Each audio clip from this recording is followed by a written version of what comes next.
7 new gates. A flood of nightmare creatures. Thousands of tired soldiers who had hoped for a well-deserved reprieve after the long and furious battle, only to have that hope snuffed out in an instant. Sunny could feel the resolve of humans surrounding him falter, but in the end they quickly collected themselves. The officers barked orders, the soldiers hurriedly gathered in proper formations, the lumbering mobile war platforms repositioned to open fire on the new threat. Truth be told, the new development was well within the division's ability to handle. Luckily, none of the gates showed signs of reaching Category 3, so they did not pose more threat than the previous 6. The human force had barely suffered any casualties, if any at all, in the recent battle, and they had a theoretical chance of repeating that success. If there was one problem, though, it was that the division, just like Sunny and his soldiers, had overexerted itself in the previous engagement. Logistical vehicles hastily moved forward to give the fighters an opportunity to reload their empty magazines and recharge their armor suits. Artillery needed new batches of explosive shells, infantry needed energy cells and ammunition, MWP companies needed to cool down to avoid a forced shutdown. All that demanded time, which caused humans to blunder the immensely important opening act of the second offensive. Additionally, they had lost the precious terrain advantage and strategic control due to the fact that one of the gates opened behind them. That just meant that the warriors of the awakened detachment had to pick up the slack and buy their mundane comrades a chance to regroup and properly enter the battle. That included Sunny and his soldiers, too. Damnation. Sunny remained motionless for a few moments, studying the approaching flood of nightmare creatures as his mind went into an overdrive. He had no doubt that hundreds of awakened accompanying the division would be able to stall and destroy the threat, eventually. However, this time, the human force was not going to achieve victory with minimal losses. Many people were going to die.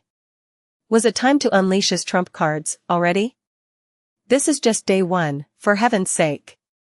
He had come to Antarctica in search of greater strength. Saving the lives of his fellow soldiers sounded very much like something that a man of conviction would do. However, Sunny was not convinced. Why should he go above and beyond to help these people to even the odds? It was not like they were going to suffer a crushing defeat. Victory was all but guaranteed, with only its cost remaining in doubt. Showing his aces, on the other hand, was a bit risky. Sunny would have felt more comfortable if he and his cohort were acting alone, but here in the middle of a massive battlefield, the thought left a bad taste in his mouth. He was tempted to bide his time. There was a grim feeling slowly rising in his heart, though. Indeed, it was the very start of a campaign that promised to be long and arduous. If Sunny did not go all out and his division lost a bunch more soldiers as a result, the losses would not be anywhere near substantial, in the grand scheme of things. However, what would happen if a bunch of soldiers died tomorrow, too, and then the day after that, and the day after that? Pretty soon, there would be no one left to fight by his side. And that was a big problem. Suddenly, a simple and chilling realization struck his mind. Sunny's eyes widened slightly. The thing he had come to understand was so straightforward that it bordered on obvious. Antarctica was not a place where one could hold back. Even though the chain of nightmares was far away from reaching its full magnitude, everyone had to exert themselves to the absolute limit already, or face eventual and inevitable destruction. In fact, even that might not be enough. Sunny gritted his teeth. He had known that this cataclysm was going to be a dreadful trial, of course, but now it became starkly clear that even Sunny had underestimated the true scope of the disaster. Theoretical understanding was very different from actual knowledge. Standing on top of the corpse of a mighty gate guardian, he sighed, and then glanced at his soldiers. That gate over there seems to be bringing our old eyeless friends to the real world. Since we already know how to handle them, it will be our next target. As one of the very few masters in the division and a captain of the first irregular company to boot, Sunny had a larger responsibility than most. It was a given that his cohort would have to lead the charge on one of the 7 gates. However, he couldn't be in several places at the same time. The gate that had opened behind the human formation, the one that posed the most threat and prevented the division from presenting a united front, thus constraining every soldier on the battlefield, was too far away from his position, and so the irregulars had no hope of reaching it in time. Someone else would have to handle it. Move out. Samara, change position to get a clear line of fire on the designated gate. Kimmy, stay close to Luster and assist him in covering the vanguard's back. Stay alive, kill them all. Without wasting any more time, the cohort rushed forward to meet the onslaught of frenzied abominations.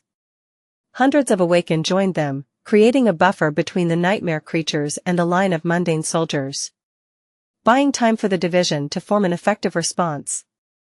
A dozen seconds after they left, however, something moved in the shadow of the massive carcass. Suddenly, a terrifying black steed emerged from it, carrying a fearsome dark rider. The rider observed the battlefield with cold indifference, and then sent her destrier into a gallop. Their eyes burned with infernal red flames. Nightmare and Saint were heading away from the approaching abominations, toward the hastily assembled battle formation of human soldiers. Chapter 852 The Return of the Lord Plus, Turn Off Reset. A soldier named Ash was not having a great day. Early into the battle, his powerful exoskeleton armor suit sustained damage to one of its knee joints. Although he could still fight and shoot his rifle, not to mention more than willing to face the abominations despite having his mobility severely reduced, the command judged that the risk was not worth it. As a result, he had to abandon his fellow infantrymen and retreat to the supply train of the division, where a team of techs tried to repair his suit as fast as possible. Sadly, they weren't fast enough. Who knew that a bunch of new gates would open, with one of them appearing almost on top of the scarcely defended supply train? While the techs and other non-combatants desperately tried to retreat closer to the main formation, Ash and a small number of soldiers that happened to be nearby had no choice but to face the advancing nightmare creatures alone. They unleashed a torrent of bullets at the monsters, but there were just too many of them. Even when he emptied his shoulder-mounted launcher to send a hail of miniature rockets into the mass of rabid abominations, the surprisingly potent explosive load his missiles carried failed to make any difference. He had managed to slaughter a number of dormant bastards with that salvo, but those of them that were awakened. You needed an awakened to kill another awakened. All mundane soldiers knew that, more or less. Slowly, Ash's blood turned cold in his veins. Bad, bad, bad. An officer's shout reached his ears through the communication system of the armor suit, barely legible because of all the distortion produced by the massive gates. Attach bayonets. Attach bayonets. That was the order that every soldier dreaded. Ash resolutely pressed a button on the side of his rifle. A moment later, a powerful alloy blade slid from underneath its barrel, turning the weapon into an improvised spear. Come then, wretches. Despite his bravado, Ash felt more and more like he was not going to live to see the next day, or whatever it was that counted as a day in the damned southern quadrant. The odds just seemed too slim. The awakened abominations were bad enough, but he at least had a theoretical chance to take down one or two with the help of his powered armor. But there were also fallen ones. Most terrifyingly of all, a creature that resembled a giant, ancient, rotting carcass of a monstrous deer had just emerged from the gate, sending the other ghastly beasts into a frenzy. It had to be a devil, at least, or maybe even a tyrant. Ash shuddered and readied himself. Well, so be it. We need to give the supply guys time to run. These bastards are going to learn what humans are capable of. Hell, who knows? Maybe reinforcements will arrive in time. In the next moment, the nightmare creatures closed in on the thin line of soldiers, making ranged fire useless. Ash caught a lunging dormant beast on the tip of his bayonet and grunted, feeling his powered armor suit being pushed back. Strong. The mini-busters on the back of the heavy exoskeleton ignited, pushing him forward. Ash sliced through the flesh of the revolting creature, then tried to land a blow on another snarling abomination. Sadly, at that moment, the damaged joint of his armor finally gave out, throwing him off balance. The bayonet slid off the hide of the awakened monster without leaving even a scratch on it. Ash helplessly toppled to the ground. Before he could move, sharp fangs closed on his shoulder, easily crushing the tempered alloy of his armor and the complicated internals of the powered suit. A terrible pain tore through his side. Die. I am going to die. He looked up and stared at the ugly snout of the monster that was going to kill him, his eyes wide. And then, the monster's head exploded into bloody chunks. Ash blinked as a visage out of a nightmare flashed past him. It was a black horse carrying a human rider that wore an intricate onyx armor. At least, the rider looked like a human. Or a demon, perhaps. It was the black steed's hoof that had crushed the nightmare creature's head. Without ever slowing down, the demonic knight continued forward, killing numerous abominations in passing. Suddenly, the pressure on the mundane soldiers reduced. The dark rider and hers? Nightmarish steed flew through the mass of rabid creatures, slaughtering one after another. The sword. The knight wielded a strange weapon. The sword she held was made out of black stone, and broken. Its edge, however, was still sharp. As Ash struggled to stand up, the demonic knight tore through the onslaught of nightmare creatures, getting closer and closer to the monstrous deer. At some point, the rider gracefully jumped off the black steed's back, soaring high into the air and landing right in front of the charging guardian. Ash didn't see what happened next, because the figure of the infernal knight became hidden behind the mass of nightmare creatures. All he perceived was a chilling, absolutely inhuman shriek that suddenly rolled across the battlefield, so loud that the auditory systems of his exosuit failed to filter the deafening wail out. Gods! Finally, he managed to raise himself from the ground. The battle was still not over, in fact, it was only starting. Even though Ash would have to struggle to do anything with only one functioning leg and a torn shoulder that reduced the range of motion of his right arm, he was determined to do his part. Raising his rifle once again, he glanced forward and saw the dreadful black horse rampaging among the nightmare creatures. There was no sign of its demonic rider, but judging by the erratic movements of the giant deer-like monstrosity, the Onyx Knight was fighting it. Who was crazy enough to attack that horror alone? But the mysterious warrior did not just attack the terrifying gate guardian. Ash froze for a moment. Wait, did he? No, did that demon actually? The rotting body of the ghastly deer suddenly swayed, and then toppled. Another shriek pierced Ash's ears, and then, the mass of nightmare creatures seemed to lose most of its coordination. The gate guardian was dead. Ash couldn't believe his luck. And, as if fortune truly smiled on him today, not too long after the fearsome abomination fell, reinforcements arrived from behind, forging an impregnable defense line to stop the enemy's advance.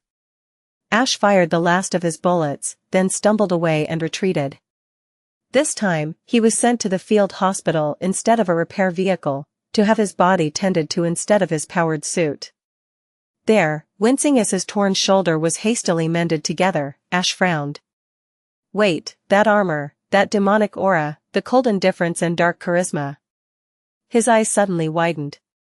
The battle still raged on, but Ash was utterly preoccupied by something else. Was I saved, by Mongrel?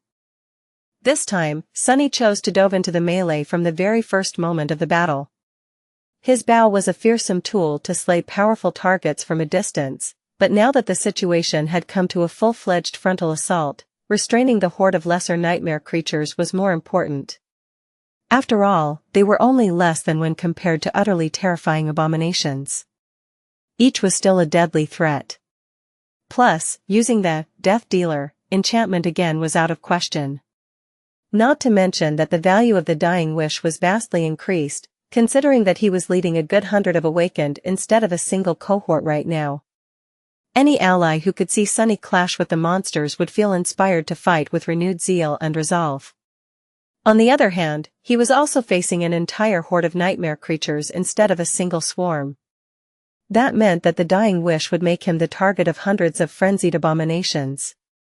Its power had also increased due to the fact that he had already killed dozens of enemies affected by the Death Wish enchantment in the previous 2 battles. Oh well. He would just have to manage, somehow. Sunny had already decided to go all out, but now, for the first time in a long time, he suddenly felt a dire lack of powerful tools at his disposal. He had always prided himself on how formidable and versatile his arsenal of memories was, But it seemed to have fallen behind the kinds of threats Sunny was facing these days. He didn't even have anything to arm Saint with. To his shame, her broken stone sword was deadlier than any melee weapon he possessed, except for the cruel sight. As a part of an ascended demon, the stone blade carried the power of an ascended weapon, as well. Sadly, unlike taciturn Shadow herself, the sword had not shown any sign of being able to repair itself, yet. Sunny was clad in the undying chain, wielded the cruel sight, and harnessed the power of the dying wish. He was also augmented by two of his shadows. Saint only had the broken oath, which she could not use recklessly while riding Nightmare. The Black Courser and his rider were empowered by one shadow each.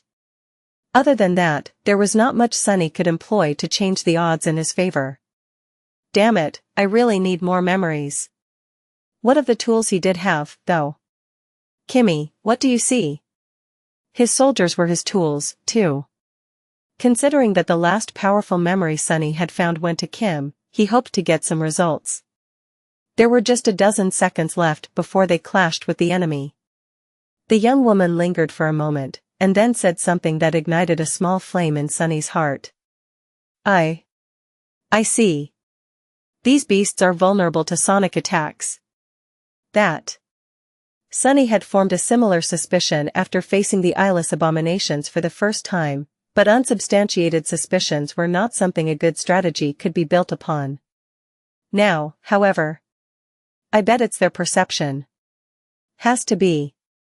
He summoned the flute carved out of a strange emerald femur, the Bone Singer. This ascended memory of the third tier, which he had gained in the Red Colosseum, possessed 3 enchantments: Sonorous, Silenced, and Sepulchre Song. The first one allowed the flute to sing at various volumes. This was the enchantment Sunny had copied to the silver bell and the ordinary rock. The second allowed the flute to create a dome of silence around itself. The third one. Sunny had not been able to use it yet. It was supposed to raise the dead. However, one had to know how to actually play the flute to activate it, which Sunny did not. Additionally, the risen corpses would be murderous, wicked, and uncontrolled. The only way to command them and prevent them from attacking the summoner was to soothe them with a correct melody, which he had no way of knowing, as well. In any case, Sunny was only interested in the sonorous enchantment right now. Commanding the flute to sing as loud as it could, he saturated it with his essence and then threw the bone instrument to luster. Play it. The young man caught the emerald flute and stared at it with a startled expression. But, Captain, I have no idea how to. Sunny was already turning back to the tide of abominations. Just blow into the hole, damn it. Luster hesitated for half a second, then obediently brought the Bone Singer to his lips. A moment later, a deafening, discordant, ear-piercing whistle exploded from the flute, spreading far and wide. And just a moment before the flood of eyeless abominations crashed against the awakened, they suddenly stumbled and lost their momentum, as if severely disoriented. Sunny grinned as the cruel sight reaped the life of his first victim. The Bone Singer had not produced a sonic attack, per se. It was just terribly loud and hideously shrill. However, just like he had thought, that turned out to be enough. The beasts were blind, after all, they had to perceive the world through some other means, and their hearing had turned out to be the dominant one of those. If Sunny had to guess, he would have said that the long spikes on their backs were meant to sense sound waves spreading through the air, which the abominations were then able to interpret into a coherent picture of their surroundings. Subjecting them to the terrible song of the Bone Singer was akin to using a flashbang grenade. Without ever slowing down, Sunny cut into the horde of nightmare creatures. Driven into a murderous frenzy by the dying wish, hundreds of them rushed forward to tear him apart, only to die by his blade. Sunny had fully unleashed his powers. Dancing between the abominations like a dark deity, he slaughtered them without stop. Now that Sunny did not have to control the shape of the battlefield, he used shadow manifestation to enhance his own might. Dark tentacles rose from the ground to ensnare and rip his enemies apart. From time to time, 2 additional limbs appeared on his body, piercing the abominations or slicing their bodies with adamantine claws. The cruel sight shrieked like a banshee every time it cut the air, over the years, Sunny had been subjected to all kinds of attacks and tortures. The Dark Mirror, enchantment of the Somber Spear had long accumulated a vast library of elemental damage types. He had just never had a reason to use any except for Divine Flame and Soul attacks. Things were different now. Soon, piles of corpses and rivers of blood surrounded him. The more abominations attacked him, the more he was able to kill. The sight of the slaughter was both terrifying and eerily beautiful. The awakened detachment of the human division faced the onslaught of the nightmare creatures, shuddered, but managed to hold the horde off for a few precious minutes. Then, the mundane soldiers of the first evacuation army joined the fray. Supported by the destructive might of their high-tech armaments, the awakened changed their tactic and went on the offensive. Sunny led one of the charges. With his cohorts serving as the tip of the spear, almost 100 warriors cut deep into the horde and moved to where the gate guardian was hiding. It was another fallen devil, similar to the one Sunny had killed a few hours before. This one, however, seemed slightly smaller, and yet more powerful. It was a female. Stay back. As the distance to the dreadful abomination grew shorter, Sunny commanded his soldiers to keep away and dove through the shadows, appearing near the gate guardian. Once again, the creature's eyelids trembled, as if about to open. Somehow, he knew that he would be in terrible danger if he ever looked into those eyes. Trusting his intuition, Sunny closed his own and dashed forward while relying entirely on shadow sense. A small lantern hanging from his belt suddenly came to life, and a flood of darkness shrouded everything around. In the embrace of shadows, Sunny suddenly felt a mortifying chill assault his senses. The defiled witness was looking at him. A moment later, a bright flash tore the darkness apart. Imbued with divine flame, the blade of the cruel sight drew a line across the abomination's neck, beheading it. As the decapitated corpse fell to its knees, the bestial head flew away, enveloped in white flames. Not long after that, the battle was finally over. What a day! Sunny tiredly dragged his body back to the rhino, wincing in disgust at all the bodies littering the ground. Why did nightmare creatures have to be so ugly? Why, do you prefer to be surrounded by pretty corpses? That would probably be even worse. War was ugly, and maybe, just maybe, it was actually a redeeming quality. His soldiers followed him, just as exhausted. No one was seriously wounded, which was the best result Sunny could have hoped for. However, they were in no mood to speak. Other fighters of the First Army, however, felt differently. A buzz of voices surrounded them. The division was in the process of regrouping after the unexpectedly strenuous confrontation with not one, but two entire hordes of abominations. The logistics of the whole process were pure hell, which was only made worse by the strong interference produced by the gates. The gates, in the immediate area around the human force, separated merely by a few kilometers each. There were now 15 of them. 7 had opened at some point in the past, and 8 more opened simultaneously just a few hours ago. The idea of something like that happening would have seemed preposterous before, but with the chain of nightmares descending upon the southern quadrant, nothing was impossible anymore. Sunny shook his head. At least he collected plenty of fragments today, as well as earning himself some reputation. Anyone who had seen him fight had to be impressed. And why wouldn't they be? Sunny had personally slain 3 gate guardians today. There was one problem, though. As he walked through the battlefield, he couldn't help but overhear bits and pieces of various conversations. Damn, these irregulars are no joke. Have you seen their captain? The man is a demon.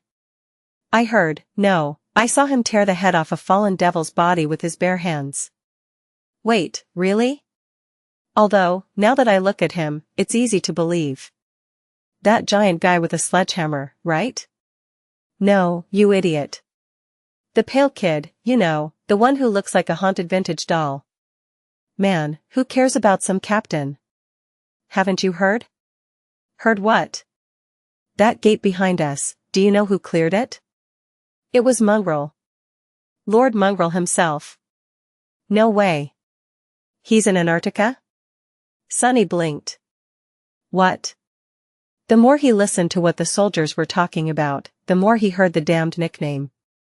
Mongrel, mongrel, mongrel. Are they all insane? Sure, Saint's armor looked somewhat similar to the mantle of the underworld, but everything else was different. Firstly, and most importantly, she was clearly a woman while he was obviously a man. Secondly, his shadow wore her closed helmet instead of Weaver's mask. Who could mistake one for another? After thinking about it for a bit, however, Sunny came to a disturbing conclusion. He knew what Weaver's mask could do and why he wore it. People, however, did not. To them, the fearsome mask was just another memory, so it was perfectly natural that Mongrel would don a helmet instead of it before going into battle. Additionally, he doubted that anyone had gotten a good look at Saint. She was moving incredibly fast while galloping to the rear of the human formation, and then dove into a mass of nightmare creatures without ever slowing down.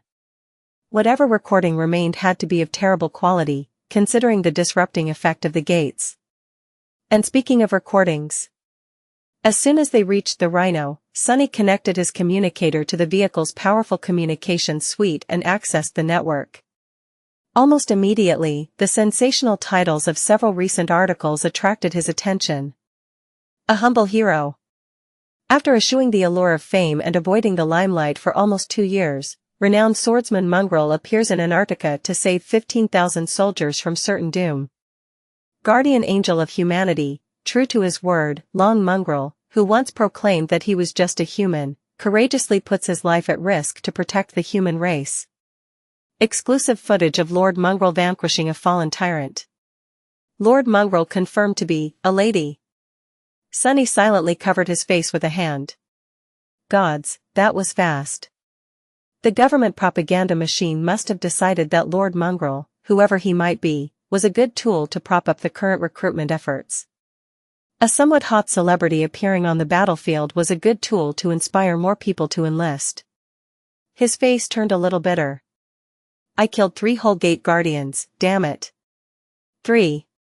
Saint only killed 1, and even then, it was with the help of Nightmare. Why is no one speaking about me?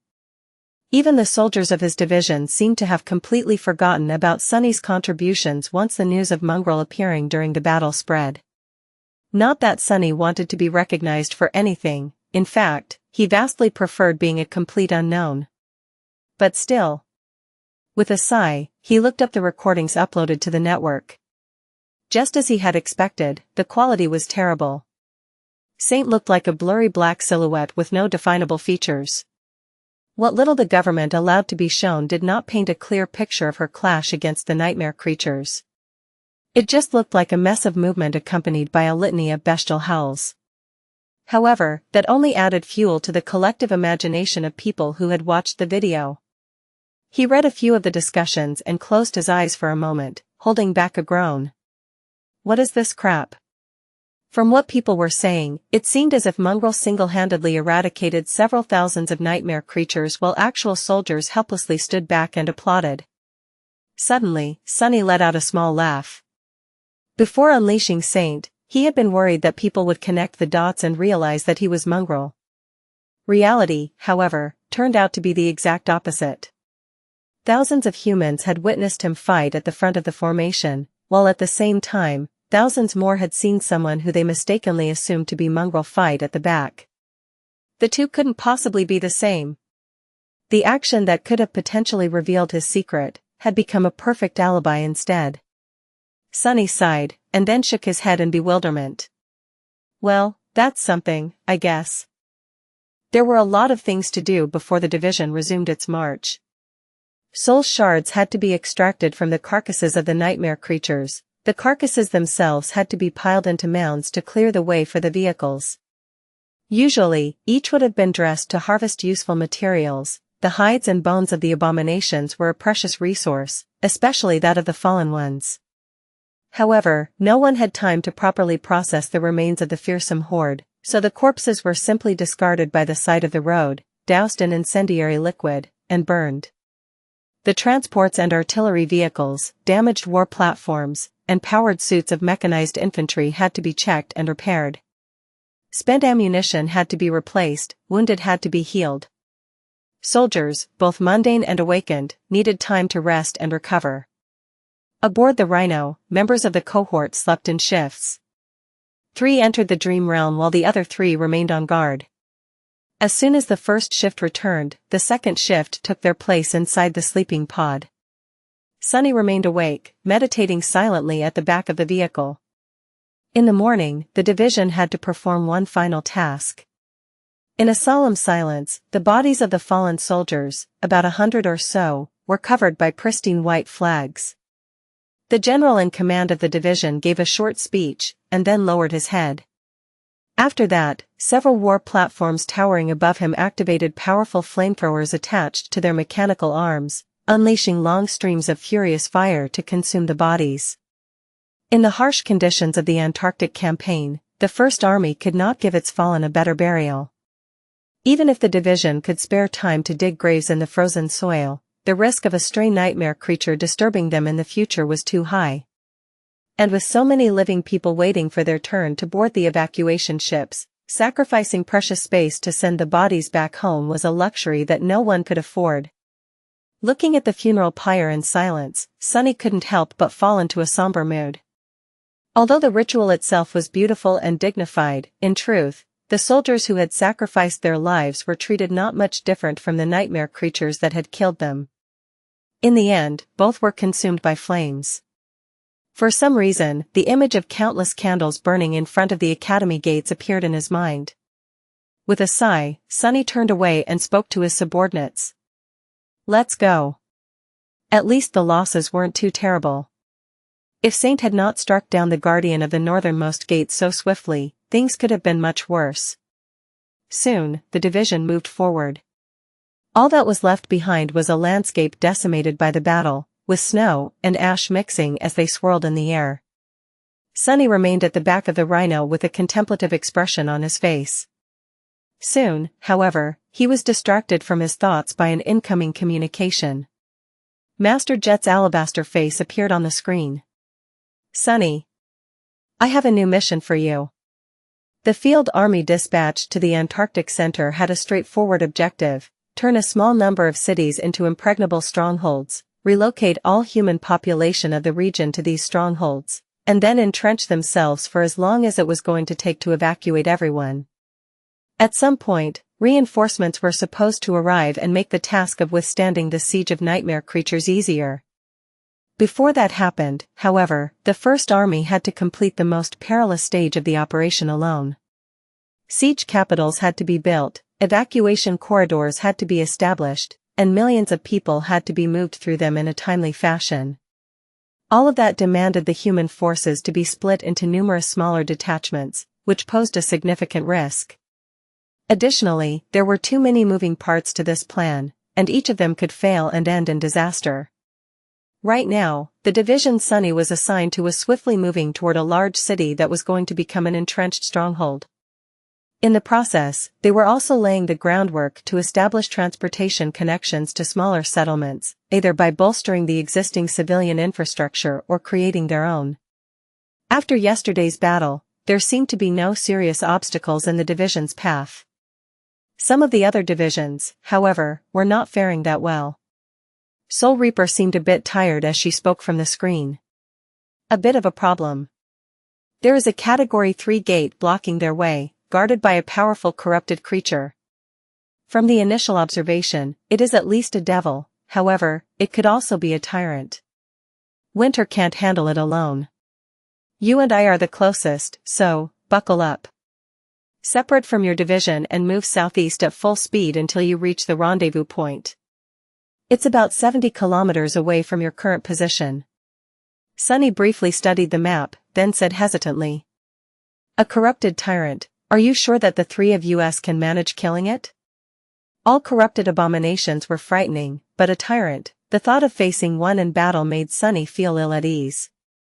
He had only ever fought one creature of that rank, the Wormvine. Even then, he had only killed the vile monster by slaying its host with the Ader's wooden knife. Of course, Sunny had been a mere awakened back then. He was much more powerful now. But, what truly disturbed him was the lack of information. Fighting an enemy after studying it for a while was completely different from going in blind. He probably had a slim chance against a corrupted tyrant if there was ample time to prepare. As it stood, though, Master Jet did not seem to share his concerns. She grinned darkly, and then shook her head. The three of us is enough. However, this time, we won't be fighting alone. Someone else will be joining the fun. Sunny raised an eyebrow. Who? Soul Reaper leaned forward a little. A saint. The first evacuation army was accompanied by 3 saints. One was loyal to the government, while the other two had been sent by the great clans. Unofficially, Valor and Song had refused to participate in the Southern Quadrant campaign. Officially, however, they still had to keep up appearances. For that reason, each had provided a token force to support the evacuation effort, and the 2 saints in question were in charge of these forces.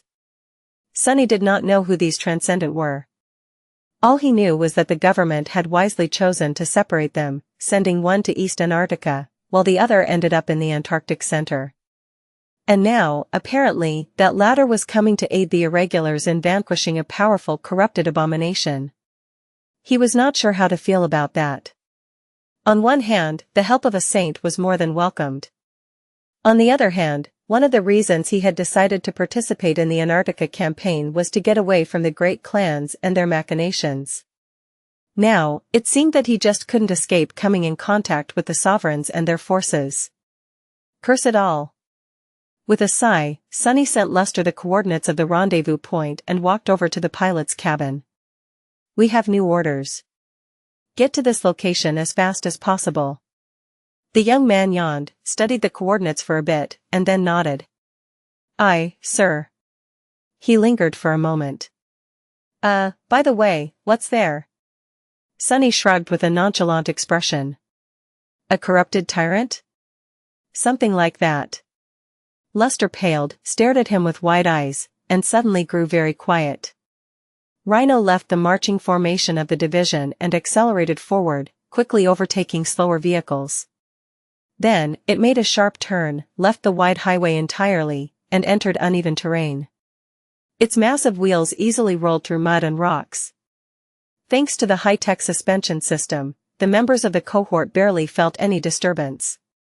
In the next several hours, the armored vehicle briskly traversed the wild expanse of the Antarctic Center. Powerful spotlights installed on the Rhino's roof flooded the landscape in front of it with stark light, cutting the dimness with wide beams. Various sensors supplied Luster with additional information to better steer the heavy carrier. The Antarctic Center was very different from the wilderness of Asia that Sunny had seen during his brief train ride. It was just as lifeless, but in a different manner. There were fewer signs of past wars and disasters here, but at the same time, the land somehow seemed even more desolate. It was much more uneven and mountainous, too. Basically, most of the landmass was covered by a vast mountain chain.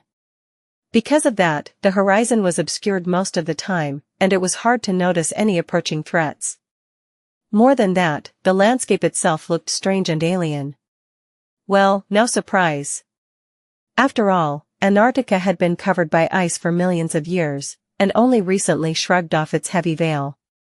The passing of monumental glaciers had left many strange things behind. The Rhino was doing an amazing job of navigating the complicated terrain. It moved toward the rendezvous point with sufficient speed, sometimes making use of existing roads, sometimes cutting through untouched wilderness. It climbed or descended tall hills and mountain outcroppings, traversed stretches of frozen marshlands, and waded through labyrinths of giant boulders with equal ease. If there was one thing that kept Sunny tense, it was that he rarely had an opportunity to see far ahead. These days, the southern quadrant was not as lifeless as it had used to be. The life that was spreading through its reaches, however, was not the kind anyone in the waking world would welcome. Eventually, he sighed and climbed on the Rhino's roof through one of the upper hatches. Since Samara was yet to return from the dream realm, Sunny was the only member of the cohort with decent means of ranged attack. Using the open lid of the hatch to shield himself from the cold winds, Sunny summoned Morgan's war bow and peered into the dimness that surrounded the moving vehicle. In the next few hours, he had to use his bow 3 times. Several stray abominations wandered into the rhino's path, only to be slain by a swift black arrow before having the chance to approach it. Luckily, none of them turned out to be too powerful or laid a dangerous ambush. For now. By noon, which, of course, looked the same as morning, evening, and night, the rhino reached the ruins of a small outpost, where 2 similar carriers were parked in the shadow of a broken wall. A handful of people could be seen gathered around a fire, having a cozy meal. As Luster stopped the vehicle, Sunny jumped off the roof and walked toward the fire. Orange light gleamed, reflecting from the bleak metal of his armor. "What are you guys drinking?" The members of Queen's and Soul Reaper's cohort looked at him with wistful expressions. Just hot water, sir. The cargo capacity of our carriers is limited, so we couldn't bring anything better." He shook his head, then summoned the covetous coffer. As the large chest manifested itself into reality and opened its toothy maw, Sunny thrust his hand inside, and then threw a can of instant coffee and an expensive chocolate bar to the startled awakened. "Oh, sir. Thank you, sir." The bunch of irregulars did not look like people who were about to fight a corrupted abomination of a high class. They seemed relaxed and nonchalant about the whole ordeal, and paid more attention to the can of coffee than to a menacing mountain that loomed above them. The Category 3 gate was situated on its peak. As the grateful awakened brewed coffee for themselves and Sunny's soldiers, who emerged from the rhino and joined them, he looked around and noticed Master Jet and Winter. The 2 were standing some distance away, discussing something between themselves in low voices. He headed toward them and caught the tail end of their conversation. "Is definitely a woman. Hot as hell, too. I am telling you, idiot, I saw that mongrel guy myself once. He's definitely a man. Everyone knows that you're blind in both eyes when it comes to these things, Reaper. I mean, remember the time when that handsome saint tried to hit on you? What are you talking about? He was just hoping to cooperate with us to claim a new citadel. Damn. You are hopeless, you know that? All men." At that moment, Sunny approached them, glanced at Master Jet, and then cleared his throat. Winter stared at him for a moment. "See? Case in point. What is that supposed to mean?" As Sunny pondered what she alluded to, Master Jet smiled and waved at him. "Ah, Sunny. You're just on time. The saint should be arriving any moment now, too." He couldn't help but frown. Who, exactly, is? At that moment, a vaguely familiar feeling suddenly overwhelmed him. Sunny sensed a massive shadow covering the ruined outpost, and then heard a sound that resembled the rustle of 1,000 wings.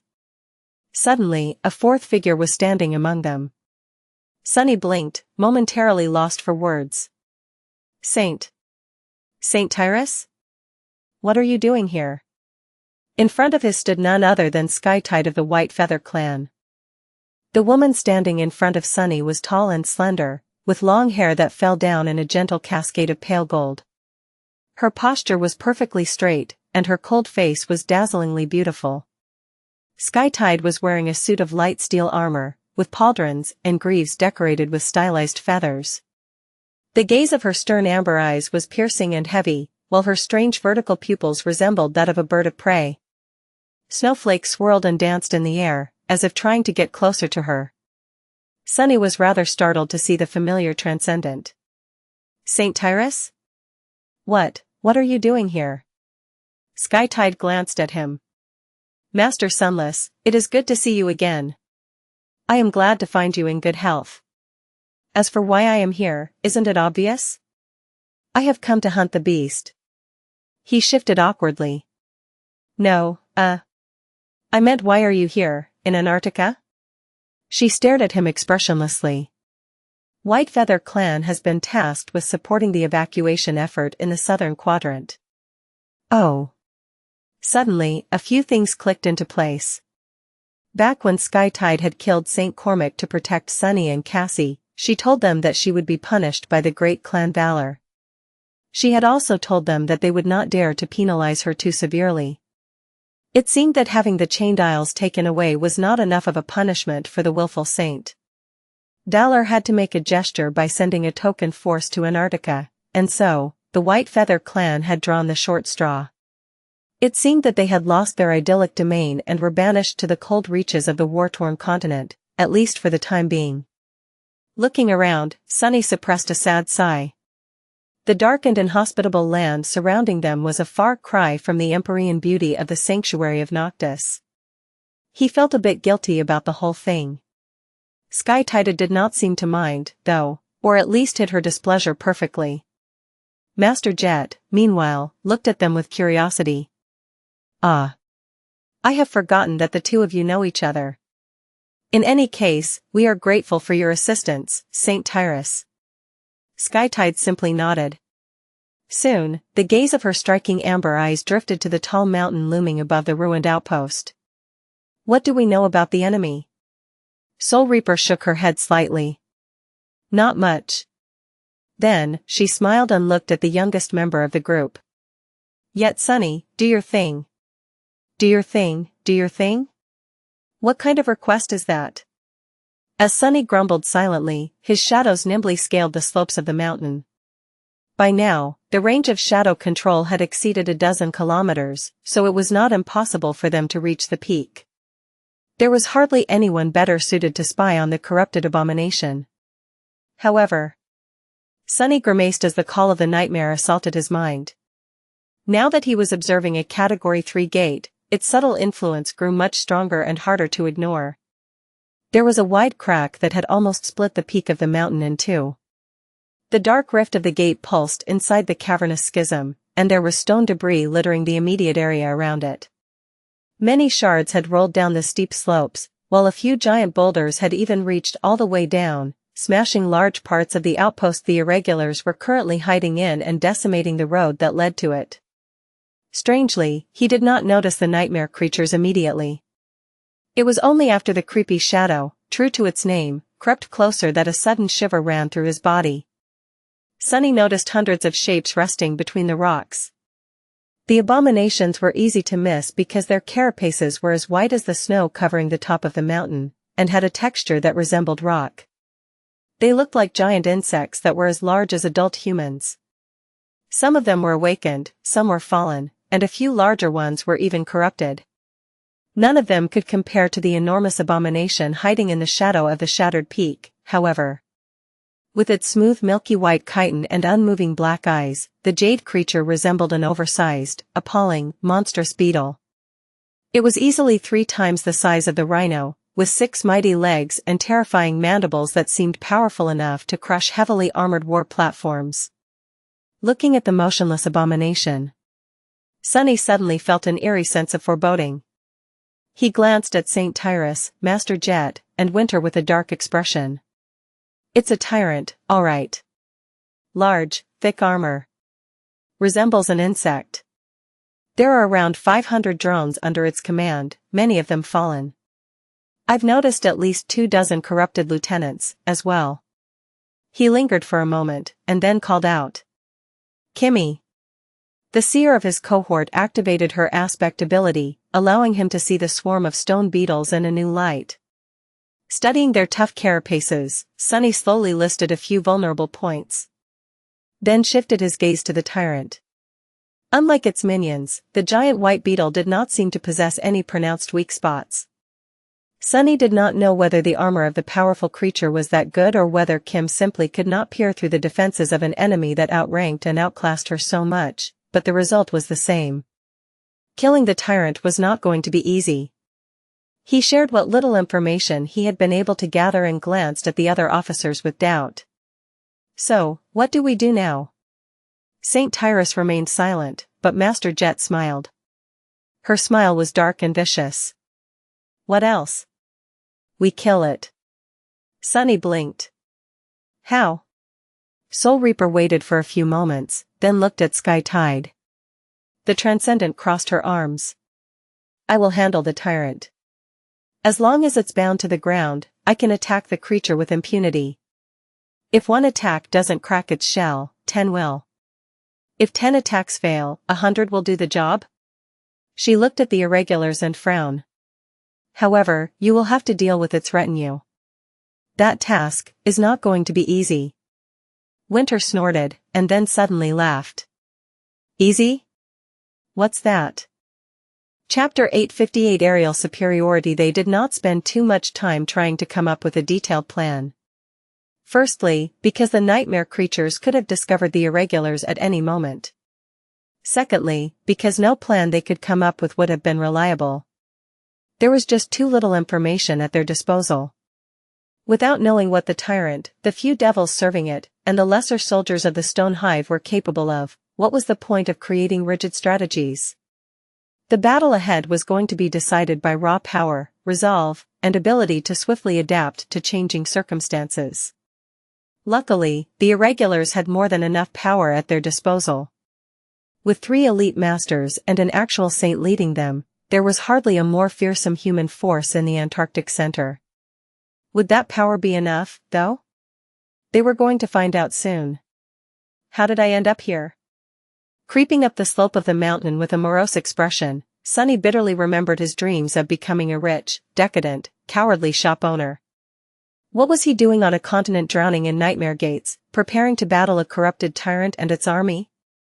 He could have been relaxing in the hot springs of a luxurious spa with a bunch of beauties right now. That was what rich people did, right?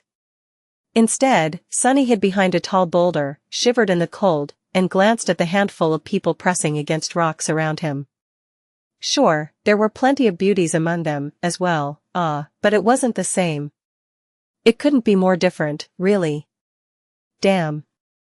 There was still a good stretch of the mountain slope remaining until the peak. That high, the air was not devoid of oxygen yet, but it surely tasted different. None of the awakened would be hindered by the slight hypoxia or suffer from the high-altitude illness, of course, but it still required some adjustment.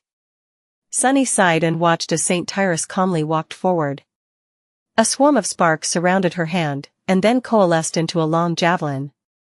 At the same time, Winter summoned a strange silver bow and 2 arrows. She knocked one on the string of the bow and waited. A shadow hiding at the peak of the mountain watched as one of the hideous insects wandered to the edge of a protruding rock outcropping and froze, its long antennae twitching in the wind. Sonny frowned. I think we're noticed. Before he could warn anyone, however, Skytide took one last step, raised her javelin, and silently threw it into the dark sky. Her throw caused the snow around St. Tyrus to be cleared away by the gale of crushing wind. The rocks beneath her feet cracked. In the next moment, a thunderous roar of a sonic boom rolled across the mountains as the javelin accelerated toward the peak with terrifying speed. It streaked across the sky like a radiant star, and then collided against the tyrant's carapace with devastating force. The milky white chitin did not shatter, though. The javelin shattered instead. As St. Tyrus tilted her head a little, Winter shot an arrow almost straight up. It flew into the sky and then exploded with brilliant radiance, flooding the gloomy slope with bright light. Illuminated by it, the nightmare creatures hiding behind the rocks moved. They ran forward with surprising agility and then jumped, twisting their bodies into tight spheres. Hundreds of these spheres then rolled down, approaching the hiding irregulars with terrible speed. Sonny felt his heart growing heavy. Because of how similar the carapaces of the stone hive soldiers were to actual rock, it seemed as if the mountain itself was falling on them. And that wasn't all. The tyrant moved forward and opened its maw, disgorging a cloud of darkness from it. The cloud flowed down like an avalanche of volcanic ash, swallowing the figures of rolling drones as it overtook them. Bad. Sonny did not know what the black avalanche consisted of, but his intuition was screaming that inhaling, or even being touched by the black ash was deadly to humans.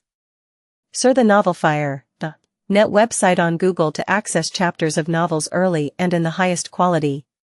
At that moment, Skytide suddenly disappeared, and a massive shape shot forward from their formation. A giant bird of prey with white feathers and talons forged of lustrous steel appeared above the mountain, gaining speed as it flew into the sky. Her body was wreathed in a radiant mantle of dancing lightning bolts. As Saint Tyrus moved her enormous wings, the cloud of black ash was torn apart by the hurricane winds and dissipated long before reaching the irregulars. She soared high into the dim sky and then plummeted down, aiming to savage the Jade Beetle with her terrifying beak. The two monstrous creatures collided, and the tyrant jumped back with an ear-piercing screech. A beam of darkness escaped from its maw, but Sky Tide was already rising into the sky as she circled to deliver another devastating attack. The bolts of lightning gathered on her body and then shot forward, colliding with the dark beam. It seemed to weaken considerably and missed the swift saint, disappearing into the somber expanse of cold heavens. A net of lightning descended from above and bit into the milky white jade chitin of the tyrant. A devastating thunderclap battered it like a physical attack. Tyrus folded her wings and fell down again, leaving deep grooves on the enemy's armor with her talons. The whole mountain shook from the ferocious force of their clash. Comparatively uninjured, but hopelessly outmatched by the flying opponent, the Jade Beetle seemed almost aggrieved. Its black eyes stared at the silhouette of the colossal bird with an indescribable, inhuman emotion. And then, the tyrant straightened. Its carapace suddenly seemed to split in the middle and move aside like a giant gate. From beneath it, for long, translucent wings emerged and then blurred, causing the massive creature to rise into the air. It would have been an eerily beautiful image, if it wasn't so dreadful. Looking from below, Sunny gritted his teeth. Well, crap. The corrupted tyrant and Sky Tide were of the same rank, but there was an abyss of 4 entire classes separating them. Nevertheless, Saint Tyrus had been confident in her ability of defeating the perverse creature. As long as it was bound to the ground. That was what she had told them. Watching the giant insect spread its 4 translucent wings and soar into the somber sky, both grotesque and eerily beautiful at the same time. Sunny froze for a moment. Then, he looked back down. Nothing ever went according to plan. That was just the reality of things, and the irregulars had been prepared to face unforeseen circumstances from the very start. Saint Tyrus was going to have to manage, somehow, on her own. The rest of them had their own trial to face. He couldn't spare attention to the titanic battle happening above. Hundreds of nightmare creatures were bearing down upon the 3 cohorts of irregulars like an avalanche. Contracted into balls of white chitin, the soldiers of the stone hive were rolling down the mountain slope with tremendous speed, all their vulnerable spots safely protected. Their advance could be easily seen in the light of winter's radiant arrow. Among them were awakened, fallen, and even corrupted abominations. Beasts, monsters, demons, and even devils. The air this close to the summit of the mountain was cold and thin, and unlike the previous battle, humans held an unfavorable position below the enemy. Worse still, Sunny had yet to recover from yesterday's exertion. He had barely half of his essence left. Saint and Nightmare were mending themselves in the dark flames of his soul after the clash with the powerful Gate Guardian. Things weren't looking good. Whatever. More fragments for me. As he thought that, Winter sent a second arrow into the sky. It disappeared into the darkness and then seemed to explode into 1,000 brilliant shards. Her aspect was a strange one. From what Sunny knew, it combined some sort of powerful combat augmentation with an affinity to revelation. Winter was both a warrior and a seer. As a result, she never missed. That was not an exaggeration, just a frightening and bizarre fact. She had literally never missed a shot since becoming an awakened. It did not matter what weapon Winter used, be it a bow, a sling, a throwing dagger, or simply a rock. They always struck true. Of course, simply being able to hit the target did not always mean victory. What made her truly formidable was an extensive arsenal of enchanted arrows that she had accumulated over the years. Master Winter was basically a walking artillery unit. As the 1,000 brilliant shards rained from the sky, each revealed itself to look like a small silver arrow. They bit into the mass of rolling abominations, shredding their carapaces and finding their way through the smallest cracks in the chitin armor. Instantly, fetid blue lymph flowed onto the snow-covered rocks. A moment later, another arrow was already knocked on the string of Winter's bow, with several more already manifesting themselves from a whirlwind of sparks. Each appeared exactly as the previous one was sent flying. Shooting the bow with unnatural speed, she unleashed a squall of death on the mass of descending nightmare creatures. Every arrow was unique, but absolutely deadly. Studying the nimble, calculated, and lethal movements of the older master, Sunny couldn't help but sigh. So that's what a professional looks like.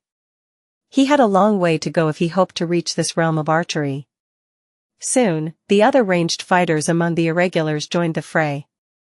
Almost all members of Winter's own cohort were sharpshooters of some kind, so it easily outshone the rest in this phase of the battle, reaping dozens of abominable lives. Often, the awakened marksman aimed at the breaches in the white carapaces that the rain of arrows summoned by Winter had created. As blue runes ignited on the silver limbs of her bow, she grinned. "Show them hell. Whoever kills the most gets a hug, haha." The information about the weak spots of the stone hive soldiers that Kim and Sunny had provided also helped. Soon, he heard a familiar electric whine and saw a powerful explosion bloom among the abominations, ripping a few of them apart.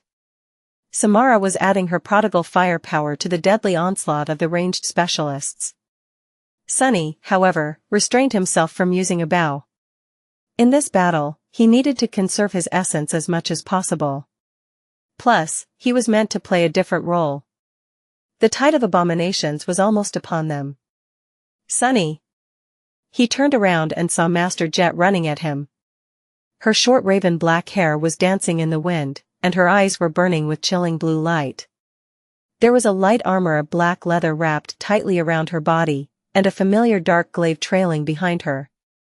Lowering himself slightly, he interlocked his fingers and offered his hands to her as a step.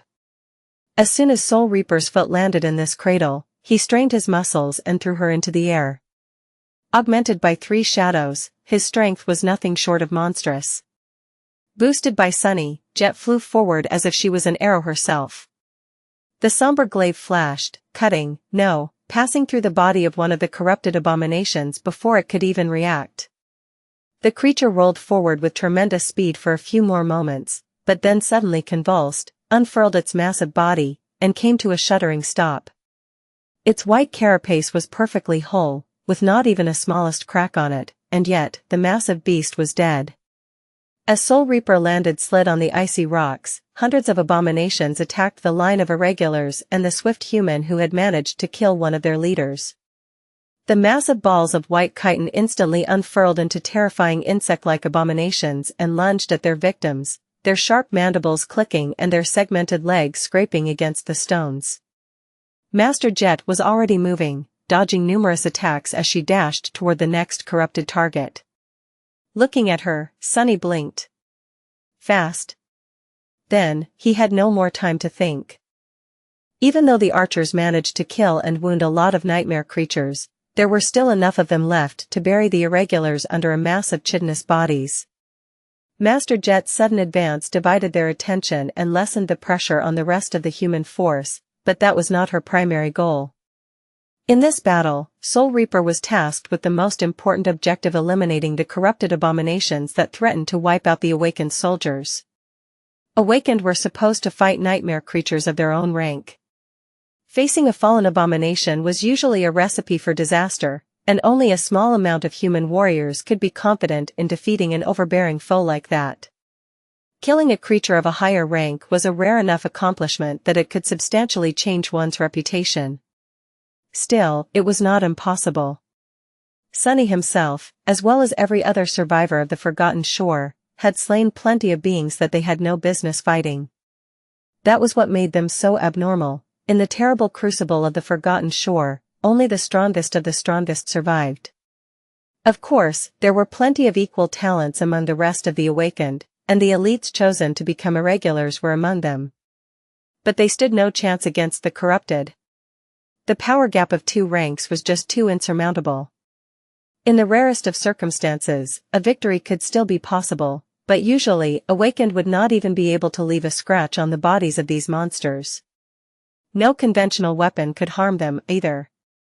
That was why the corrupted lieutenants of the Stone Hive had to die first. Considering that these revolting insects possessed immensely durable armor, Soul Reaper had been chosen to strike them down. Her dreadful aspect, after all, allowed her to ignore all forms of physical protection. That did not mean that the rest of the irregulars were going to get it easy. Even without the strongest abominations, the rest of the Hive was more than capable of tearing the few humans apart, unless humans destroyed them first. This time, the terrain they had to fight on did not give the irregulars any advantages. They could not create a layered formation where melee fighters held the enemies off in the front while the archers pelted them with arrows from the back. The small human force was destined to be instantly surrounded. That was where Sunny came in. Most of the irregulars created a defensive line slightly higher up the slope, while the ranged specialists continued to shoot arrows and other projectiles over their heads. Their line bent like a crescent moon so that the abominations could not attack them from the sides. He alone stood behind the formation, holding the cruel sight and breathing deeply. Sunny's task was simple. To not let even a single nightmare creature attack the human force from the back. Let's go. The tide of Stone Hive soldiers broke against the single blade of Soul Reaper's glaive, collided against the defensive line of irregulars, and spilled over it. He saw a massive abomination slide past him from the sides, slow down, then turn around and scurry back up the slope. His fourth shadow had just returned and wrapped itself around the blade of the cruel sight, and at the same time, the dying wish called the enemy's fourth.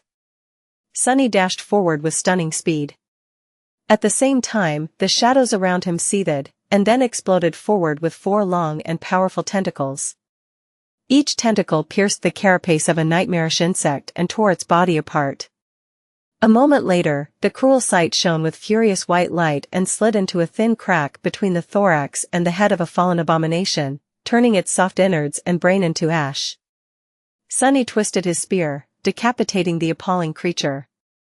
To his surprise, even without its head, the insect continued forward, trying to skewer him with 2 of its long, segmented legs. With a startled snarl, Sunny crashed into it with his shoulder and sent the heavy monster flying back like a cannonball.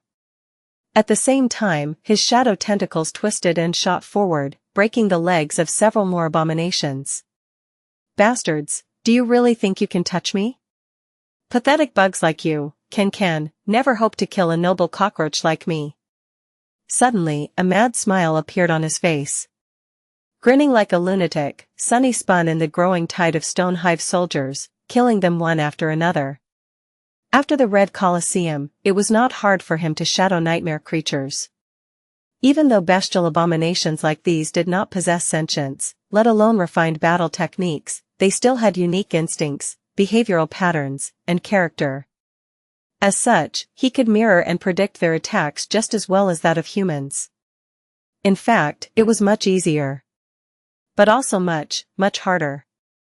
It was not difficult to peer into the essence of their ferocious combat instincts and adopt them, but doing so put him in terrible peril. It was hard to not lose himself. It was hard to remain human. Luckily, there was an anchor that held that which made Sunny a person together, his true name. Lost from light. With its help, he could always return from the formless depths of Shadow Dance, no matter how far he dove into its strange embrace. Stone-like chitin cracked and shattered. Blow limp shot into the air. Broken mandibles and segmented limbs rolled away, severed by the ruthless blade of the cruel sight. For now, Sunny managed to prevent any nightmare creatures from getting past him. Most fell into a murderous frenzy because of the dying wish and aim to kill him and no one else, and the few that managed to shrug the effect off were dragged back and killed by the long and malleable shadow tentacles. There were more and more abominations attacking him, though. And among them, much more powerful creatures suddenly appeared. An ominous feeling brushed against Sunny's mind. What the hell? He could have sworn that an especially large insect had been barreling toward him just a moment ago. For tumorous growths of darkness within its body revealed that the giant abomination was a fallen devil. But now, it was gone. Where is it? Before Sunny could find an answer, the mountain slope beneath his feet suddenly split open. And from it, a hungry maw appeared, too close and swift for him to escape.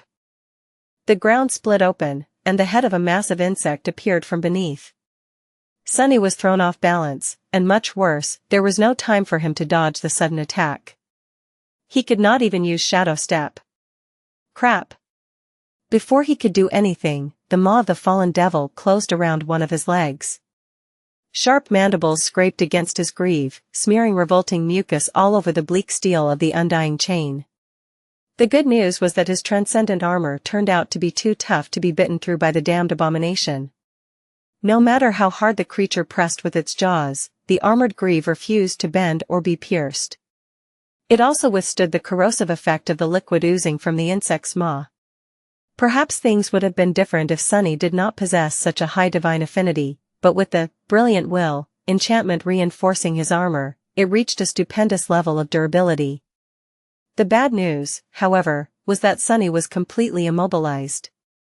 Even if the fallen devil could not bite off his leg, there were countless other abominations that were already dashing forward to press the attack and rip him apart. Every armor had its cracks, and the undying chain was no different. "Let go, you filthy bug." Sonnie reversed his grip on the cruel sight and thrust it down. His strike was so powerful that the incandescent blade pierced all the way through the impregnable chitin of the insect, cracking the thick plate protecting its forehead and melting parts of it away. Despite the terrible wound, the devil refused to die. Even with its listless black eyes turning into liquid and evaporating, it rose from the ground and then viciously jerked the upper part of his torso, swinging Sonnie into the ground. No matter how tough his armor was, at this point, human bones would have shaped and shattered. However, bone weave stubbornly held his femur and tibia together. It hurt like hell, though. Arg! Slamming into the rocks, Sonnie stubbornly thrust his spear deeper into the devil's head and then briefly glanced at the approaching soldiers of the stone hive. Following his command, the shadow tentacles shot forward and crushed a few closest ones. At the same time, two dark hands appeared from his lower torso and grabbed the devil's jaws, trying to pry them apart. It was of no use. The creature was just too strong. The fallen devil possessed a wicked intelligence, too. Seeing that neither its bite nor its slam managed to damage the thorny opponent, it decided to change tactics. Instead of trying to savage the enemy, the gland insect simply clenched its jaw tighter, and then dove into the ground, pulling Sonnie with it. The solid stone parted around them like liquid. Not good. Like every human, Sonnie harbored a deeply rooted fear of being buried alive. And this was exactly what was happening. Pulled dozens of meters into the solid stone, he was going to be buried under its crushing weight if the devil let go. Perhaps that was exactly the bastard's plan. Before that could happen, however, Sonnie snarled and thrust the cruel sight even deeper, pushing it into the body of the devil as far as he could. At the same time, he commanded the spear to assume its maximum length, and then send all four of his shadows from his body onto the somber blade. Augmented by them, the divine flame summoned by the dark mirror enhancement suddenly grew even hotter. For a moment, it seemed as though the giant insect became illuminated from within. A blinding light escaped from the cracks of its carapace, and then, the devil contorted in a terrible convulsion. Just a few seconds later, it was immolated from within, turning into nothing but an empty, blackened shell. "You have slain a fallen devil, Stone Titan flee. Your shadow grows stronger." Sonnie shuddered, feeling his heart turn cold. That's great, but... The devil was dead, and so, its unnatural power dissipated. The stone surrounding them turned back into its solid state, encasing Sonnie in a cold, inescapable coffin. There was no light, no room to move, no air to breathe. Even with a master's prodigious might, digging himself out was impossible.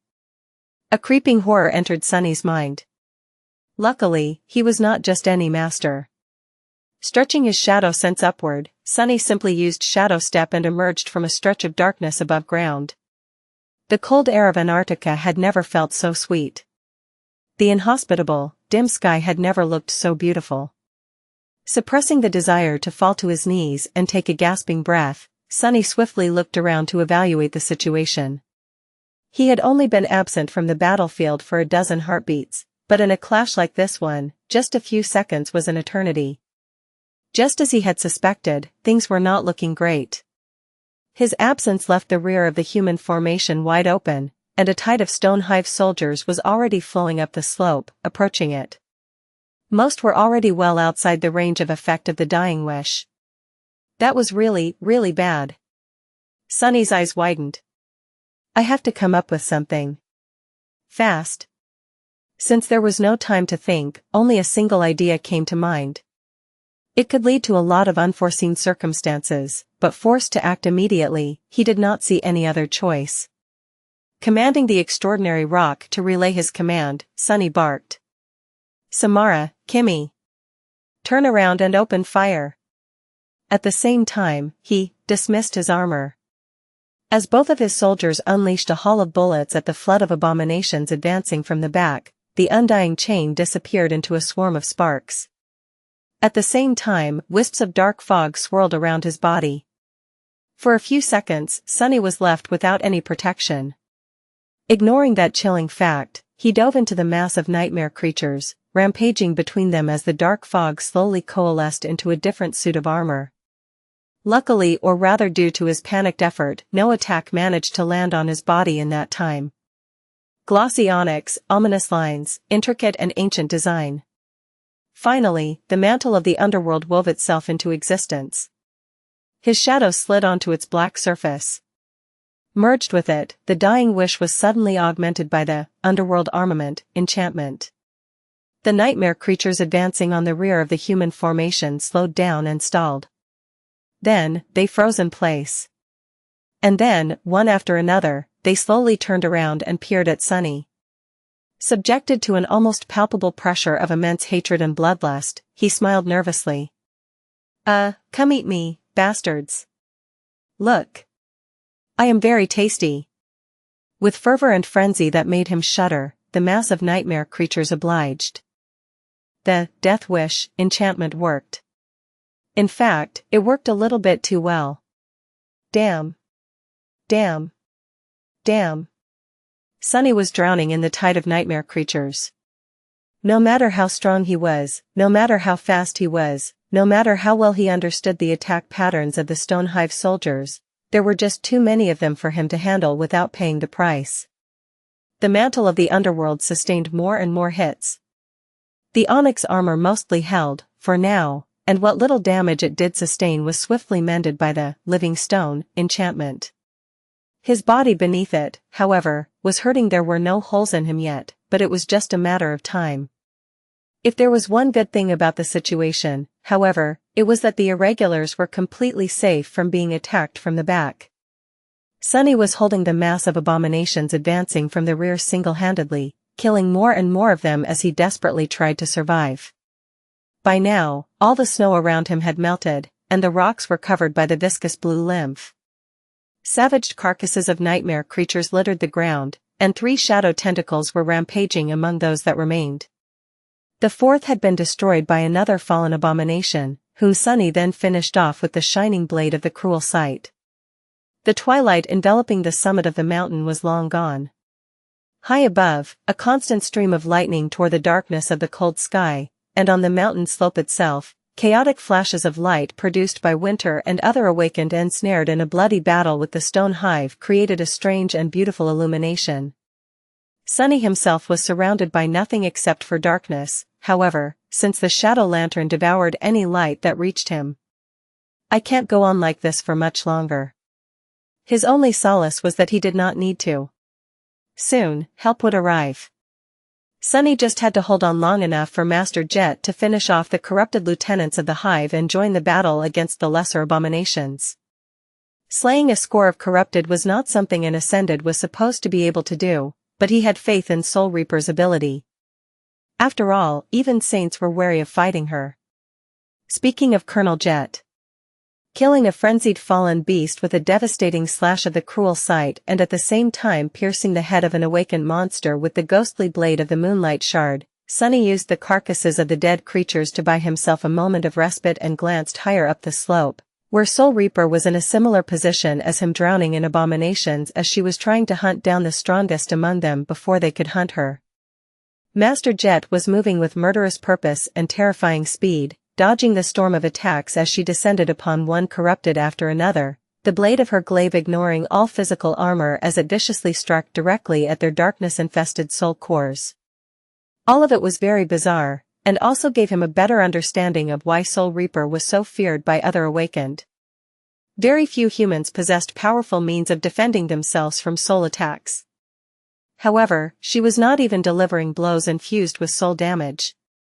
Instead, her glaive was somehow able to deliver physical damage directly to the souls of her enemies. More than that, it could bypass all forms of armor and strike at the vulnerable cores. Scary. But there was more strangeness about how Master Jet fought. She was just too fast, too strong, too deadly. Even knowing that her cohort was assembled based on their ability to augment the combat performance of their commanding officer, Sunny could not explain how Soul Reaper was so frighteningly powerful. Just her physical prowess alone was almost on par with his own, which was not supposed to be possible.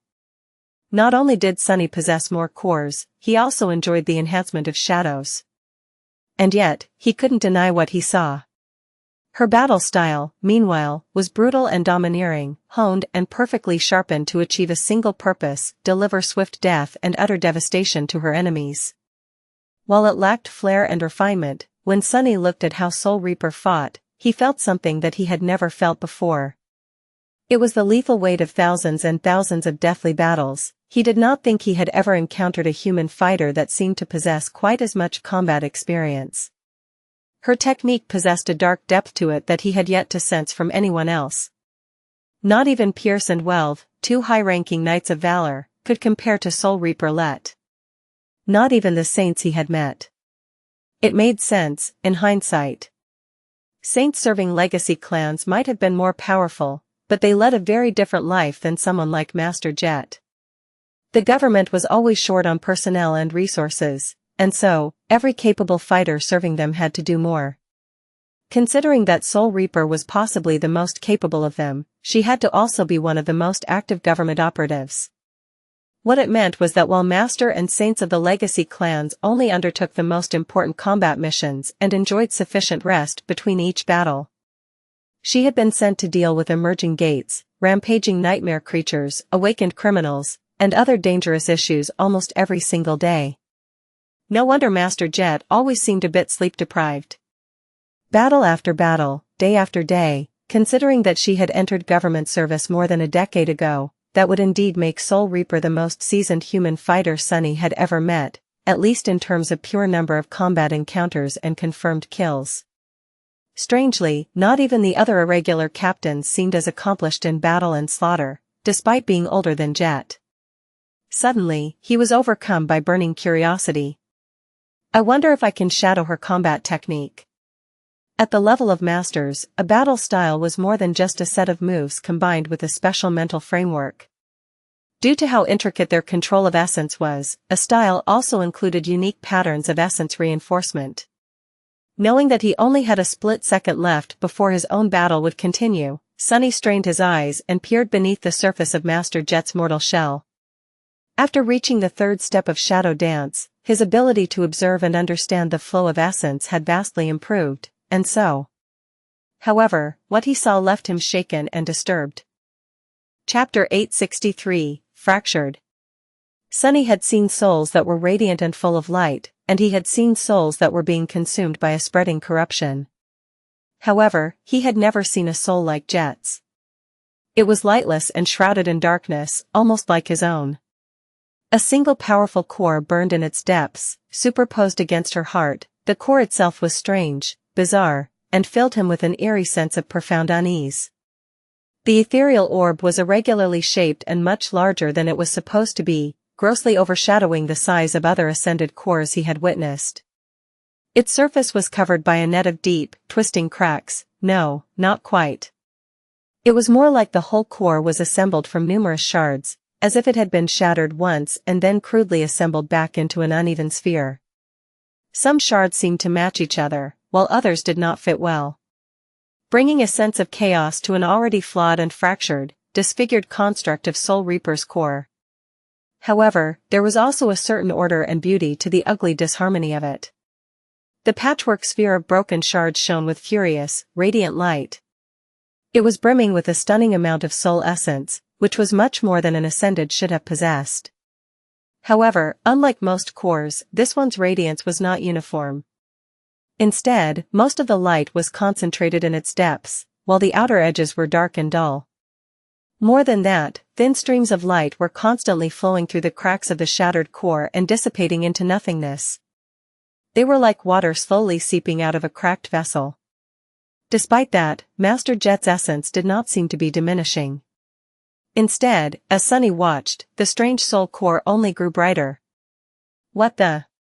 At that moment, Soul Reaper had just slaughtered another corrupted abomination. This one had taken her longer to put down, since as a monster, it possessed 2 cores. Each had to be destroyed with separate strikes. As soon as both perished, however, the creature twitched and collapsed to the ground. Then, something strange happened. When the corrupted insect died, a flood of tainted essence seemed to rush into Master Jet's fractured core.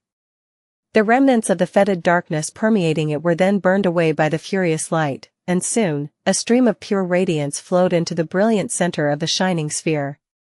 Sunny was left very puzzled by what he had just seen, and a little bit troubled, as well. I guess there really are all kinds of bizarre aspects. He was one to talk. His own soul was not exactly the picture of normalcy.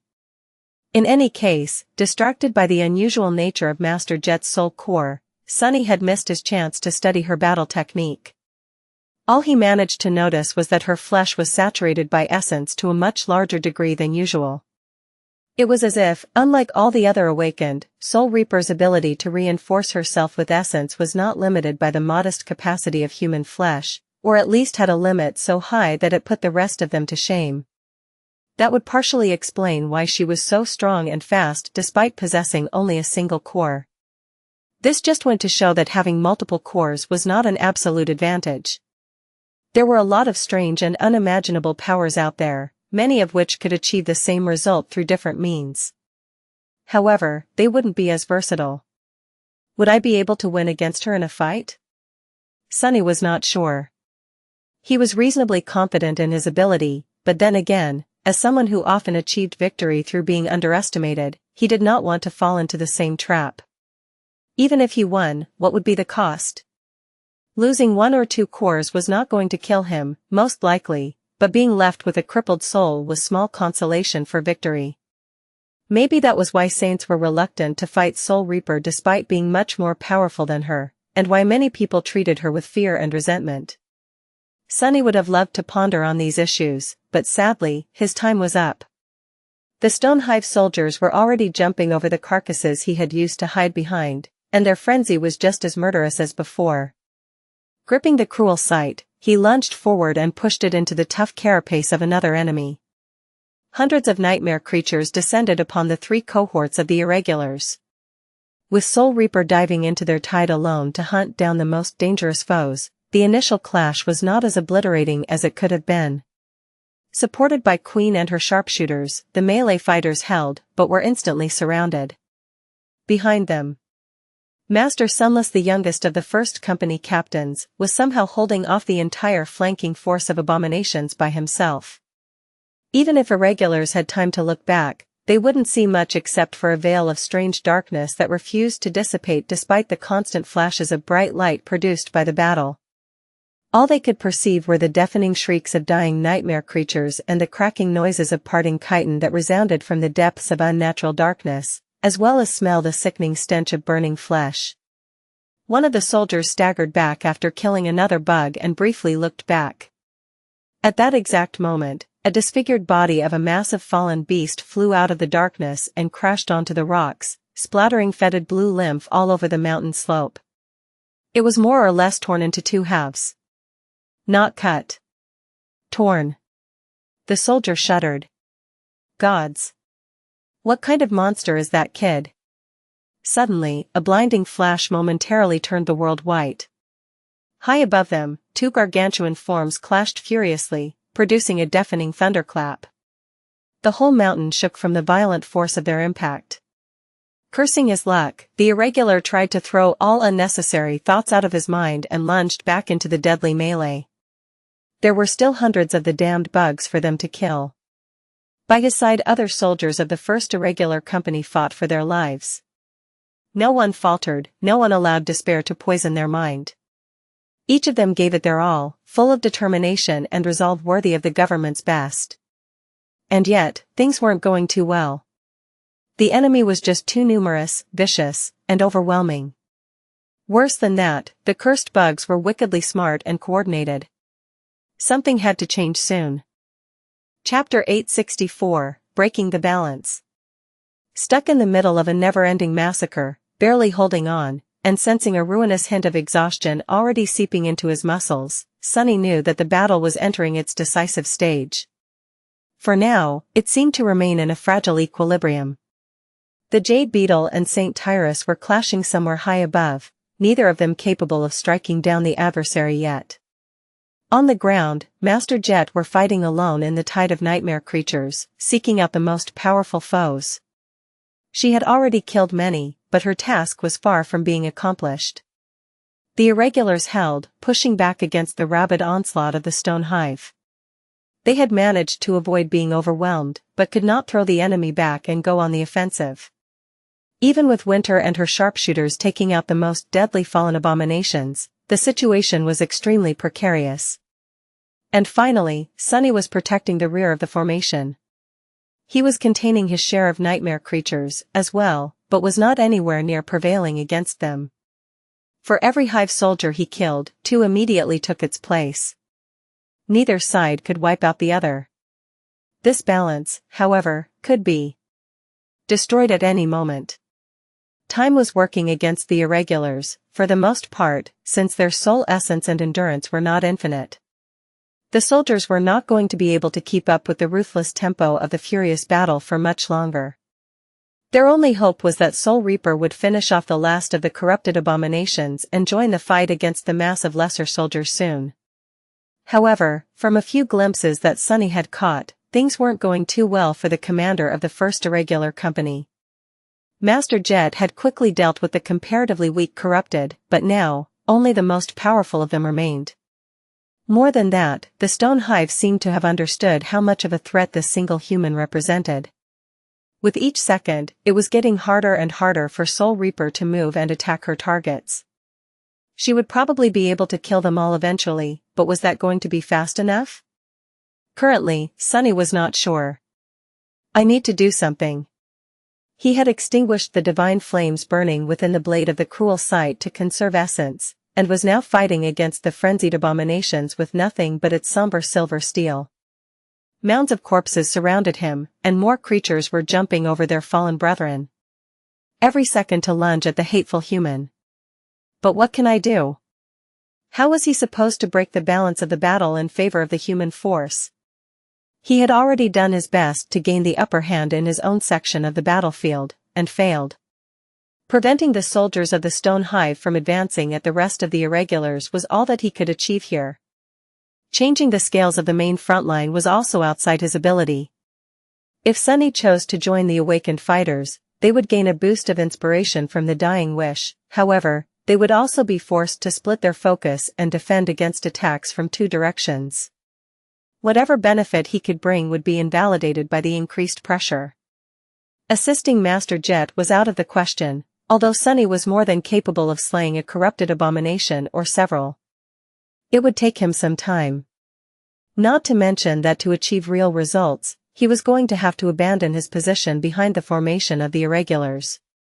So then, only one component of the battle remained. Dodging an especially fierce attack of a bloodthirsty bug, he used one of the shadow tentacles to suddenly pull himself away from the advancing enemies and pierced the body of a somewhat startled abomination a dozen meters further down the slope instead. Then, he briefly looked up. 2 giant shapes were entangled with each other high in the dark skies. Arcs of lightning danced between them, and rivers of caustic black ash were flowing through the air like clouds. His face turned grim. It's too strong. I can't kill it. Can't kill it fast enough. But then again, did he need to? Deciding something. Sonny sighed and threw the cruel sight into the maw of a lunging abomination. Then, he closed his eyes and tried to forget about the fact that he was surrounded by a swarm of nightmare creatures, each of them driven crazy by the desire to tear him apart. The shadows unleashed from the small lantern that was tied to his belt suddenly surged forward and formed a barrier around him. Even the tentacles that had been slaughtering Hive soldiers dissipated and merged into its dark walls. Within the barrier, Sunny summoned Morgan's warbow. As a swarm of scarlet sparks appeared in the air, a heavy blow shook the shadow cage he had constructed around himself. Then, another, and another, and another. Soon, countless strikes were raining on it, making the surface of the barrier shake and crack. Sunny had made the cage as durable as he could. Infused with his ascended essence, it was much more resilient than the armored hull of the mighty battleship he had once helped preserve. And yet, just a few breaths later, it was already crumbling. Wide cracks appeared on its surface, and then a sharp chitin blade shot through one of them, scraping against the onyx surface of the mantle of the underworld and throwing Sunny back. However, it was enough. As the black bow appeared in his hand, Sunny commanded the shadow cage to transform itself. Immediately, it lost solidity and substance. Instead, long and sharp spikes shot forward from the barrier in all directions. A few abominations were skewered by them, but most were only stalled for a moment as deep scratches appeared on their carapaces. Not paying them any attention, Sunny looked up and drew his bow. Soul arrow. Death dealer. This time, a lustrous arrow that appeared to be made out of pale gold appeared on the string. Its wide broadhead, which was perfect for slicing flesh and dealing devastating wounds, was radiating a soft golden radiance. As time seemed to slow down, Sunny took aim, wrapped his shadows around the arrow, and then sent it soaring into the sky. Flying through the darkness, the arrow reached its target almost instantly. The target, of course, was the corrupted tyrant. However, Sunny was not aiming to kill it. He knew all too well that a creature like that would not be destroyed by a single strike, no matter how much essence he poured into it. The golden arrow did not strike the milky white chitin, or pierced the creature's eye. Instead, it hit one of its translucent wing, tore through it, and then bit deep into the base of another one. At the same time, Sunny activated a third enchantment. Burden of Peace, enchantment description: after soul arrows pierce the flesh of an enemy, their weight can be drastically increased. Lodged deep into the Jade Beetle's flesh, the golden arrow suddenly grew as heavy as a ship's anchor. Far below the monstrous tyrant. Sunny smiled in satisfaction. Try and fly away now, bastard. Chapter 865, Lucky Shot. Sunny was not powerful enough to casually slay a corrupted tyrant, yet. Defeating one was not outside the realm of possibility for him anymore, but it would require a good amount of meticulous study and preparation. Even then, challenging a nightmare creature of such immense power meant dire risk to his life. However, Sunny did not really need to kill the Jade Beetle. All he really needed to do was to break the balance of power between the monstrous tyrant and Sky Tide. Something like that was more easily said than done, but Sunny had several advantages that very few people possessed. He had a bow created by the best forge masters of the great clan Valor, or maybe even King Anvil himself.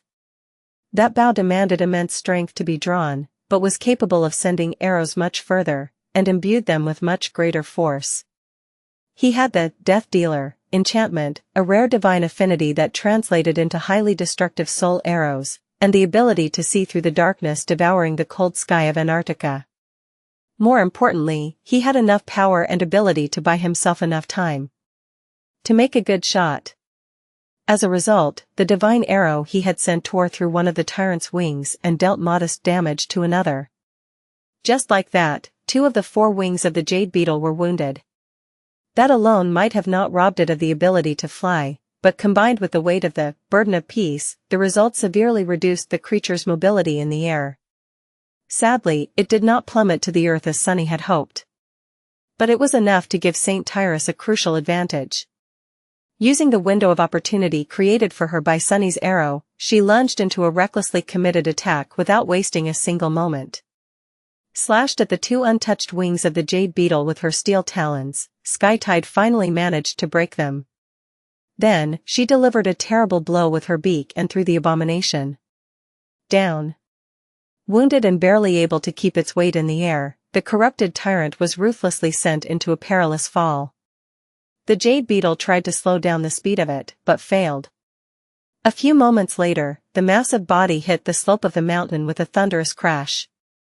However, Sunny was too busy to see any of this. Because, while his arrow had managed to turn the tables of the titanic clash in the skies, he had to survive the consequences of that success, somehow. Sunny had to burn through a lot of essence to have a hope of dealing serious damage to the corrupted tyrant, and so, his reserves were now very close to being empty. He had discarded the cruel sight to summon Morgan's warbow and buy himself enough time to create the shadow cage, and so, he was now more or less unarmed in front of the swarm of nightmare creatures. He had wrapped the soul arrow in 3 of his 4 shadows, and so, they needed time to return. Ever worse, making the fateful shot left him open to enemy attacks for far too long. Even before Sky Tide delivered her vicious strike, Sunny was already dearly regretting his actions. Dismissing both the warbow and the distant cruel sight, he then summoned the latter back. However, the somber spear would only appear after several precious seconds, leaving him not much choice but to face the avalanche of chitin and sharp mandibles with his bare hands, or the short and thin blade of the moonlight shard at best. Instead of using the ghostly stiletto, though, Sunny simply commanded one of the wild shadows surrounding him to flow into his hands and turn into a dark odachi. Manipulating the shape of shadows was not a straightforward task. Forming a simple tentacle was the easiest, since it was not too far removed from the natural state of the shadows. However, the more precise, specific, and compressed the shape was, the more concentration and essence it took to achieve it. A sword hard enough to withstand the rigors of battle and sharp enough to cut through the flesh of the enemies was not easy to create. Usually, it would have taken Sunny some time and a lot of mental exertion to make one from a formless shadow. However, the black odachi appeared in his hands almost instantly. That was because Sunny had methodically trained several applications of shadow manifestation during the 6 calm months after the second nightmare. He had come up with a small number of forms that could serve his basic needs in battle, such as a barrier, a spike, a chain, a sword, and created them over and over again, day after day, until manifesting them became an instinct. That was why it only took a split second for the shadow sword to manifest when he needed it. Of course, as a blade created from ascended essence, it was comparable to an ascended weapon in terms of sharpness and lethality. Sunny was just not sure how long he would be able to maintain the dark odachi, considering that keeping it tangible was slowly eating through the scarce remains of his essence. Crap. He barely managed to meet the first foe with a strike, neatly cutting its body in 2 halves. Although Sunny had long grown accustomed to using a spear, holding a sword still felt the most familiar to him. Fighting with an odachi again felt like meeting an old friend. He would have smiled if there was not a crushing wave of abominations falling down on him. Sharp blades of chitin struck at the mantle of the underworld, throwing Sunny off balance. Using the residual momentum of his previous strike, he slashed with the odachi and severed the legs of a fallen beast attacking him, then thrust his sword forward, piercing the head of another. Something crashed into him from the side, causing Sunny to stagger. Bad. Sunny paled as he realized that a moment later, he would fall and become buried under a mass of abominations. Luckily, at that moment, something massive and dreadfully heavy crashed into the mountain with terrible speed. The impact caused the whole slope to tremble, as if from a powerful earthquake. As a result, not only Sunny, but also every other irregular, as well as every soldier of the stone hive, were suddenly thrown to the ground. Chapter 866, White Stone. A huge cloud of snow and stone debris rose into the air. Hitting the ground with a muffled yelp, Sunny rolled and tried to maintain the shape of his odachi. Luckily, his training had not been in vain. Even after being startled by the earth-splitting fall of the tyrant and jolted by the sudden collision with the slope of the mountain, he did not allow the shadow sword to unravel. Arg, damn. Slightly disoriented, Sunny sat up and looked around, expecting to see monstrous insects rushing to finish him off. To his relief, the soldiers of the stone hive were in a similar position as him, despite possessing 6 legs and a center of gravity that was much lower to the ground relative to their height. They were all sprawled on the cold rocks, trying to get up. Actually, there were surprisingly few of them around him. Those that were alive, at least, crushed corpses littered this particular stretch of the slope, flattened so thoroughly that it was hard to recognize the shape of the chitin-clad abominations. Sunny strained to regain his wits and frowned. Did I do that? The damage seemed too exaggerated to be done by Sunny or his shadow tentacles. He couldn't see very far, either, because a wall of white stone was blocking his view. Where did this crag come from? If he remembered correctly, there were no large boulders or tall outcroppings near where he had fought. Had he rolled that far down the slope? As Sunny was trying to understand why a wall of rock suddenly appeared in front of him, a stream of inky black liquid flowed down its smooth white surface. Then, the wall of stone slightly moved. His eyes widened. Oh, crap. Craning his neck, Sunny managed to get a better look at the thing that he had assumed to be a stone cliff. Of course, it was not. Instead, it was the carapace of the corrupted tyrant that had been thrown into the mountain by Skytide's vicious attack. The creature seemed battered, with its milky white chitin cracked in several places and leaking viscous black blood, but very much alive. In fact, at the same time as Sunny looked up at it, the Jade Beetle's expressionless black eye shifted and peered directly at him. Its terrifying mandibles moved slightly. Oh, crap. Sunny jumped back at the same time as one of Tyrant's legs came down, shattering the mountain slope and sending another tremor running through it. He was only saved by his quick reaction and a bit of luck. The shadow Odachi whistled through the air and struck the white chitin, only to bounce off of it without dealing any damage. The Jade Beetle stared at him with its unfathomable black eyes and moved, slowly rising. It opened its maw, where a cloud of black ash was already swirling, ready to be spat out. Sunny knew that if that ash enveloped him, something very bad was going to happen. For a split second, he was paralyzed by fear. Then, the familiar weight of the cruel sight calmed Sunny down. The somber spear finally finished manifesting itself into reality, and he instinctively caught it by letting go of the hilt of the shadow Odachi with one hand. What difference does it make? Sunny stared at the domineering tyrant in horror, and then did the only thing he could think of, infusing some of his last drops of essence into the cruel sight to imbue it with an elemental property. He threw the spear again, only a moment after being reunited with it. He did have enough presence of mind to put some thought into what type of elemental damage to choose, though. Neither divine flame nor soul damage would do much in this situation, so. That might work. I think? The somber spear disappeared into the cloud of darkness wreathing in the creature's maw without a trace. A moment later, the tyrant suddenly shuddered and let out a shrill, deafening shriek. Its movement slowed down for a second or two. That was more than enough time to give Sunny a chance to run away. Turning around, he dashed up the slope with as much speed as he could muster. The cloud of ash shot to chase him, but quickly dissipated due to the fact that the Jade Beetle was distracted by torturous pain. The element Sunny had chosen was not the most destructive, but it was insidious, persistent, and extremely painful. That element was corrosion.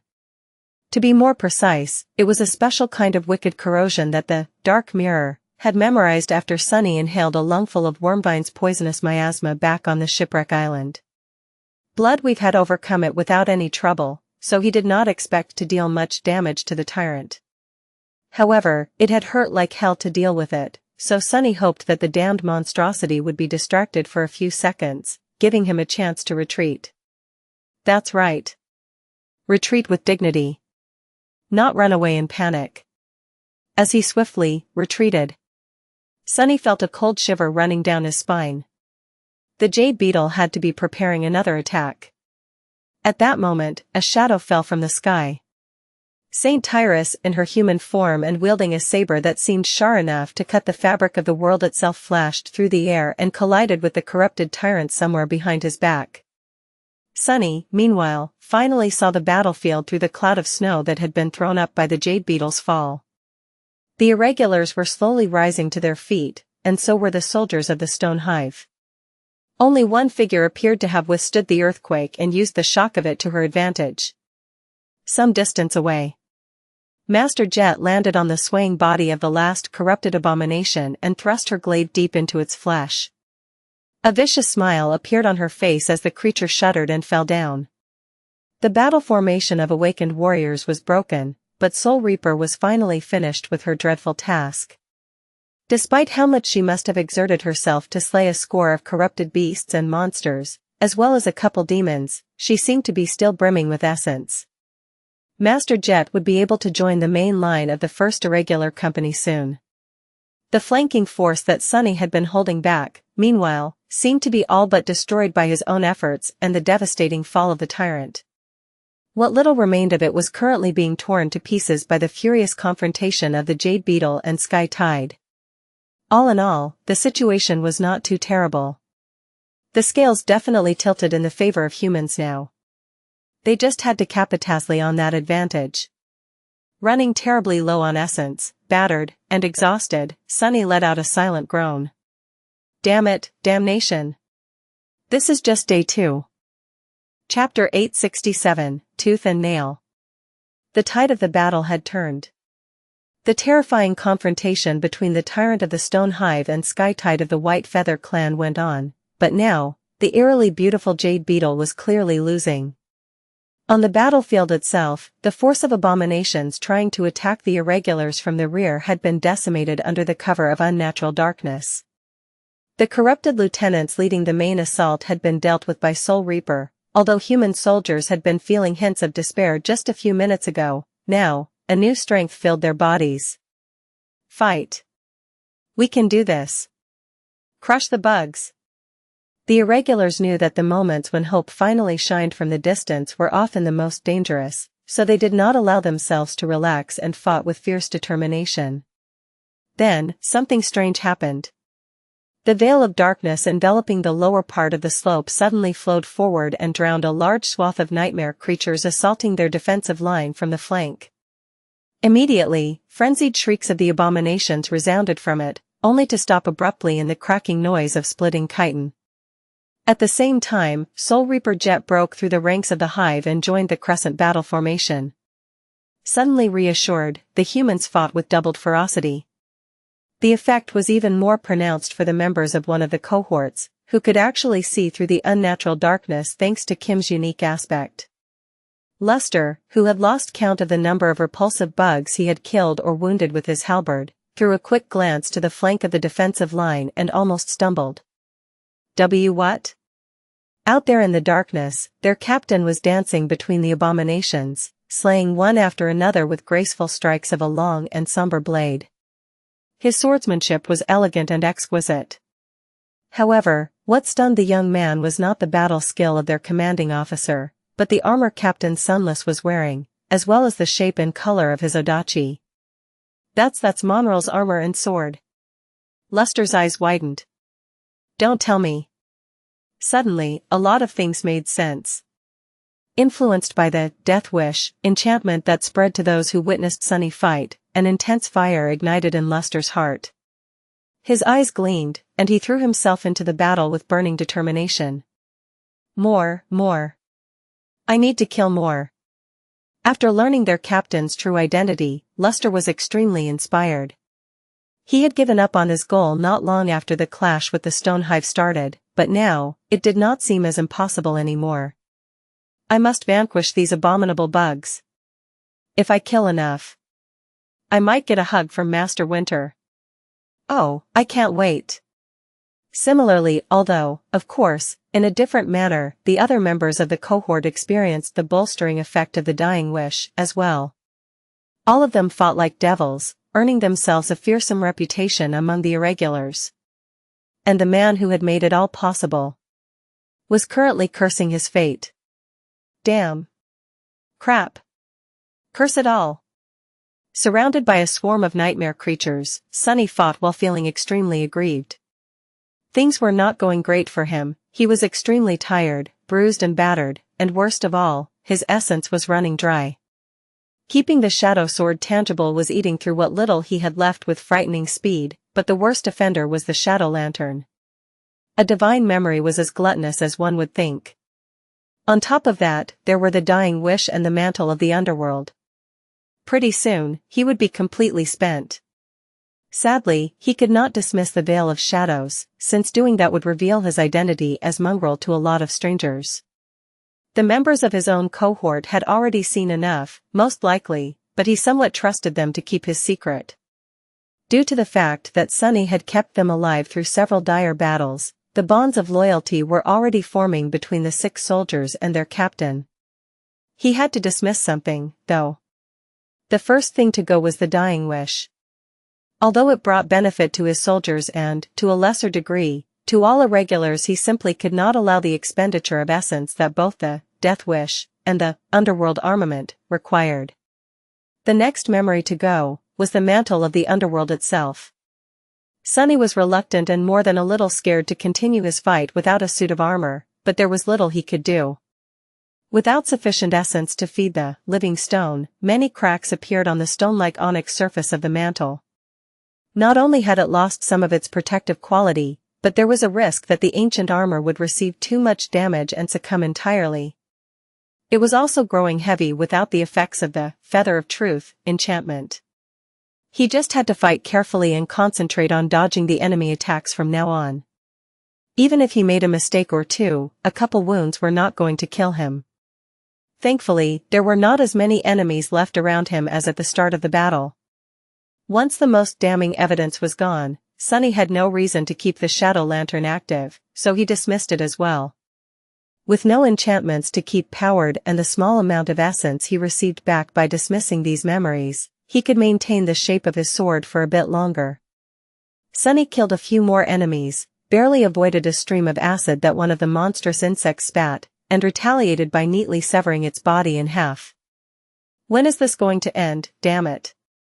A few seconds later, his odachi turned hazy, and then dissipated into a shadow. Sunny was at his limit.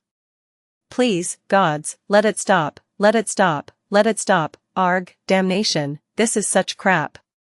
What the hell? What kind of damned situation is this? With nothing better to do, he grabbed a severed chitin blade of one of the abominations and used it as a makeshift sword. At that moment, the veil of shadows created by the shadow lantern finally dissipated. The irregulars saw a stunning image. Wearing no armor and only clad in a torn black bodysuit, Captain Sunless hammered a severed limb of an enemy into the carapace of a fallen abomination. The white chitin split, and the creature let out a painful shriek.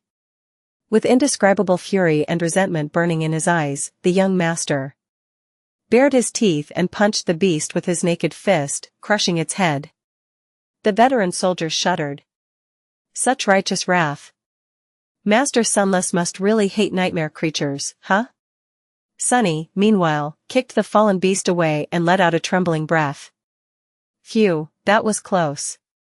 How did I even survive that last attack?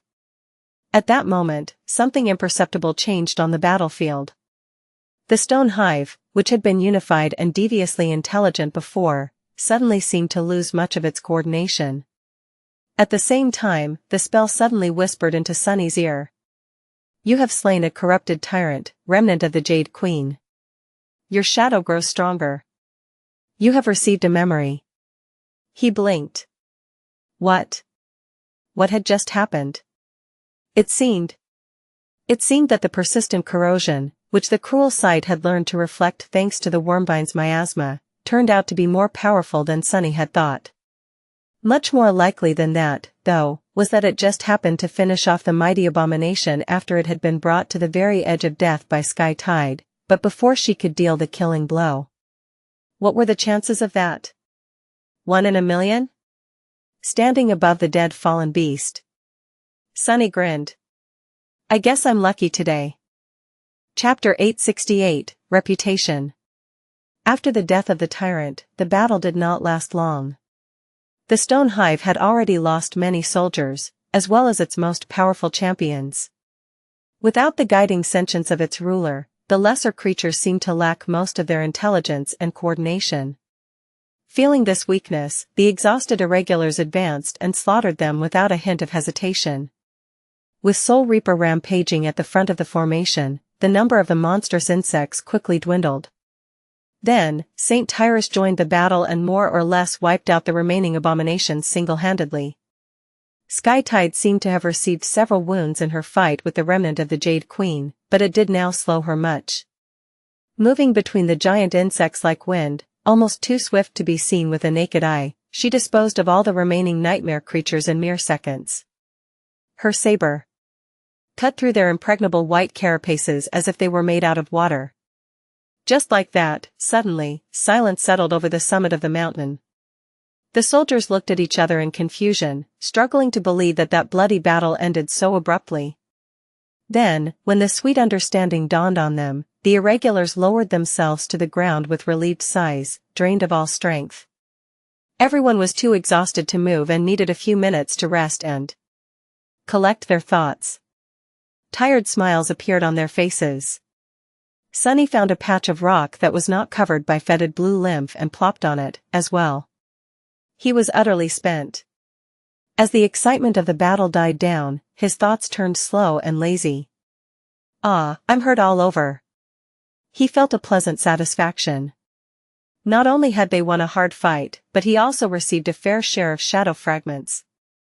Better yet, there was a transcendent memory of the 5th tier he was yet to take a look at. For a moment, he wanted to summon the runes immediately, but then gave up on that idea. He was too tired to think properly right now. The memory could wait until the cohort was safely back aboard the Rhino. For now, Sunny was content to just sit on the ground and rest. As he did, his shadow naturally took a look around. The summit of the mountain had been transformed.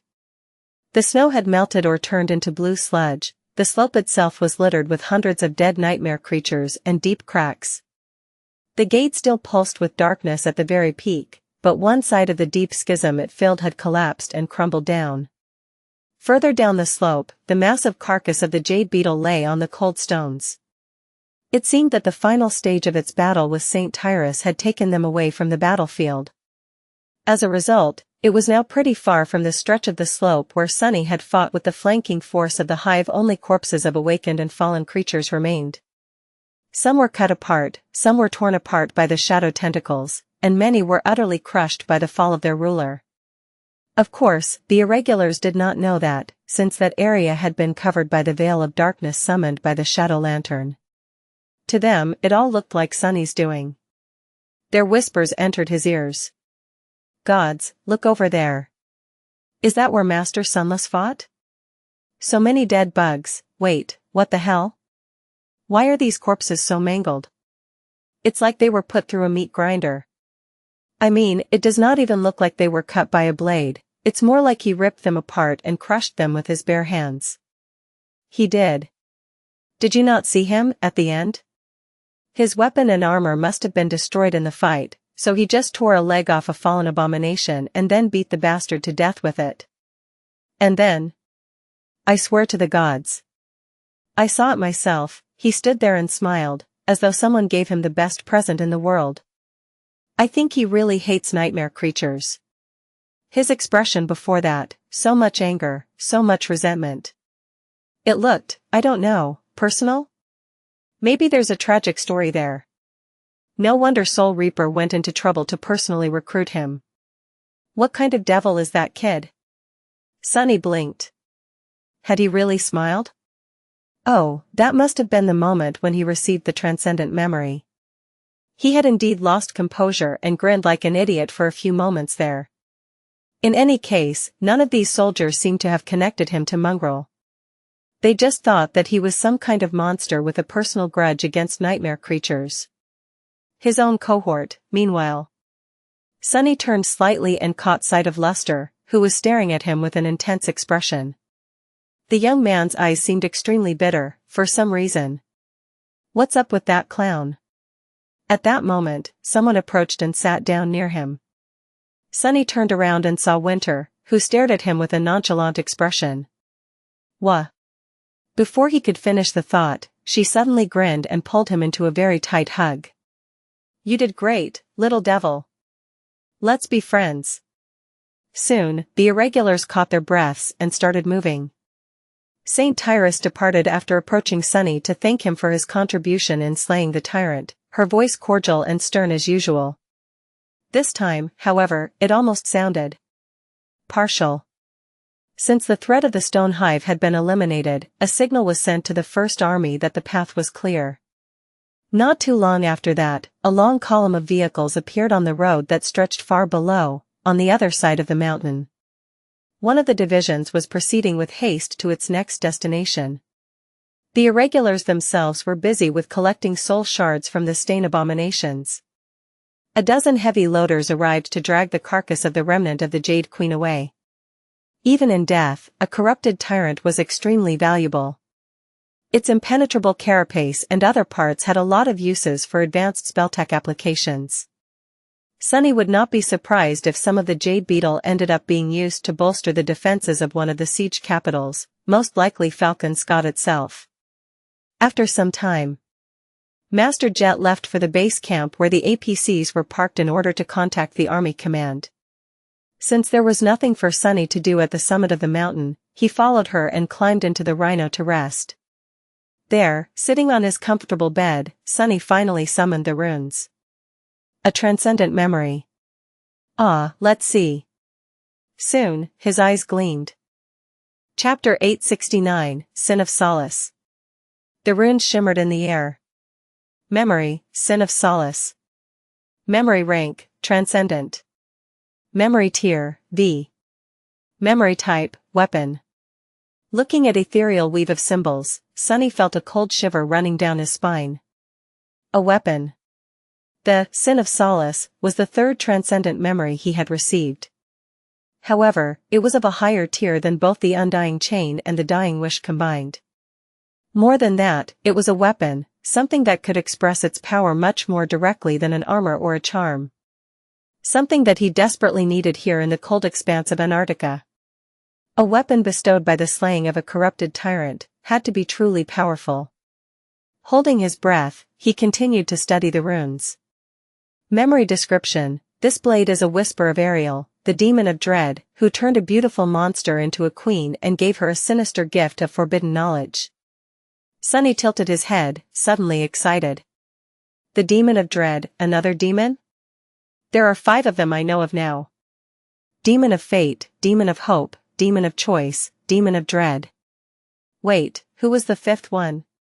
He strained his memory for a while, and then scratched the back of his head. Oh, right. The demon of oblivion. How did I forget? Sunny pondered about the fact that the demon of oblivion was so forgettable for a bit.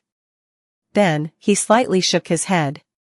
In any case, if this memory was connected to a demon, it had to be immensely powerful. His heart started to beat faster. Memory enchantments: Sinister Whisper, Perfect Jade, Omen of Dread, Hideous Truth, Cursed. Sunny blinked. Wait, what? Cursed? What did that mean, cursed? Somewhat disturbed, he decided to read the description of the last enchantment first. Soon, an ugly expression appeared on his face. Cursed, enchantment description: this blade slowly drives its wielder mad. What the hell? His new shiny transcendent weapon had come with side effects? What kind of crap is this? Since when do memories have flaws? Mad. It wants to drive me mad? We'll see who goes mad first, damn it. Glancing at the runes with resentment, Sunny decided to study the other enchantments before coming to conclusions. Sinister Whisper, enchantment description: this blade can deal both physical damage and mental damage to those that it cuts, destroying not only their bodies, but also their minds. The mental damage persists like a curse, even after a single cut. He grunted. How insidious. Mental attacks were almost as rare as soul attacks, and equally as hard to defend against. There was something terrifying about them, too, especially to those beings that were very hard to kill or nearly immortal. After all, what was the point of living if one's sanity was gone? A blade like that, truly, it would have been a bane of someone like the Eternal Chain Lords of the Kingdom of Hope. If only the damned memory did not deal the same mental damage to the wielder. Sunny grimaced, and then continued to read the runes. Perfect Jade, enchantment description: this blade is carved from a piece of sublime jade, and as such is sharp and durable beyond logic and reason. Straightforward. Omen of dread, enchantment description, a faint remnant of Ariel's presence lingers on this blade, striking terror into the hearts of all beings. Sunny frowned. Another mental attack enchantment, but this one is passive and affects an area. Not bad, should work wonders when Nightmare is around, too. Finally, the last one made him frown. Hideous truth, enchantment description, the more the wielder's sanity is shattered, the more powerful this blade becomes. It bestows revelations of madness on those who give in to its will. Sunny sighed. Damnation. So, basically, this already formidable weapon could grow many times more terrifying, but only if the person wielding it went completely insane. Conveniently, the sin of Solace also drove anyone who wielded it to madness, thus providing an easy solution to unlocking the potential of the hideous truth. What am I supposed to do with this thing? And what does that mean, give in to its will? Does this cursed sword have a will of its own? While Sunny liked to joke that he was a bit crazy, he did not really want to turn into a raving lunatic. He lingered for a few minutes, then took a deep breath and summoned his new memory into existence. Soon, a beautiful Xianxia gem appeared in his hands. It was a straight, thin double-edged greatsword with a narrow guard and a graceful blade that gradually tapered to a sharp tip. Despite the fact that it was almost as long as Sunny was tall, the sin of Solace surprisingly did not weigh much. In fact, it was as light as a feather. Its hilt was carved out of black obsidian, and the blade itself was stark white, with beautiful patterns etched on it. Despite the description of the perfect Jade enchantment, it did not seem rigid as stone. Instead, it was both hard and flexible in perfect proportion. A sword such as this was nimble and swift, but also capable of dealing devastating damage. Despite its breathtaking beauty, however, as soon as Sunny touched the cool obsidian hilt, it was as though someone whispered into his ear. He shivered and turned around, only to find that there was nothing behind him. The whisper, however, did not disappear. It continued to flow from somewhere just out of reach, too quiet to discern any words, for now. Sunny felt that if he just concentrated hard enough, he would be able to understand what the rustling voice was saying. And it was important, very important, to understand it. There was a meaning to them that he just had to know. Had to. Before Sunny noticed, his body was covered in cold sweat. He stared at the sin of Solace with a complicated expression, and then summoned the undying chain. As soon as the bleak armor wrapped itself around his body, the insidious whisper seemed to grow weaker. Sunny was only slightly obsessed with listening to it now. Ah, good. The chains of longing, enchantment of the transcendent armor provided him with a high protection against mind attacks, and the cursed attribute of the beautiful Jian seemed to be just that. A strange and sinister mind attack aimed at the sword's own wielder. Which meant that Saint, who was completely immune to mind attacks, would be able to use the Jade sword without any problem. Sunny was sufficiently certain what he would be able to withstand the tantalizing whispers if need be, as well. It was a small price to pay for being able to wield such a frightening transcendent weapon. If push comes to shove, I can afford to lose a bit of sanity, too. I mean, what's wrong with going a little mad? Been there, done that. Chapter 870, To-Do List. Dismissing the beautiful sword, Sunny breathed a sigh of relief. The insidious whispers assaulting his mind disappeared, leaving only a lingering sense of chill and unease behind. The pressure of the call was already enough to drive a person insane. Adding the curse of the sin of Solace to this burden was not for the weak of heart. Well, whatever. I'll just let Saint use it for now. He was impressed by the cursed blade, though. Its fundamental properties were already fearsome enough, considering that this transcendent weapon's sharpness and durability were further enhanced by the perfect Jade enchantment. It also synergizes well with Nightmare's Dreadlord attribute and the Mantle of Fear ability.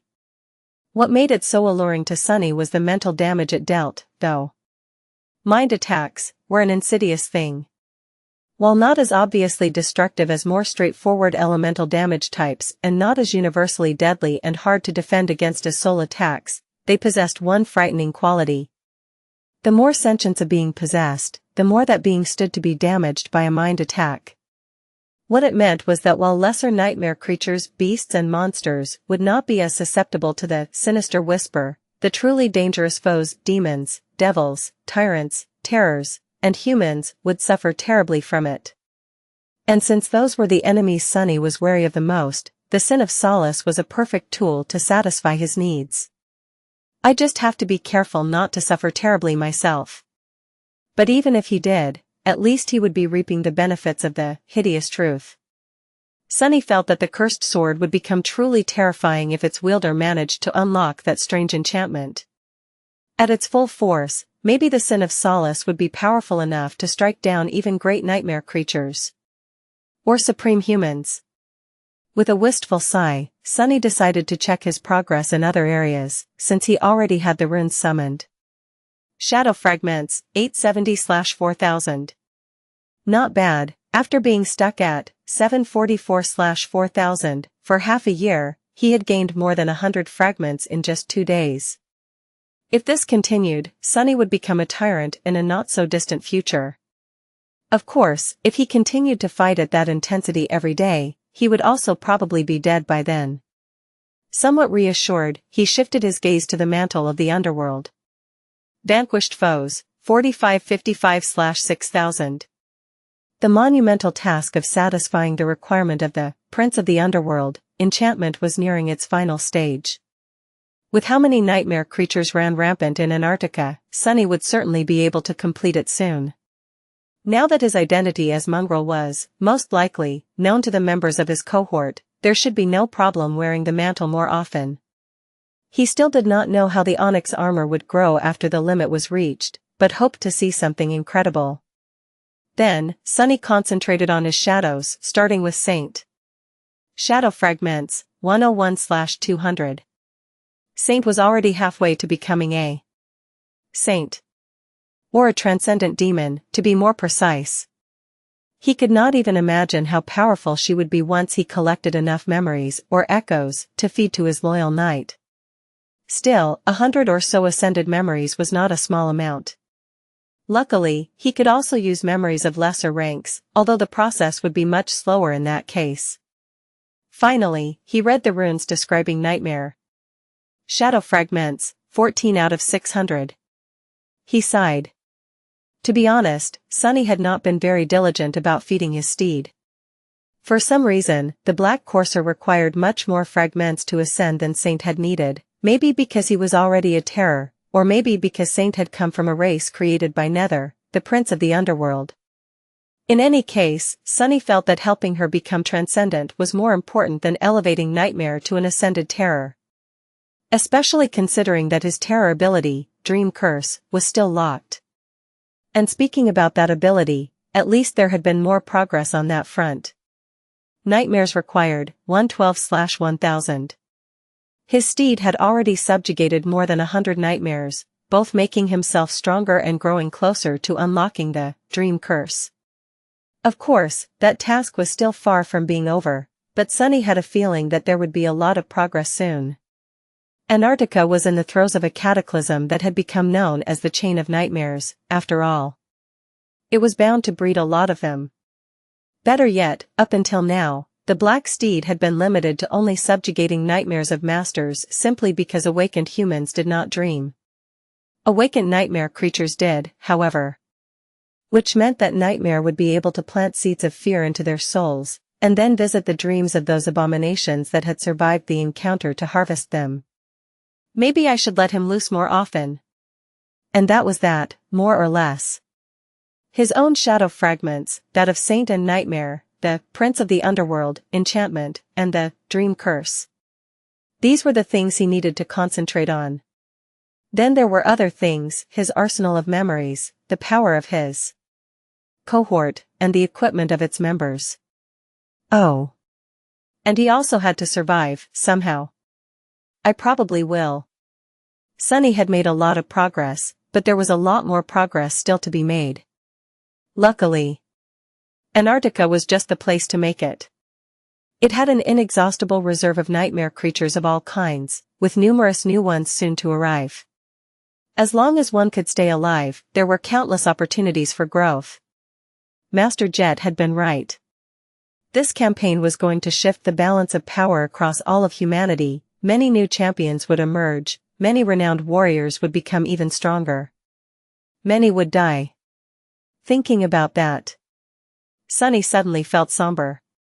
Now, he was even more convinced that the great clans would not be able to stay away from the chain of nightmares for long. He just had to make the best of it before they arrived. Then. Chapter 871, Wild Imaginations. 1,000 duels, undefeated. He even went against Morgan of Valor before ascending. No way. What do you mean, no way? The recordings are all over the network, dude. No, Luster is right. I don't know much about the dreamscape, but it is a fact that he contained a manifesting gate as an awakened. Alone. I also heard that he is a bastard son of a saint from the House of Night, maybe. Even of Nightwalker himself. Actually, some say that he was created in a secret government laboratory from the DNA of powerful nightmare creatures. But the research was abandoned, with all records destroyed, because he was the only test subject who did not go completely mad. I've heard that he is a woman, though? Does he look like a woman, you idiot? Well, now that you say it, he is strangely petite. Has anyone seen Captain undressed? Belle. Did you get hit in the head during the last battle? Keep your voices down. You'll wake him up. Already awake, Sunny was laying on his comfortable bed and listening to his subordinates gossip at the front of the steadily moving rhino. His expression was hard to describe. These fools. He had expected that much from Luster, but Kimmy? Not to mention Belle. Belle was supposed to be their reasonable senior, damn it. With a sigh, Sunny rose, threw a neutral glance at the suddenly quiet trio, and then went to the kitchen to make some coffee. He poured himself a cup of the fragrant drink, added some synthetic sugar to it, then sat down in the lounge area of the APC and took a delighted sip. Throughout all of it, 3 pairs of eyes were following his every move. Sunny shifted slightly, then looked at them in return. What? Is there something on my suit? His black bodysuit had already repaired the tears it received in the battle against the stone hive. Its smart fabric was truly something else. The more Sunny wore it, the more he understood how well designed this unusual uniform was. One could argue whether it was dapper or not, but overall, he was extremely satisfied with his new equipment. Hearing his question, Kim and Luster suddenly looked away with furtive expressions. No. It's nothing. You look great today, Captain. Sunny raised an eyebrow. Belle, meanwhile, continued to stare at him with a strange expression. For some reason, Sunny suddenly felt an impulse to cover his chest with an arm. He frowned. Anything you want to ask? The swordsman simply nodded and smiled. Yeah. Captain, are you mongrel? Luster and Kim flinched and looked at him with horror. Sunny, meanwhile, scowled. Who are you calling a mongrel, bastard? Belle shook his head. No, I mean, are you Lord Mongrel? You know, that guy? Damn. As expected. Truth be told, the moment the question had been asked, he had no choice but to answer. Sunny just stalled a little to collect his thoughts. He shrugged. Oh. Yeah, that's me. Then, Sunny took a sip of his coffee with an absolutely nonchalant expression. Luster and Kimmy, meanwhile, were staring at him in shock. Their eyes were as wide as saucers. For a few long moments, there was nothing but dead silence. Sunny enjoyed his drink for a bit, and then scratched the back of his head. But don't tell anyone. It's a secret. I wasn't really supposed to become known to the public, you know? Their expressions slowly changed. A hint of grave understanding appeared in their eyes.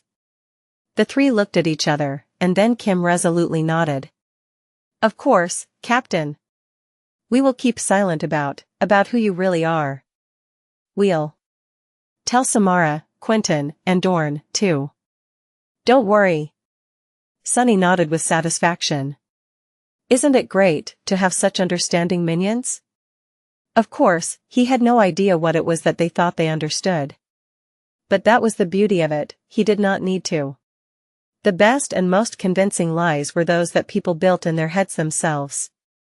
Human imagination was a wild thing, whatever idiotic theory his soldiers decided to believe, be it that their captain was a secret love child of a famous saint or a product of a forbidden government experiment, it was all good with him.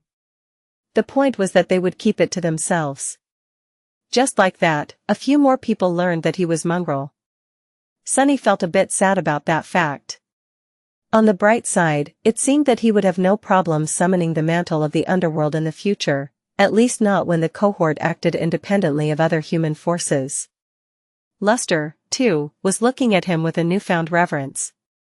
If there was one inconvenient thing about the revelation that Captain Sunless was, in fact, the famous Lord Mongrel, it was that Belle kept throwing strange glances at Sunny. What the hell? With a friendly smile, Sunny took his cup of coffee and returned to the back of the rhino. Climbing back onto the bed, he then took out his communicator. There, a new message was waiting for him. As his smile grew a little wider, Sunny concentrated on the lines of text. Rain, hey, Sunny. How are you doing? Everyone is talking about the Southern Quadrant campaign, that is where you went, right? Are you an officer now? Tell me so that I could brag about it in school.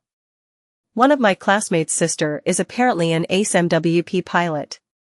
She won't shut up, stop talking about it. Anyway, are you doing well?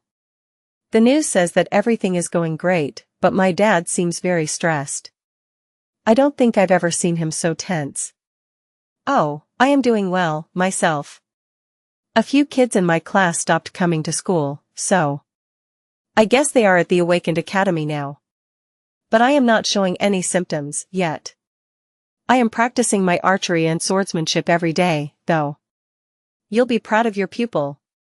Sunny reread the message a few times. Then finished his coffee, grinned, and started composing a response. Sunny, hey. An officer? Gods, who do you think I am? Of course I am. Let me tell you, I am a captain of the most elite unit in the whole army. I have a bunch of powerful awakened under me, and a reputation so fearsome that other masters want to be my friends. The Devil of Antarctica, that's what they call me. Well, I'm sure someone does, maybe. Just yesterday, an actual saint personally expressed gratitude to me. I will probably get a medal soon, too. Oh, I am also in charge of a cutting-edge armored personnel carrier called the Rhino. You won't believe how amazing it is. Let me describe it. First of all, Chapter 872, Spreading Nightmares. The initial several weeks of the Antarctica campaign were the most intense, at least for now. The divisions of the First Army steadily moved south, fighting through the swiftly growing swarms of nightmare creatures and establishing strategic encampments along the way. These encampments were going to serve as the transit points of the evacuation network soon. Moving through them, all the population of the Antarctic Center was going to be relocated to the siege capitals to await eventual salvation. The same thing, only on a much larger scale, was happening in East Antarctica, where most people of the Southern Quadrant lived. As days went by, the chain of nightmares grew more rampant.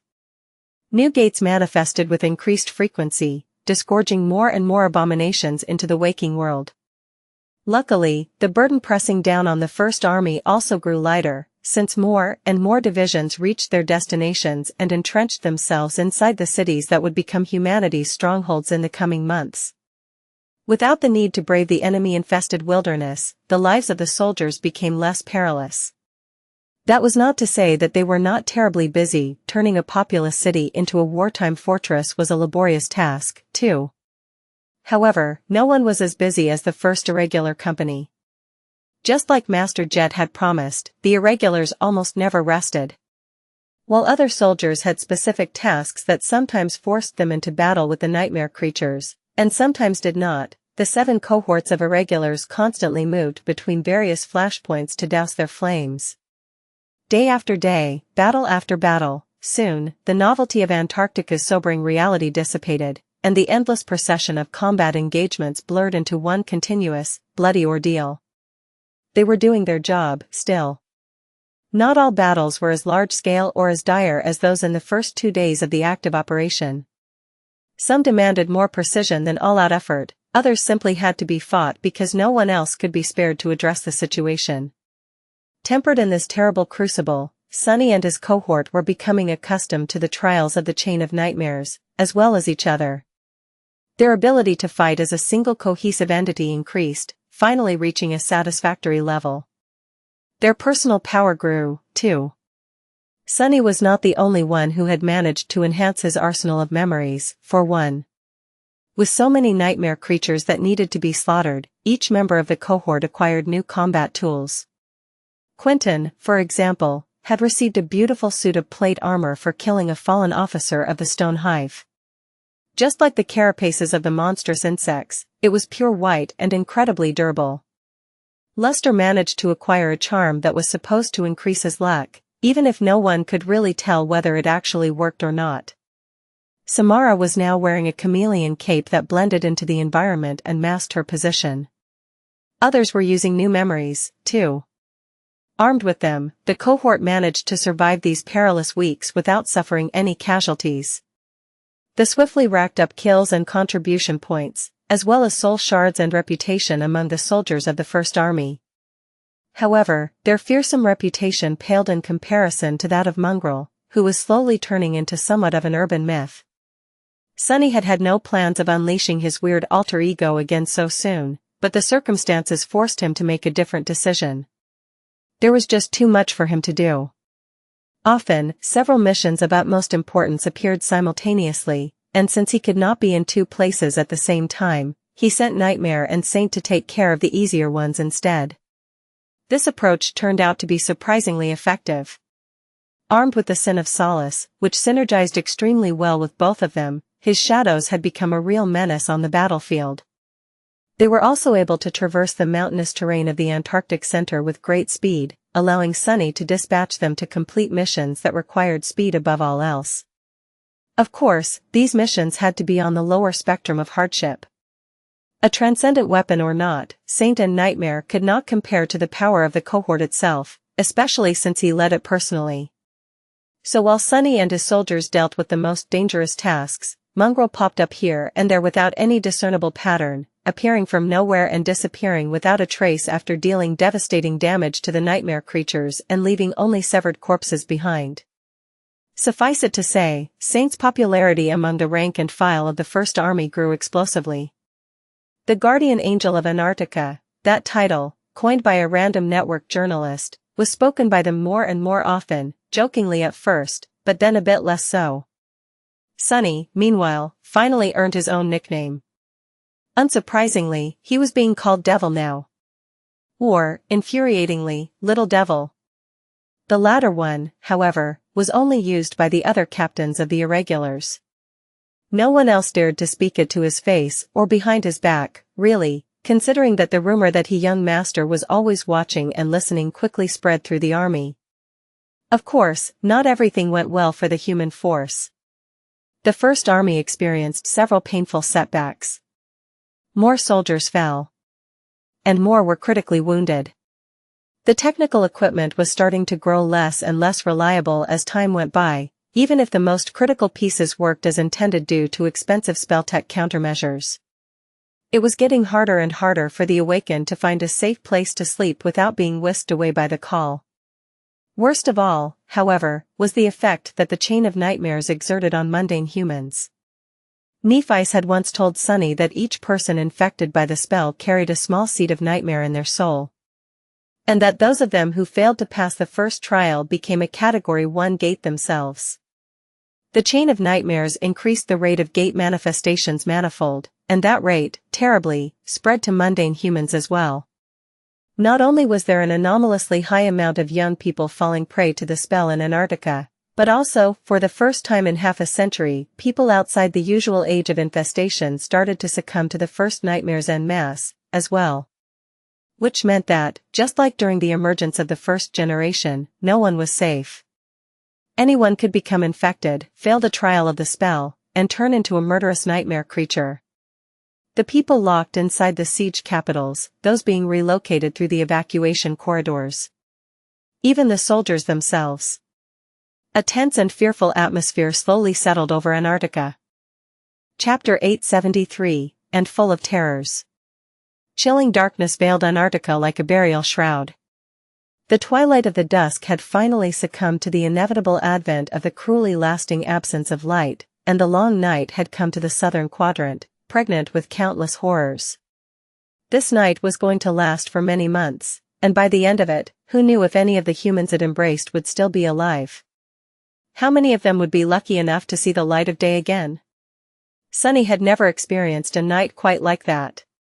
The sun was gone, and the empty sky was full of brilliant stars. The pale visage of the moon lingered among them from time to time, coming and going as it pleased. Despite how dark and cold the world had become, it was strangely beautiful. Back in the alloy jungle of the northern quadrant siege capital, stars were rare guests. Light pollution kept them away. Similarly, there were no stars shining upon the cursed expanse of the forgotten shore. Antarctica was different. Despite the coming of the night, it only grew more dazzling. The stars, the moon, and the breathtaking tapestry of the Aurora Australis that shimmered above them as ethereal shades of green, blue, purple, and red flowed into each other, all of it was very beautiful. However, that beauty hid oppressive horror. Dread, that's the word to describe it. This is a land of dread. Sunny and his cohort were walking through the encampment of the first evacuation army, their armor covered in dents and painted by the blood of the nightmare creatures they had recently killed. The tense and tired soldiers hurried to get out of their way, throwing intense looks at the irregulars. Look, it's the devils. They're here. Thank the gods. Recently, they had become a comforting sight for the rank and file of the First Army. Wherever irregulars appeared, problems seemed to disappear and the number of casualties drastically fell. Of course, these victories had a cost. It's just that the soldiers weren't the ones paying it. With a grim expression on his face, Sunny glanced at Dorn, who was limping and seemed barely able to walk. The giant man's face was pale and covered in cold sweat. He had received a severe wound in the last battle. Even with Quentin's help, Dorn was going to be out of commission for at least several days. Which meant that they would be short a man should a new mission arrive. The campaign was still on track, but it was getting more dire with each day. The air in the encampment was full of fear and tension. More and more nightmare creatures poured into the waking world, and now that darkness reigned Antarctica unopposed, any area that was not illuminated by powerful spotlights could be hiding a deadly threat. Even then, the spotlights tended to flicker and break down spontaneously, which made even artificial light unreliable.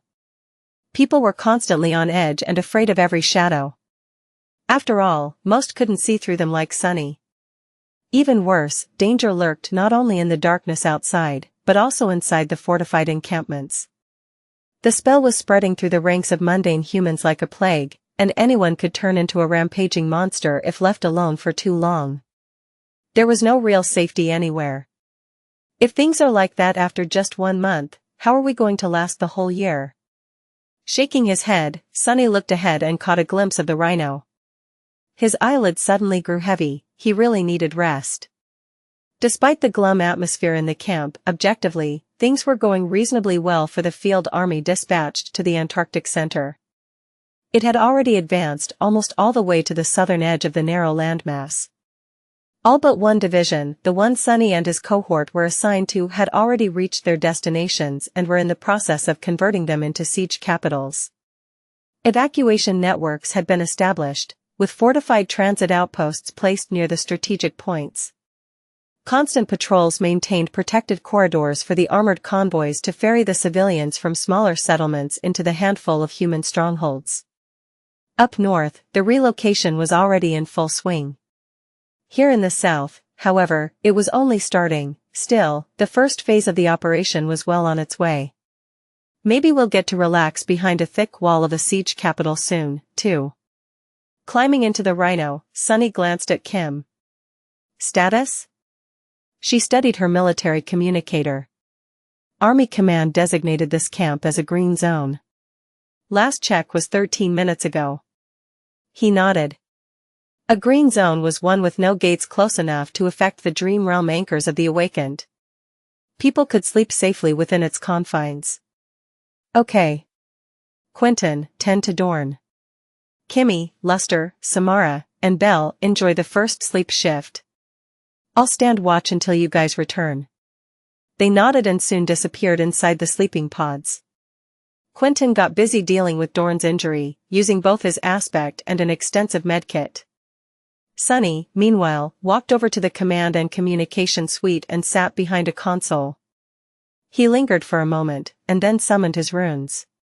Shadow Fragments, 1332/4000. Shadow Fragments, 133/200. Nightmares Required, 209/1000. And finally, Vanquished Foes, 5523/6000. He had achieved a lot in the past month. So much, in fact, that exhaustion had seeped into his very bones. Sunny had long lost count of how many nightmare creatures he had slain, but it had to be a couple of thousands, at least. Even more if he counted those that Saint and Nightmare had hunted down. Mantle of the Underworld will probably be first. Even though he could not wear the onyx armor in every battle, its counter was swiftly approaching the limit. Sunny sighed, and then dismissed the runes. Almost simultaneously, the symbol of an incoming communication appeared on the console screen. He closed his eyes for a moment. Looks like a new mission is here, after all. Chapter 874, One Last Mission. A moment later, a familiar face appeared on the screen. Despite the pressure of leading the first irregular company into the meat grinder of the Southern Quadrant campaign, Master Jet looked relaxed and at ease.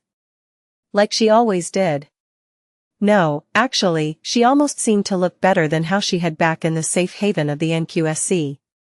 It was as though the exhaustion that everyone in Antarctica felt could not touch her. The perpetual dark circles under her eyes were gone, and her whole presence appeared strangely invigorated. Sunny had a suspicion of why. Soul Reaper flashed him a bright smile. Hey, Sunny. How is it going? He simply nodded. We cleared that fallen nest. Dorn was wounded, though. He'll need a few days to recover. In the past month, his relationship with Master Jet had gradually changed. They grew a bit closer and more familiar with each other. That sense of camaraderie could only be forged by fighting side by side in numerous battles, and was only enhanced by the exceedingly rare background they shared. Wasn't it funny to see two outskirt rats leading the elite government awakened into battle? However, at the same time, after observing Soul Reaper in combat more, Sunny felt that he had come to understand the nature of her flaw. And it was a grim one, for sure. A long time ago, in a different lifetime almost, before even the Forgotten Shore, Sunny had heard from Teacher Julius that Master Jet was feared by many awakened. As the old man had put it, her problematic personality destroyed any chance she might have had of ever becoming a saint. Actually, the exact words he had used were, "Who would want to help a psychopathic killer become a saint?" Later, Sunny had learned more about the unspoken rules of the awakened society and came to believe that these rumors were just a pretense to justify the suppression of the sovereigns. A product of the contempt proud legacies felt toward a clanless nobody from the outskirts who dared to become stronger than them, and refused to bend the knee to their power. But now, he was not so sure. Sunny had seen that Jet possessed a bizarre ability to absorb the soul essence of those that she killed. He had also witnessed her powerful, but fractured core that constantly leaked essence like a broken vessel. Later, he also observed that she seemed to lack the ability to naturally regenerate essence, as all awakened could. And so, he now suspected that Soul Reaper's flaw forced her to constantly pursue murder. It seemed that killing was the only way for her to prevent her fractured core from becoming lifeless and empty. That would actually explain a lot of things, from the true reason she had chosen to come to Antarctica to why a girl from the outskirts, someone who had never been treated like a human by the government, would decide to become a dedicated government operative. Working for the authorities might not have been the most glamorous job, but if there was one thing it did not lack, it was an endless amount of targets that had to be killed. So, maybe those who treated Soul Reaper Jet like a person obsessed with killing were not wrong. They were just mistaken about the reason for her morbid obsession. Which posed a question, Could he really trust her? What would happen if Soul Reaper's essence was running low, and Sunny was the only one around? If he was correct in his suspicion, of course. While Sunny was thinking about that, Master Jet grinned and waved her hand in front of the camera. And it was a strange charm. No, actually, it was just a mundane piece of jewelry. The thing looked like a golden circle with 4 stars engraved on it, beautiful filigree surrounding them, and a purple ribbon attached to the top. What the hell is that? Noticing his confusion, she shook her head. Gods, Sunny. Don't you know what that thing is? This is the Transcendent Star of Valor. The highest military decoration one can receive. It's your medal, fool. I finally managed to get the army command to issue it. Sunny blinked. Oh. That's great. Master Jet let out an exasperated sigh. It comes with a very sizable contribution point reward, too. Instantly, his expression livened. Oh. That's great. Finally satisfied, Soul Reaper nodded. It took some convincing to make happen. Anyway, I'll hold on to it until we meet in person. About that, plans changed a little, so you'll have to complete one more mission before that happens. But don't worry. This one is a calm one, so your man will have plenty of time to recover. Sunny stared at her with a dubious expression. Master Jet summoned the map of the Antarctic Center and highlighted several points on it. The division you're with is not going to proceed further south, since there are no big population centers there. However, there is a very important research installation at the southernmost point of the landmass.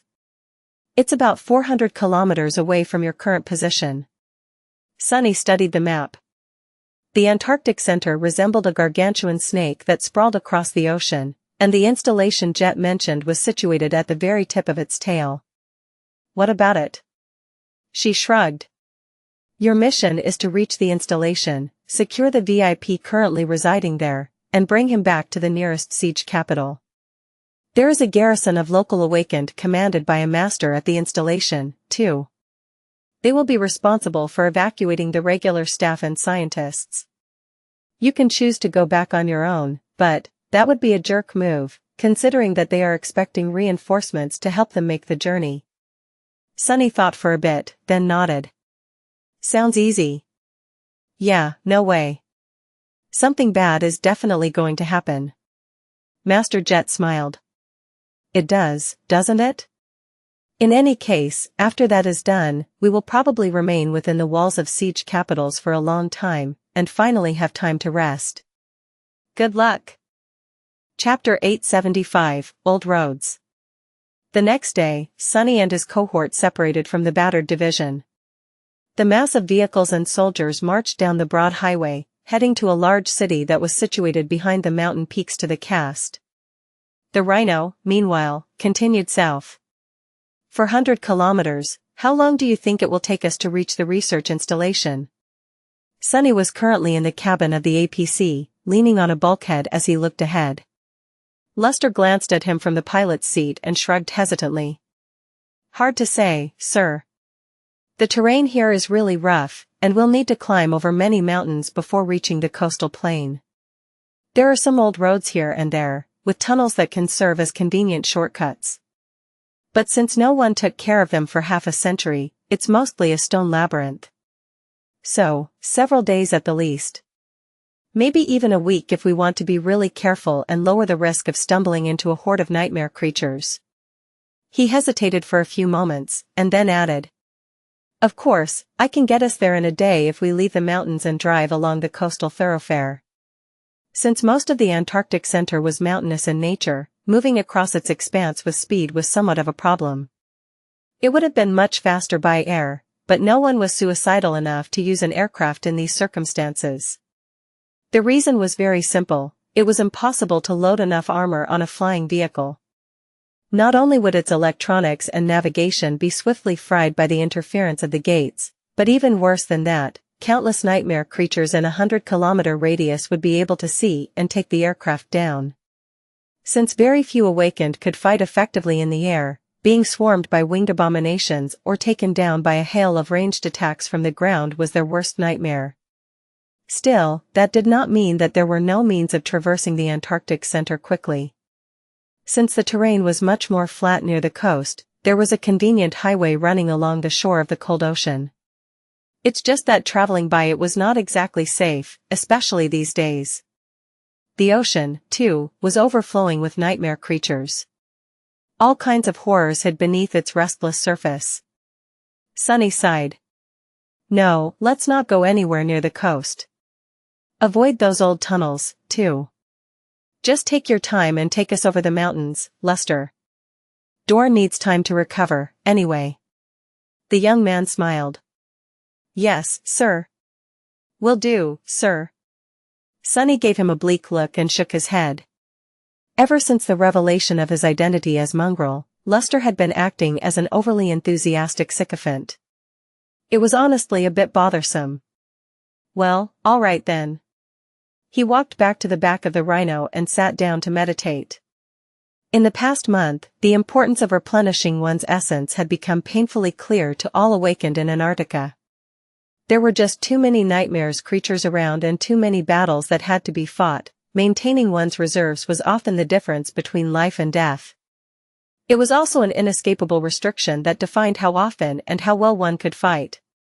Sunny's essence capacity was roughly 4 times as vast as that of almost any other master, but the rate at which his soul restored it was only twice as fast.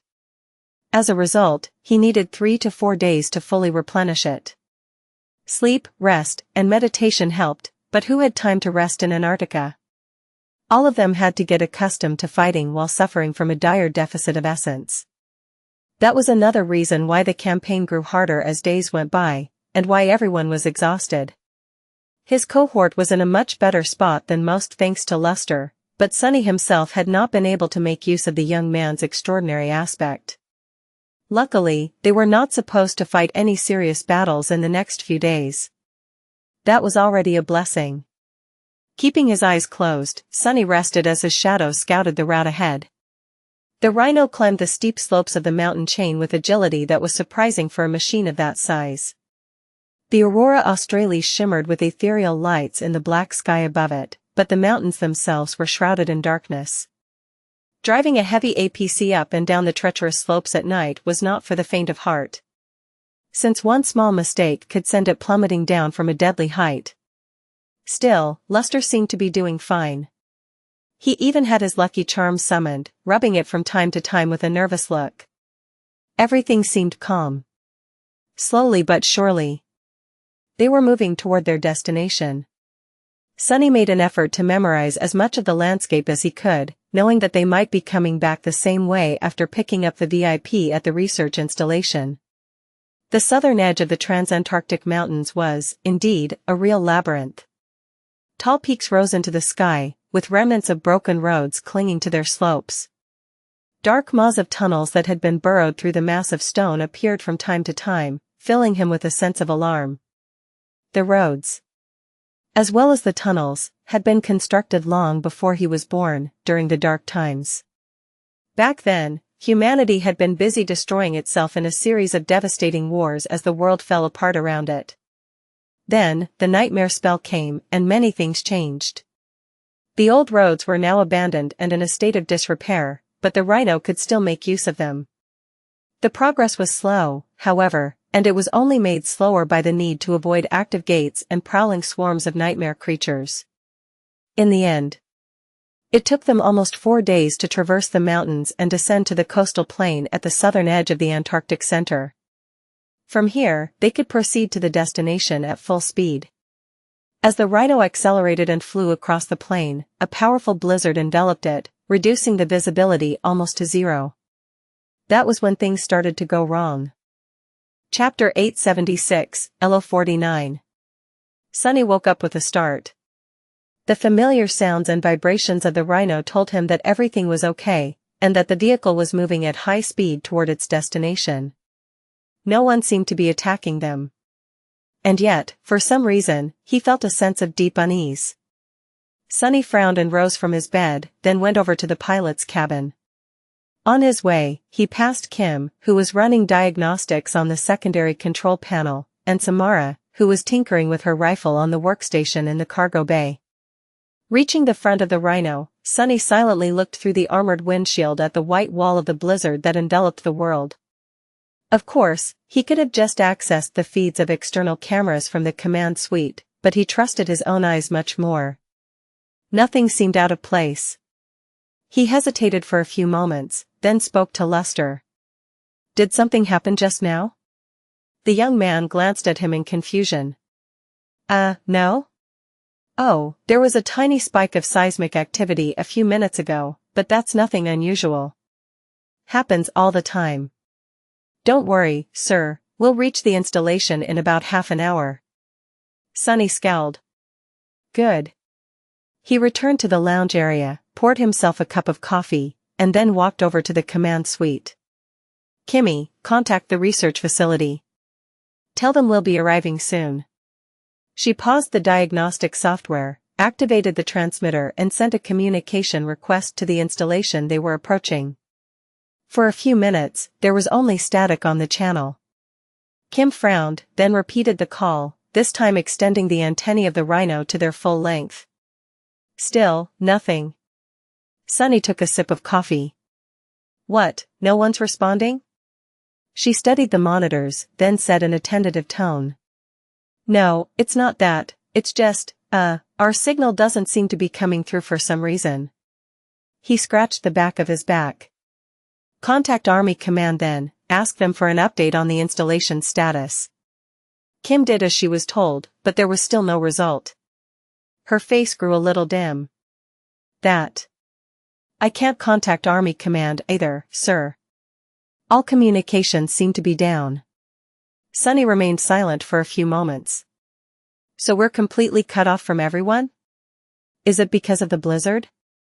Establishing a stable connection had grown a bit hard lately, but they were yet to experience a complete communication blackout. After all, Sunny had spent a ton of contribution points to upgrade the Rhino's comms array. Kim hesitated. I can't say, sir. A simple blizzard is not supposed to mess with the signal so much. Sunny rubbed his face. That doesn't sound good. He sighed, then sent his shadows out into the snowstorm. They spread around the speeding rhino, searching for any sign of danger that could have been hiding in the white haze. However, no matter how hard the shadows looked, nothing seemed out of the ordinary. Sunny remained on guard throughout the remainder of their journey. Minutes passed by without anything happening. Soon, there was a soft sound and some movement in the lounge area. Belle, Quentin, and Dorn returned from the dream realm and climbed out of the sleeping nooks, looking rested and refreshed. Even though the big man still showed some discomfort, his injury was well on its way to being healed. Just like that, half an hour flew by. Sunny caught sight of the research installation long before the powerful projectors of the Rhino flooded its gates with light. The facility looked more like a small fortress settlement than a scientific base. It was perched dangerously close to the ocean shore, and had a thick wall surrounding it, with powerful turrets aiming at the dark waves. There was a large dome-like structure towering above the formidable fortress, painted white on the backdrop of the black sky. It resembled a giant, perfectly smooth egg. The facility had no official name, and was known simply as LO-49. Sunny had no idea what kind of research was being done on its premises, but considering that there was a sizable garrison of Awakened guarding the installation, complete with an ascended commander, it had to be pretty important. The best evidence that the scientists living here were doing very valuable work, though, was the fact that Sunny and his soldiers had been sent to retrieve them. Luster, slow down. We're near. The Rhino gradually reduced its speed and approached the settlement. Beams of light soon illuminated a small fleet of transport vehicles parked in front of it, seemingly waiting to take the staff away as soon as the reinforcements arrived. For a moment, Sunny felt a pang of fear. It was as though the whole facility was empty, with only ghosts populating its streets. Then, however, the turrets above the gates moved, taking aim at the approaching APC. Powerful spotlights ignited on the wall, cutting through the snow and flooding the immediate area with stark light. The Rhino drove to the fleet of transport vehicles and parked nearby. At the same time, the heavy gates of the fortress opened, and a lone human figure walked into the blizzard. With a sigh, Sunny opened the hatch of the rhino and climbed out into the cold. He walked forward and studied the stranger. The man was tall, strong, and looked to be around 40. He was dressed in a black bodysuit similar to one Sunny wore, with an unzipped parka resting on top of it. He had dark hair and calm, intelligent eyes. There was a composed expression on his stern and weary face. Overall, everything about the stranger spoke of experience and discipline. Sunny stopped a few steps away and gave him a nod. I am Ascended Sunless, captain of the 1st Irregular Company of the Evacuation Army. You should have been informed of our arrival. The tall man lingered for a few moments, studying him, then returned his nod. I am Ascended Vern. He offered his hand to Sunny and said in a steady voice. Welcome to LO49, Master Sunless. Chapter 877, Disconnected. Sunny and his soldiers entered the fortified settlement, happy to hide from the blizzard behind its thick walls. There, they saw teams of awakened soldiers walking between buildings as they patrolled the territory. All of them looked tense and tired. Master Vern led them deeper into the complex, giving a wide berth to the central dome-like structure. His gait was steady and confident. I have around 100 awakened under my command, as well as close to 1,000 mundane soldiers. There are about 500 scientists and civilian staff members under our protection. Things were going fine until recently, but, as you can imagine, all of us can't wait to get away from the ocean. Sunny raised an eyebrow. We're going fine? Vern grimaced. Yes. Several gates manifested nearby, but our garrison and defenses were more than enough to keep the nightmare creatures away. However, there have already been instances of people succumbing to the spell within the walls. We suffered a few casualties because of that. He lingered for a moment, and then asked.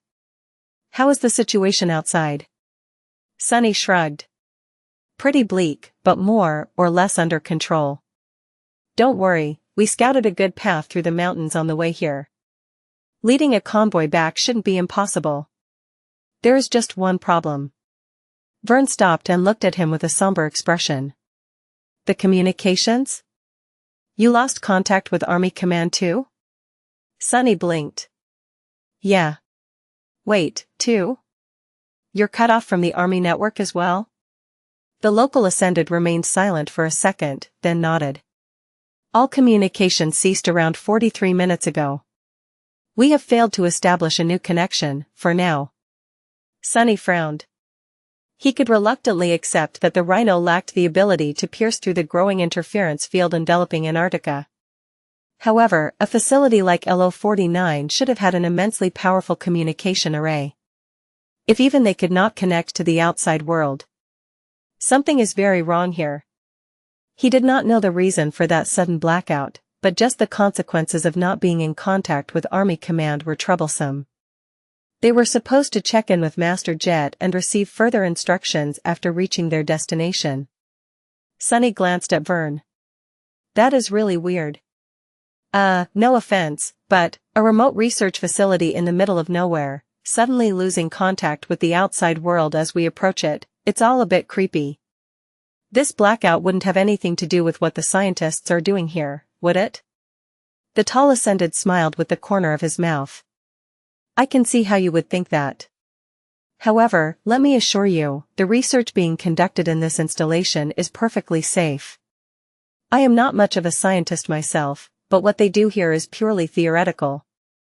There are no practical experiments being conducted at the premises, so there's nothing that could have gone wrong. The worst that could have happened is someone making a mistake on a spreadsheet and being reprimanded by the old man. Sunny studied his face, found it sufficiently sincere, and shrugged. Well, if you say so. The old man you mentioned is the VIP I am supposed to deliver to safety? Vern nodded. Yes, the chief researcher. He is a bit eccentric, but means well, most of the time. I was about to introduce you to him.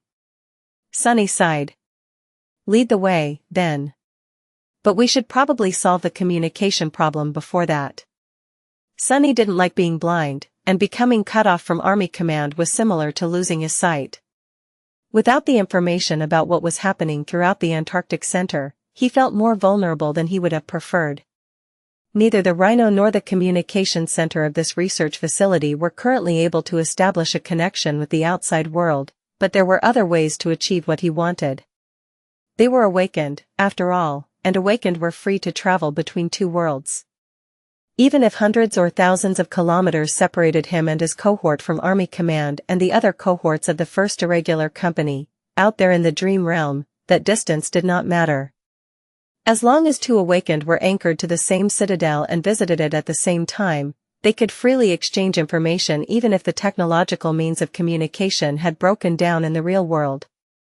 Knowing that, he glanced at Vern and asked a very important question. "What's the status in this place?" Vern hesitated. "It was green 43 minutes ago." Of course, with no Army Command, there would be no updates on the condition of gate interference and the potency of the call surrounding the base. However, awakened and especially masters could make a judgment on that matter themselves. They were the ones affected by the call, after all. It's just that their personal senses were not as precise as the complex calculations and observation data provided by the headquarters. That was why Army Command had issued a recommendation to only trust the verified status updates. Vern was someone who liked to do things by the book, it seemed. Sonny closed his eyes and listened to the whispers of the call. They were so faint as to be almost non-existent.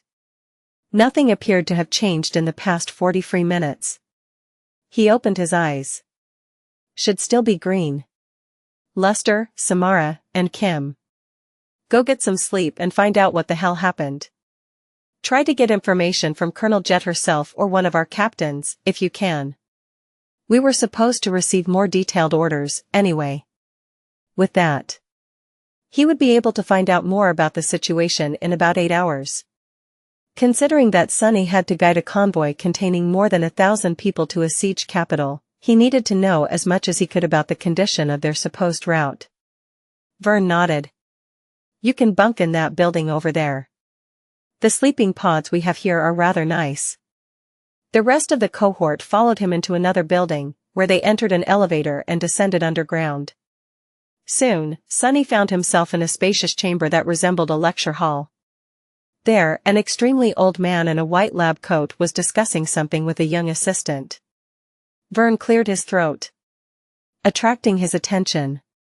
"Professor, this is Master Sunless. He will be in charge of getting you out of here." Then, he glanced at Sonny and added in a subdued tone. "Master Sunless, this is the chief researcher of LO49. Professor Abel." Chapter 878, VIP. There were not a lot of old people in the outskirts, where average life expectancy was rather low. However, even in the city proper, elderly were not a common sight simply because the previous generations had been decimated by the arrival of the nightmare spell. So, Sonny had little experience dealing with really old people. The man in front of him, however, was not just old, he was certifiably ancient. He had to be 80 years, at least, or even older. His skin was thin like paper, with naughty blue veins clearly visible beneath it, and his neatly combed hair was completely white. The old man's eyes, however, were still brimming with sharp intelligence and awareness. This was someone who had been born long before the descent of the nightmare spell, and lived both through the terror of the dark times and the turbulent chaos of the modern era. Sonny hesitated for a moment. "Abel? The Professor Abel?" The old man smiled. "You know who I am, Master Sunless? How flattering. It's nice to see that the young generation still appreciates obscure scientists like me." His assistant, a young woman with dark hair that was gathered in a bun and eyes full of attitude, sneered. "Indeed. I thought all awakened only know how to swing a sword." Sonny gave her a deadpan stare. "For your information, I am a researcher and lecturer back in the academy, with several academic publications under my name. I only swing a sword when there's a reason to." The assistant blinked, then looked down in embarrassment. "Oh." Professor Abel let out a good-natured chuckle. "Don't be rude, Beth. In any case, we'll be in your care then, Master Sunless." He looked at Sunny with curiosity, and then asked. What department are you assigned to in the academy, if you don't mind me asking? Sunny shrugged. Wilderness survival. My specialty is dream realm exploration and the history of dead languages. Professor Obel raised an eyebrow. Oh? Do you, perhaps, know a brat named Julius? Sunny stared at him in bewilderment. Teacher Julius? Of course. He is my mentor, after all. But I wouldn't call him a brat. With all due respect. The old man laughed. He is to me. Julius used to be my student, you know, before awakening and choosing a different field of expertise. How is that rascal doing? Sunny scratched the back of his head. Never in his life had he imagined hearing someone address Teacher Julius as a bratty rascal. He is doing great. His health is good, and he is very passionate about his research. Professor Obel nodded in satisfaction. Good, this is good. Then. Master Sunless, what happens now? Are we leaving LO 49 already? His assistant frowned and looked across the chamber, where lots of scientists were busy copying data on external storage devices and running around in something that resembled panic. Sunny shook his head. We can't contact Army Command right now, so it's hard to say. There will be news in around 8 hours. That is the earliest we can leave, but depending on what information comes back, there can be a delay. The young woman, Beth, sighed with relief. Ah, great. I was afraid we will have to abandon a lot of data. We will continue preparations for departure, then. A few moments passed in awkward silence. Finally, she looked at Sunny in confusion. Are you not going to leave? He grinned, then shook his head. You're in my care now, so I'll stick around. If the professor suddenly dies on my watch, well, I can say goodbye to a lot of contribution points. That would be very sad. Beth stared at him with indignation, then scoffed and left to help the scientists pack things up. At the same time, Master Vern bowed slightly and took his leave, saying that he had a lot to do. Belle, Dorn, and Quentin left, as well. Professor Obel watched them go inside. Don't mind my assistant, Master Sunless. All of us are on edge these days. Sunny shrugged. Understandable. After a while, he looked at the old man and asked. So, Professor, what exactly are you researching here? Also, LO 49, that's a strange name for a facility. The old man smiled. The name? Oh, it's just an abbreviation. Lunar Observatory 49, that is what it means.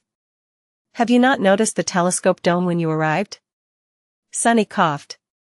An observatory. So that was the purpose of that weird dome-shaped structure.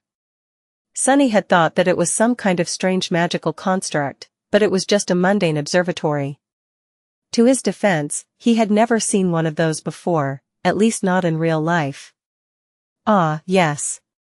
I did notice a dome. You're studying the moon?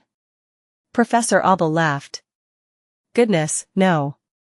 Around 100 of these observatories were built when the nightmare spell first appeared, but most of them are now sealed and abandoned.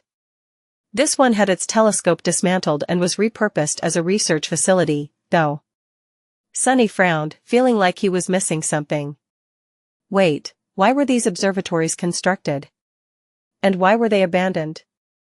The old man glanced at him with curiosity. Why, they were constructed to observe the moon, of course. There were human settlements on the moon in the past, you know, not that that is important. What is important is the nightmare spell. Sunny shook his head. I don't follow. Professor Obel lingered for a moment. Ah, you might not know this. Actually, the first registered case of the nightmare spell infection happened in one of the moon settlements. Mind you, that doesn't mean that it was the first case, just the first documented one. No one really knows where the spell came from, but many point to Luna as its origin, or at least the point of contact. So, of course, there was a strong desire to study the moon many decades ago. Sunny looked at him with a wary expression. Really? Wait. So what did people find out? The old man shook his head. Nothing. As it turned out, staring at the moon for too long can lead to some very, very dire consequences. After many casualties among the researchers, the LO program was discontinued, and the observatories were sealed. I would advise you not to look at the moon too closely, young man. Actually, it's better not to think about it at all. Sonny remained silent for a long time. Eventually, he said, "All right, I guess that answers one of my questions. But what about the other? If you are not studying the moon, what are you researching here?" Professor Abel smiled. "Oh. That is very simple. We are studying the nightmare spell. More precisely, we are trying to understand its causality." Chapter 879, Signs of Lightning. Sonny glanced at the old scientist with interest. "Causality? Do you mean its reason?" Professor Abel smiled. "No, nothing so philosophical.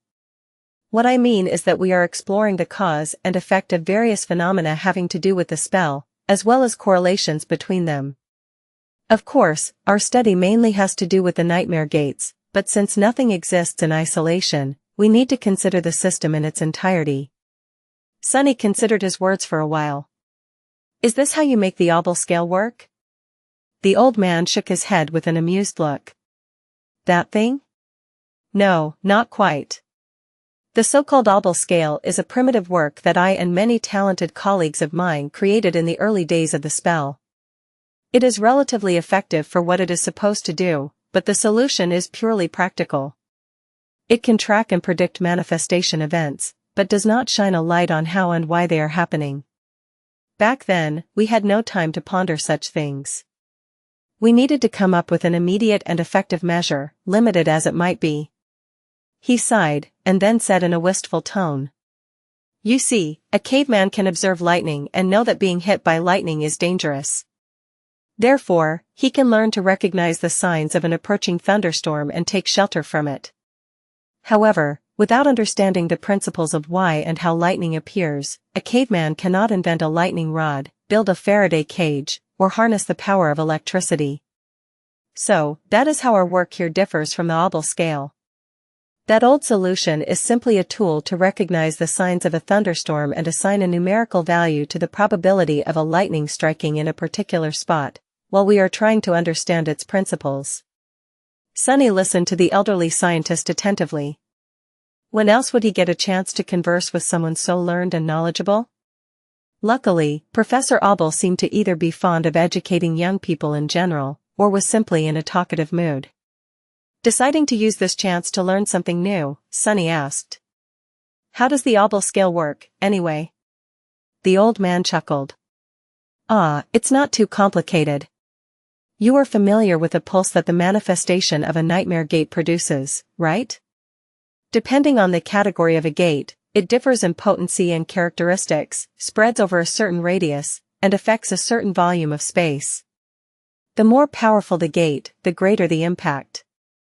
Sonny tentatively nodded, prompting Professor Abel to give him a small smile. "Well, in truth, that pulse is a bit more complicated than that, because it spreads not only through space, but also through time. So, if we know what to look for, we can detect faint aftershocks of a gate impulse before it actually appears. Of course, that requires a vast and expensive network of sensors and monitoring satellites to monitor the entire globe, or at least those areas that we deem important." Sonny blinked. What exactly do you mean when you say that the impulse spreads through time, Professor?" The old man looked at him and remained silent for a few moments. "How do I put it? Try to imagine time as a river, young man. It always flows forward, from the past into the future, and we travel forward with its current. Now, imagine that someone threw a rock into that river. There would be ripples on its surface, wouldn't there? And those ripples, unlike the waters of the river itself, would travel both downstream and upstream. Hence, he can detect those ripples from a bit further up the stream." Sonny couldn't help but scratch his head. What Professor Abel said was not hard to understand, however, it was a bit harder to accept. Perhaps if I think about it in a different way. Sunny imagined a string of a harp. Someone plucked it in the middle, sending a vibration spreading both up and down. Downward was the furor, and upward was the past. Then, he imagined the inconceivable tapestry of fate, and the never-ending expanse of its countless strings, each stretching from nowhere to infinity. A certain event happened, making small sections of several strings tremble. Was that what the old man was talking about? A subtle frown appeared on his face. Come to think of it, does affinity to revelations, perhaps, work based on the same principle? Sunny hesitated for a bit, and then cautiously said. I think I understand? Maybe. Professor Abel smiled. Good. However, as I said, this is just a primitive solution. That solution only observes the effect without understanding the cause. And the cause, why, it is much harder to comprehend. Truth be told, I don't think that humans like us can even conceive of it in its entirety. In fact, the predominant school of modern thought states that the nightmare spell is acausal by nature, meaning that it does not even adhere to the principle of cause and effect.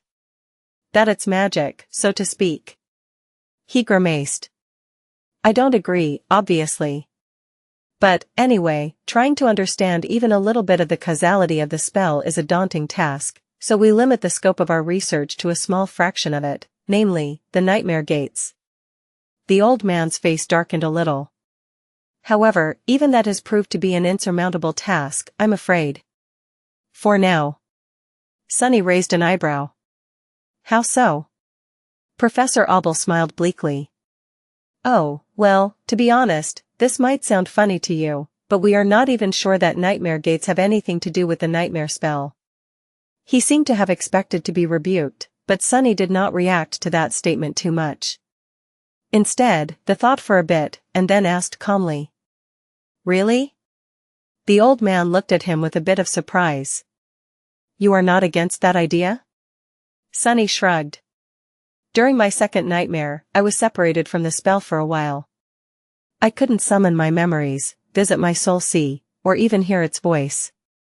However, my aspect and powers were still with me. So, I figured that aspects, at least, exist outside the spell. If aspects are their own thing, why can't nightmare gates be? Oh, that doesn't mean that I'm convinced, though. I am just open to the possibility. Professor Abel looked at him with gleaming eyes. Separated from the spell? Fascinating. Young man, please, do share your experiences with me later. Sunny grinned. No problem. However, if you do publish something as a result, I'll be entitled to receive some points, right?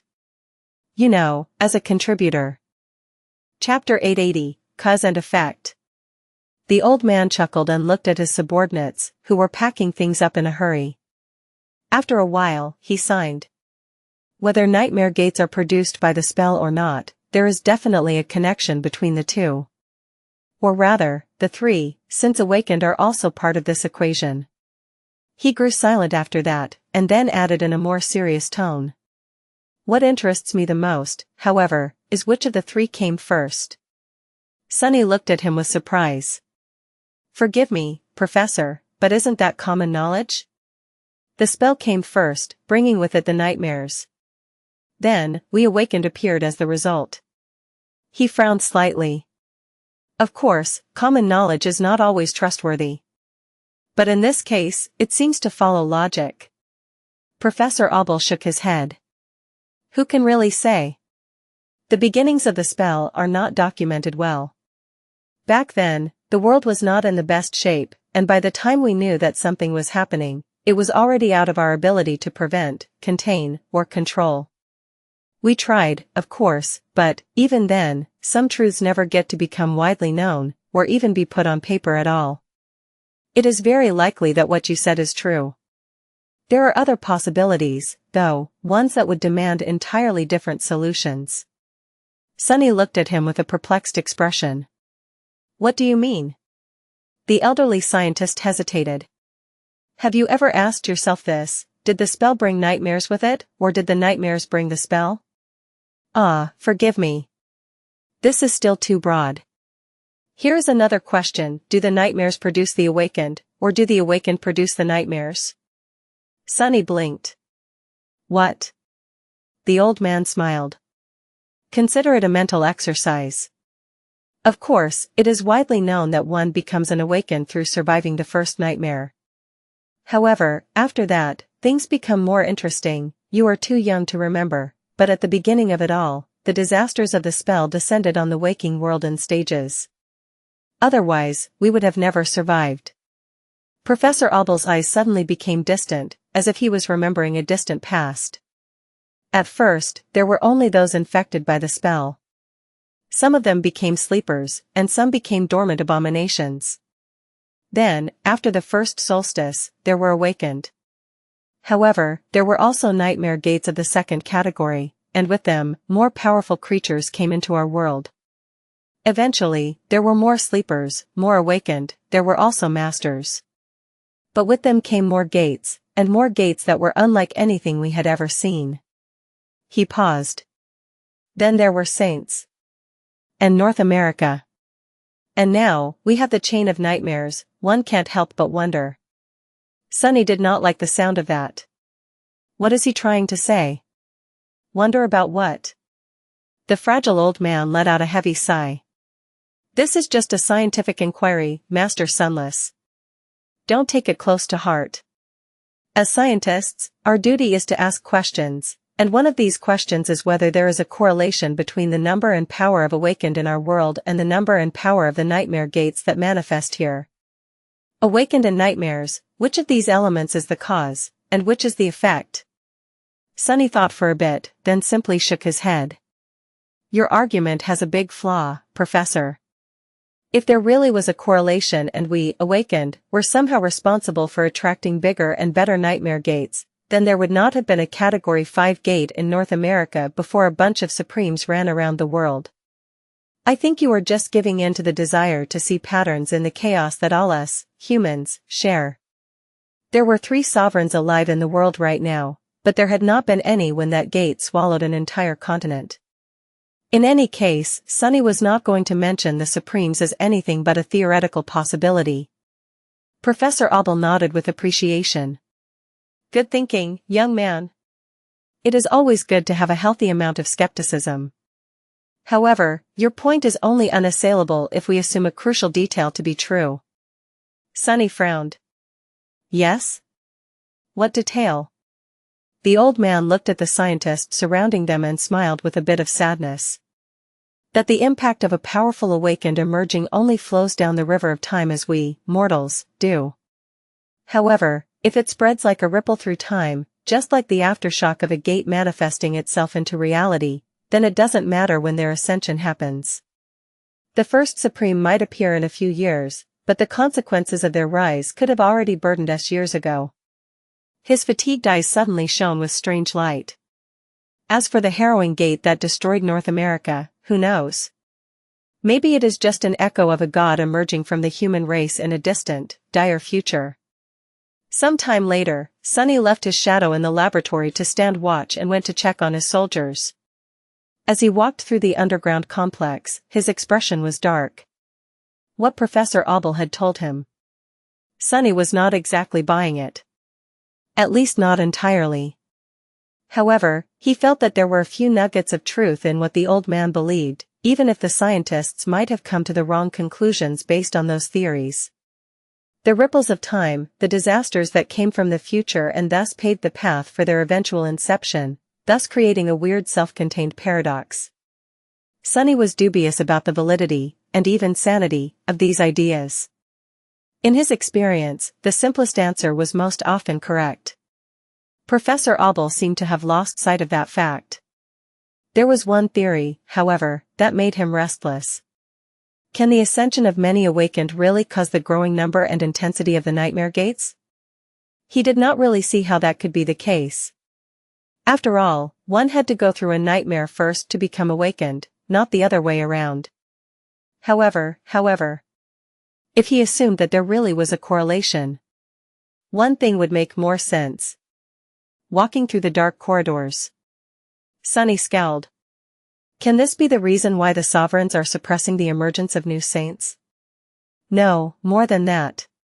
Can this be the reason why none of them challenged the fifth nightmare yet?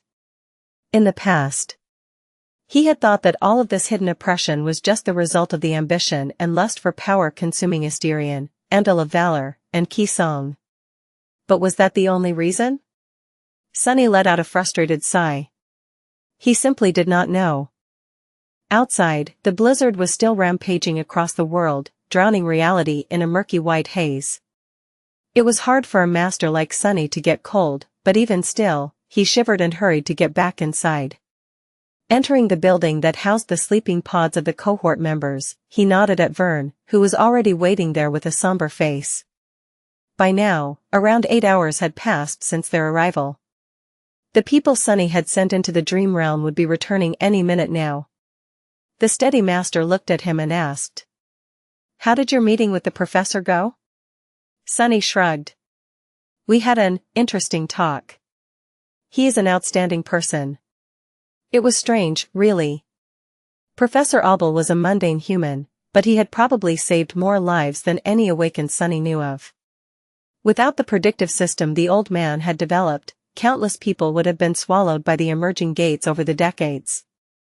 Sunny knew how dangerous a sudden manifestation of a gate in a populous area could be. He had faced one himself, after all. Vern silently nodded. "That he is. I hope you understand now why it is so important to deliver him and his scientists to safety, Master Sunless. Their work must continue."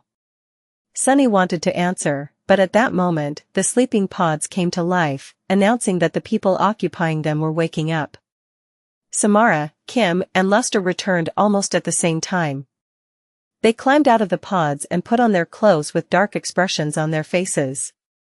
"I guess the news is not too good." At that moment, Luster blurted. "Captain, sir." "Bad, it's really bad." Sunny looked at him darkly. "I gathered as much." "Speak." The three awakened looked at each other. Eventually, it was Kim who addressed the masters. "The situation is still unclear, but there was some sort of earthquake, followed by the manifestation of multiple Category 3 gates. There were also several titans that emerged. The three saints fought one of them above the strait between West Antarctica and the center, and then, communications across all the southern quadrant went down. By the time we left the citadel, people were still trying to understand what happened." Sunny's face darkened. All of that sounded very troublesome. It seemed that the chain of nightmares had reached a qualitative change, plunging Antarctica in chaos. "What about our orders? Have you heard from Colonel Jet?" Samara spoke in a subdued tone. "She did pass on instructions, sir." "Well, at least something went well." Judging by the heavy gazes of his subordinates, however, he would not like what they were about to say. Master Vern frowned as he looked at the beautiful sharpshooter. "Well? What does Army Command want us to do?" Samara sighed. "The region between this installation and the nearest siege capital is judged to be too dangerous to traverse. All the Antarctic center is affected, but its southern edge was seemingly hit the worst. So, we can't go back. The previous evacuation plan was scrapped." Vern did not say anything, but his jaw muscles tightened. It looked as if he was on the verge of uttering a curse, which said a lot about how dissatisfied the man was with the news. From what Sunny had observed, Vern was a very uptight and proper person. He himself was far from feeling elated, as well. Being stuck in a remote facility with no route of escape was not as bad as it could get, but very close to it. Sunny cursed for the both of them. "So, what? Are we supposed to just stay here and wait for death?" Samara shook her head. "We received new orders, sir. Although evacuation by land seems to be impossible at the moment, the naval convoy that delivered us to Antarctica is already on the way back to pick up the second batch of refugees. One of the vessels, battleship Ariadne, is going to be rerouted to the southern edge of the Antarctic center. If all goes well, it will reach us in 2 to 3 weeks. We are ordered to fortify LO-49's defenses and await its arrival." Vern let out a relieved sigh. "I see. 3 weeks, that should be doable. Sunny, however, was not too enthused. The thought of going back aboard a ship did not sound very alluring. On the other hand, traversing hundreds of kilometers of rugged terrain with 2,000 local soldiers and civilians, as well as no reconnaissance data from Army Command and an unknown number of Titans walking around, seemed like an even worse idea. He shrugged with a grimace. I see. Well, I guess we got ourselves a small vacation. Considering that the cohort was going to spend at least 2 weeks at the research facility. Sunny told his soldiers to make themselves at home. The rhino was brought within the walls of the fortress, and they chose to use it as their living quarters instead of settling in one of the buildings. The new environment really was a welcome change. The cohort was exhausted after a month of constant fighting, and this forced break, although unexpected, could potentially give them ample time to rest and recuperate. If something did not go really, really wrong, of course. LO49 was a large facility and offered the members of the cohort a lot of opportunities to entertain themselves and pass time. They could eat in the mess hall, relax in one of the recreational lounges, or even visit a small library. The most refreshing change, however, was simply being among new people. Conversing with the civilian staff of the installation reminded them of the calm times before the chain of nightmares. There were just 2 places that Sunny forbade his soldiers from approaching: the old observatory and the outer wall that oversaw the ocean. Even though the observatory had its telescope dismantled, he still didn't like it. The ocean, meanwhile. Sunny was just prejudiced against dark water, for a good reason. A few days passed in relative peace. And then a week. The news coming from the north were still strangely vague and fragmented. Then, however, that peace was spoiled by a sudden and dangerous development. Sunny was staring at the black waves that came and went, licking the stone shore not too far away from the tall wall of the fortress. Even though he had told his soldiers to stay away from the ocean, Sunny came here once or twice every day, perhaps hoping to see the fearsome silhouette of the giant battleship emerging from the darkness. That was silly, of course, since the arrival of their ride away from LO49 was days, or even weeks away. Still, he found himself in a contemplative mood whenever he observed the waves. He was also reasonably sure in his ability to get away should anything other than Ariadne appear from the ocean. The blizzard finally subsided a few hours ago, so today, Sunny saw much further than before. Not that there was anything to see. Shivering in the cold, he sighed and turned around to go find warmth inside one of the station's buildings. It was at that moment that Sunny froze and tilted his head, as if listening to something. His eyes narrowed. Crap. The maddening whispers assaulting his mind had just grown much louder. Jumping off the wall, Sunny walked quickly and soon reached the security center of the facility. There, several awakened were monitoring the sensor feeds. Vern was standing in front of a wall of screens with a dark expression on his face. Hearing Sunny's steps, he turned his head. You felt it too? Sunny nodded. Yeah.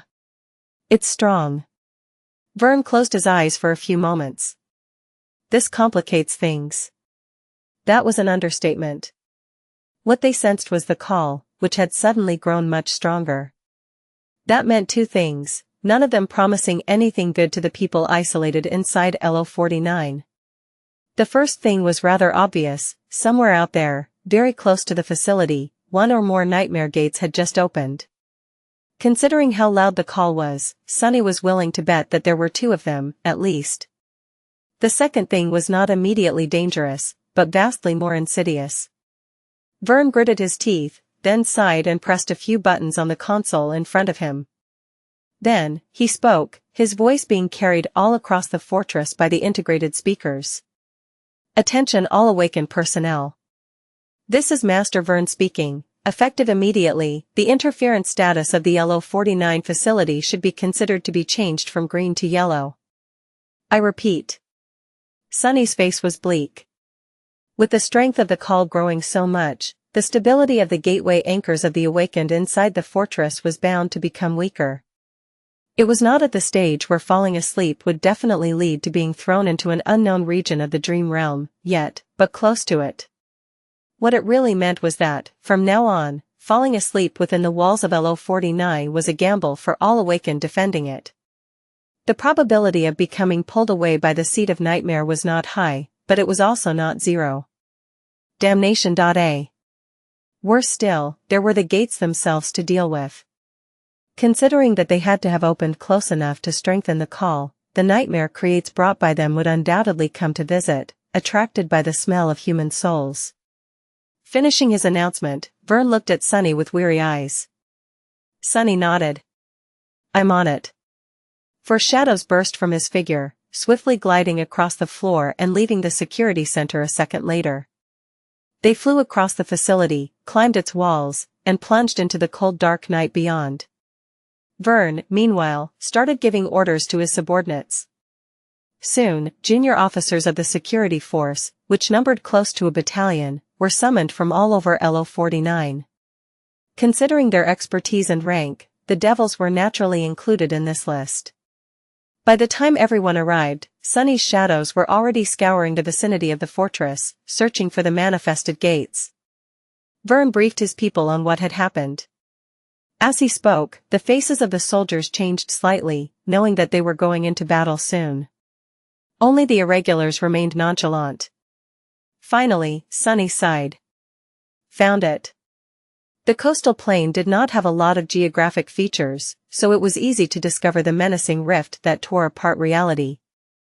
He was slightly surprised that there was only one gate, but then again, it seemed to be a potent one. As everyone stared at him, Sunny winced slightly. There is a single gate, about 3 kilometers away from the northern wall. It seemed to be Category 3. The mundane soldiers among them paled, and even awakened seemed disturbed. He did not pay them attention. The nightmare creatures are, wait, what the hell? He frowned. Usually, a gate disgorged nightmare creatures of similar origin, at least during the first wave. These ones, however, were all over the place. Some were comically small, while some were large. Some were bestial, while some were bipedal. It was a whole menagerie of monsters. The nightmare creatures all looked different from each other. A FIA copyright RC scowl appeared on Vern's face. The scavengers. We fought their kind before. They start weak, but quickly grow stronger by devouring corpses. They inherit qualities of the things that they eat, too. Younger abominations are easy to deal with, but the older ones are truly vile. Sunny pawned a copyright read for a bit. I see. Well, we seem to be in luck. There are about 300 them, and I only see 2 corrupted. The gate guardian is a demon. The soldiers shuddered and stared at him with a bit of resentment. If that was what the captain of the irregular considered luck, then what the hell could be called misfortune? 300 powerful nightmare creatures led by 2 corrupted, against 100 awakened, 2 masters, and 1,000 mundane servicemen of the local garrison. The situation did not look too good. Sunny lingered for a few moments. And then smiled. Ah, and the last piece of news. The bastards have caught our scent. So. They are already heading here. There was not much time to prepare and make plans, since the abominations were going to reach LO49 in mere minutes. The shrill alarms blasted throughout the facility, and powerful spotlights ignited on its walls, flooding the snow-covered plain with light. Civilians rushed to shelters, while soldiers ran to man the defensive fortifications. Sunny and his cohort followed, summoning their memories as they calmly prepared for battle. As they walked through bitter cold, he spoke. After we deal with the nightmare creatures, everyone is to remain awake until we board the ship. You know the drill. We won't be sleeping for a week, at least. Maybe 2. Get the stimulants from Quentin and keep each other in check. The devils grumbled. They had already completed a few long missions in areas where sleep was deadly. A week was unpleasant, but doable. 2 weeks, however, was going to be a hellish challenge. I just hope that Ariadne arrives on time. It was not like they had any acceptable choice other than sit and wait. At that moment, someone called out to Sunny. Hey, you, Master Sunless, or whatever, what is going on? He looked to the side and saw Bethe, Professor Aubel's assistant, shivering in the cold in her civilian clothes and flimsy lab coat. The young woman's hair was gathered in a bun, like always, but a few stubborn locks had wrestled free and were now dancing in the wind. Her pale face wore an irritated scowl, but he could see fear and alarm hiding behind that temperamental mask. In the past week, Sonny had spent most of his time with or near the scientists. When he was away, one of his shadows usually kept watch.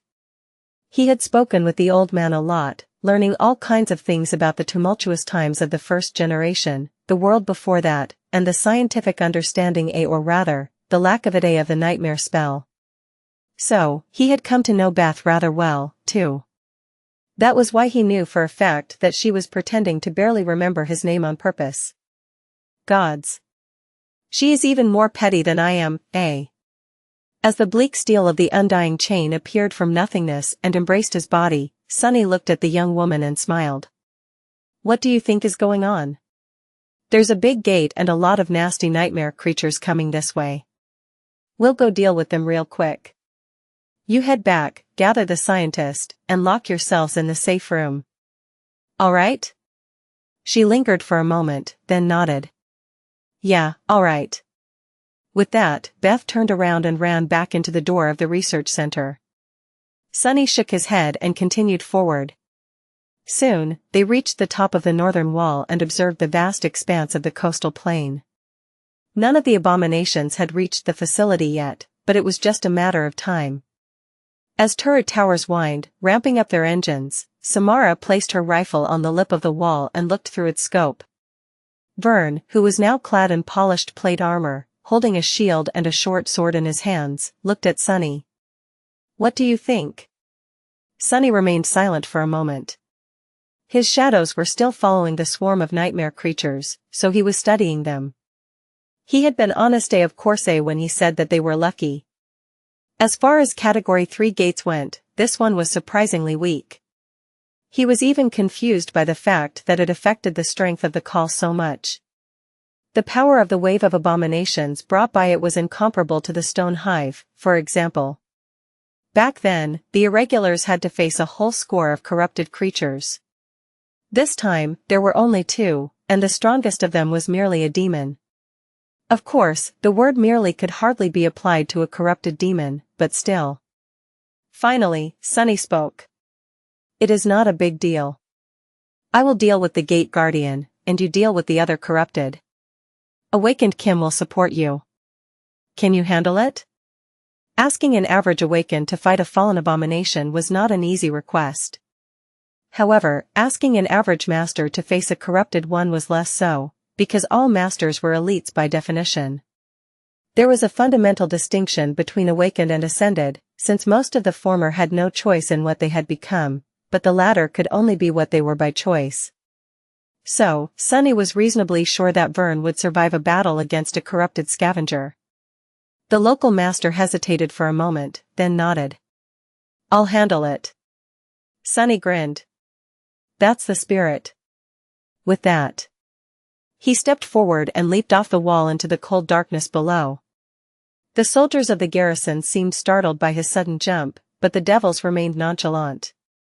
They were long accustomed to their captain's bizarre actions. Landing on the snow, Sonny considered the situation for a moment. He was thinking whether he should summon Saint. Eventually, he decided against it, for now. Her help would only be needed if the enemy turned out to be more dangerous than he had judged. Sonny did. However, summon the Sin of Solace. As his hand took hold of the onyx hilt of the beautiful longsword, ghostly whispers assaulted his mind. It was already strained by the insidious and exhausting pull of the call, so the additional burden seemed even heavier.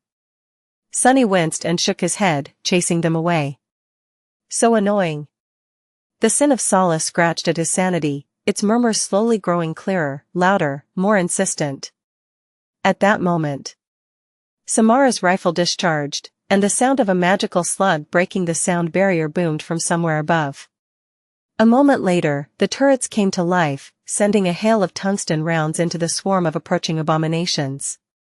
Grinning, Sonny sent essence flowing into his muscles and chased after the bullets.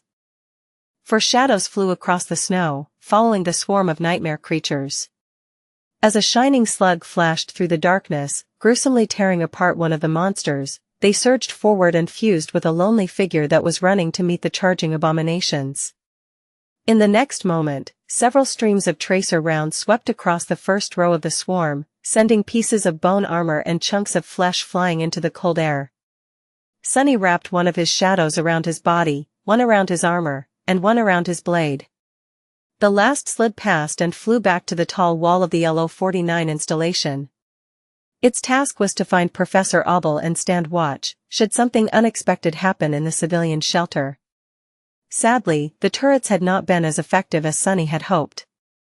Several abominations were slowed down or wounded, but most of the bullets bounced off their tough hides ineffectively. The defense systems of the fortress continued to rain hellfire on the nightmare creatures, though, tearing the silent night apart with bright muzzle flashes and the thundering staccato of the fusillade. Long plumes of fire bloomed from the thick barrels of the turrets like the breath of a dragon. I need to be careful not to be shot in the back. Lunging forward, Sunny clashed with the vanguard of the approaching swarm. He did not really have time to engage with the mass of grotesque scavengers, especially because each of them possessed unique shape and abilities. Even with Sunny's power, there was a risk of drowning in the tide of abominations simply for the lack of understanding of them. Still, he could slow them down a little bit, at least. The jade blade of the Sin of Solace drew a line across an awakened monster's body, seamlessly parting it in two. Sunny was still amazed by the power of the beautiful, cursed sword. It felt so light in his hands that it almost seemed as though they were empty, and cut through the bodies of his enemies so easily as if not meeting any resistance at all. It felt like he was cutting water with a blade made of air. Despite its length, the Jade Jian was incredibly nimble and swift. It almost demanded to be used, to dance gracefully through the air while shedding rivers of blood. For that reason, Sunny had to adjust his technique a little. The Sin of Solace was comparable to the Odachi he had grown accustomed to in terms of sheer size, but it was much lighter. It had a double-edged blade, too, and a sharp point that was perfectly suited for lethal thrusts. Although the foundational mechanics of using the two-handed jian were the same, it was better suited for a more agile, swift, unpredictable, and devious swordplay. Luckily, Sunny was proficient in using all kinds of weapons and battle styles, weaving them together to achieve the optimal outcome. Not that he needed a lot of technical skill to slaughter these pathetic abominations. For these waifs, pure speed was enough. Severing the first creature in half, he shifted his weight slightly, made a step to the side, and easily beheaded another. This one was a fallen, so its flesh presented more resistance to the jade blade of the Sin of Solace. However, it was still eerily easy to cut it down. Black blood rained on the white snow. By the time Sunny finished off the two stragglers that had broken away from the swarm, the mass of abominations already reached him. Instead of clashing with countless nightmare creatures, he simply dissolved into shadows and appeared 24 meters away, in the midst of them. The Sin of Solace whistled through the air, reaping another life. Then, he was gone again. Just like that, jumping from one abomination to another, Sunny soon reached the heart of the scavenger mob, where the gate guardian towered above the lesser creatures. The corrupted demon was different from the rest of them. It was taller, stronger, and seemed much more ancient. Most importantly, it filled Sunny with a cold feeling of dread. His intuition was ringing alarm, screaming at him that this foe was strong, dangerous, perilous, deadly. The creature resembled a giant with a body that was covered by pale, strangely organic, bone-like armor.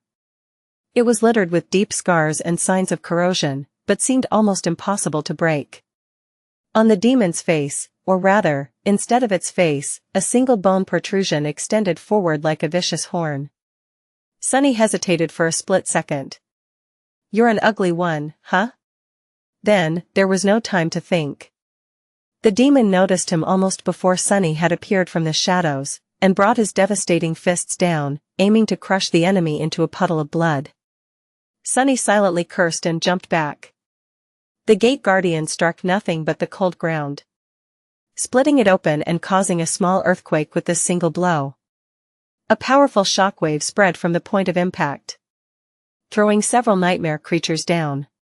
If a mundane human had happened to be nearby, just this shockwave alone would have been enough to rupture their organs, killing them on the spot. Sunny, fortunately, was not mundane. His armor and ascended body absorbed the shock, and all he felt was a little rattle.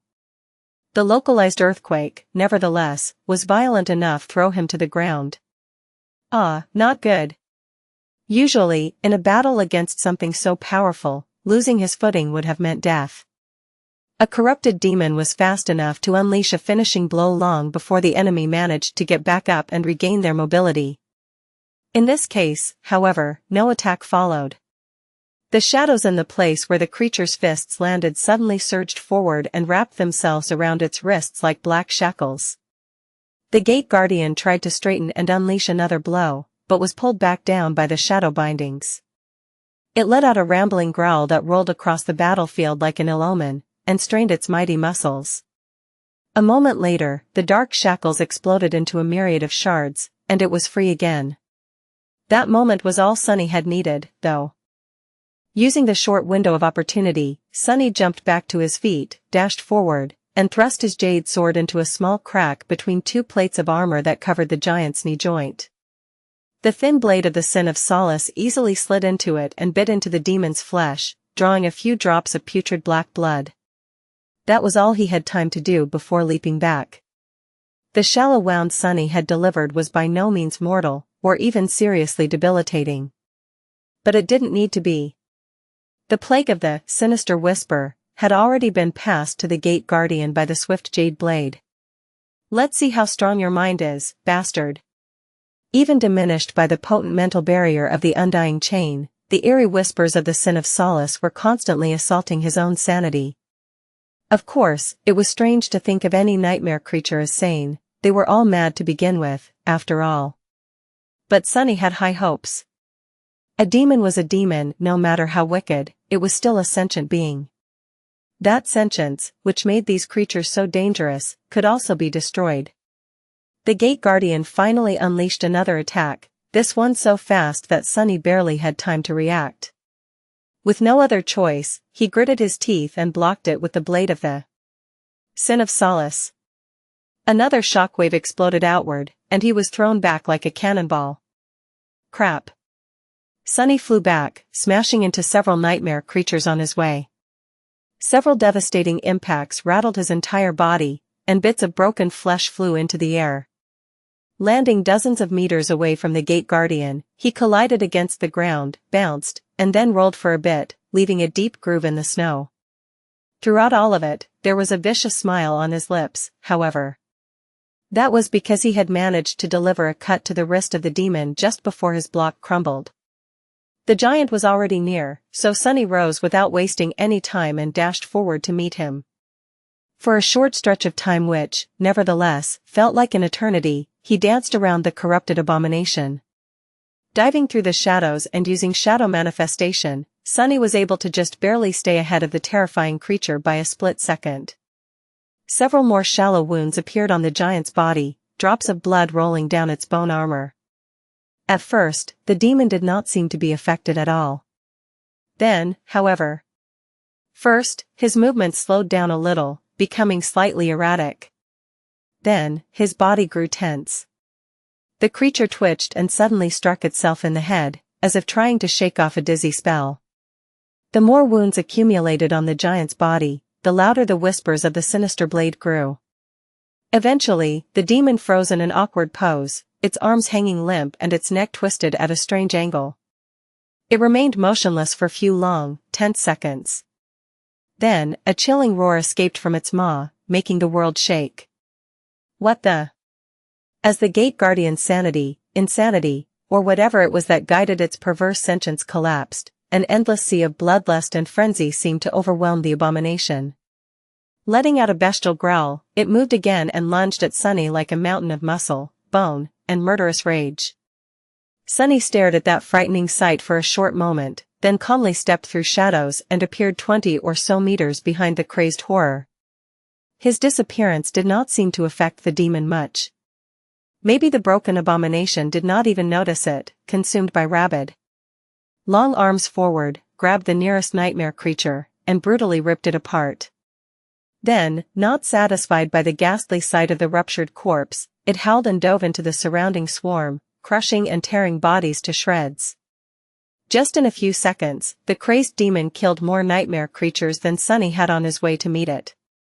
D-damn. Looking at the rampaging gate guardian, Sunny couldn't help but shudder. Sin of Solace was truly a frightening weapon. Did it only seem so, or had the whispers of the Jade blade grew a little clearer? He really felt like he could learn to understand them.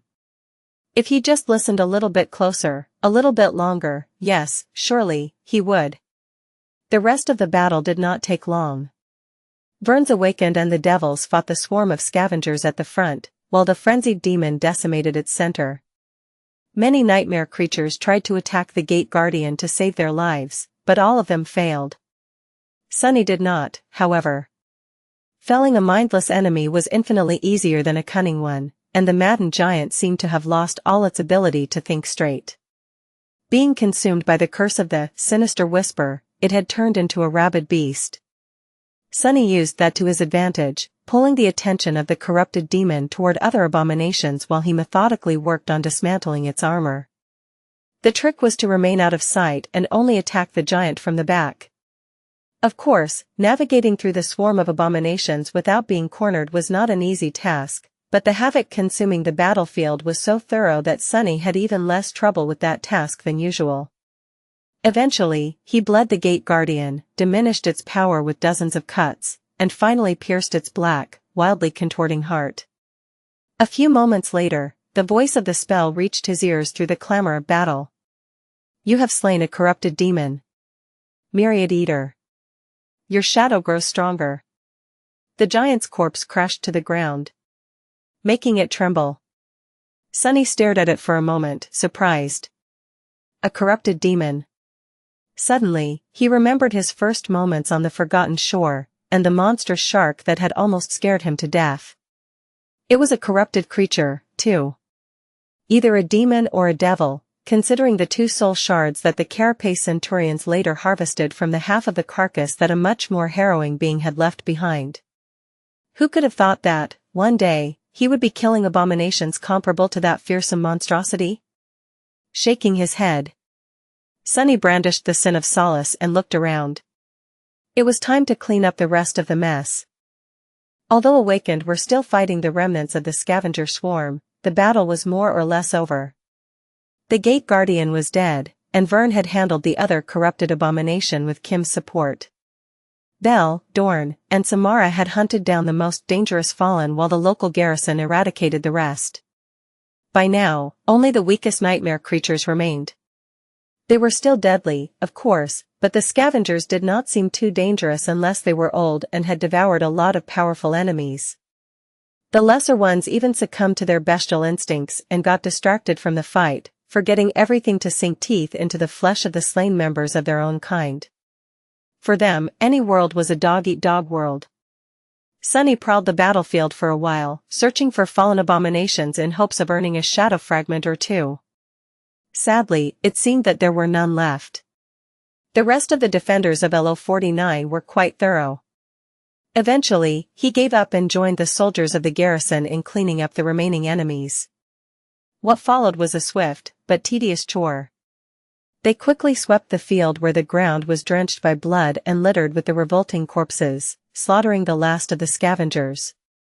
At some point, Sunny found himself back near the corpse of the corrupted demon he had defeated. Since there was nothing much left for him to do, he decided to dig out the soul shards from the massive carcass. With these, both Luster and Kim would probably be able to fully saturate their cores, thus bringing the cohort to its optimal strength. The other members had long achieved full saturation, leaving only these 2. Still, even they were awfully close. Heading for the dead giant with greed shining in his eyes, Sunny accidentally heard the subdued voices of the awakened from the local garrison. "Gods, look at that monstrosity. Damn. I heard rumors, of course, but to see it with my own eyes. He really went a corrupted demon it alone. Yeah, it was scary. I couldn't see much, but their battle must have been a fierce one. 1/3 of the whole swarm was destroyed simply because the bastards got caught in the crossfire. Can you believe that? I guess they call him Devil for a reason. Hiding a small smile, Sunny stepped close to the carcass of the Myriad Eater and raised the Sin of Solace, planning to cut through the tough bone plate on its chest. Then, however, he tilted his head a little. There were strange sounds coming from the other side of the dead giant. Nyam nyam, crunch, nom nom, slurp. Frowning, he noiselessly jumped on top of the massive corpse and looked down. There, a tiny scavenger was greedily biting into the tough flesh of the dead demon.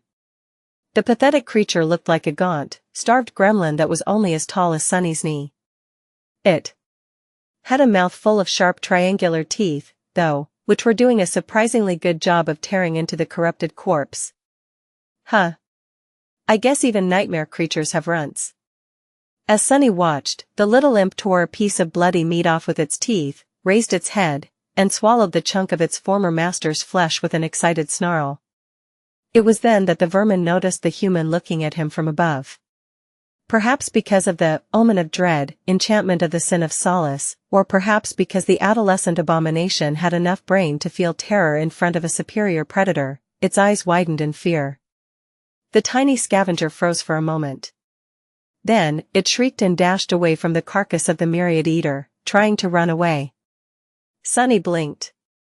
Well, that's a first. Since he didn't want to waste essence on shadow manifestation, he simply summoned the prowling thorn.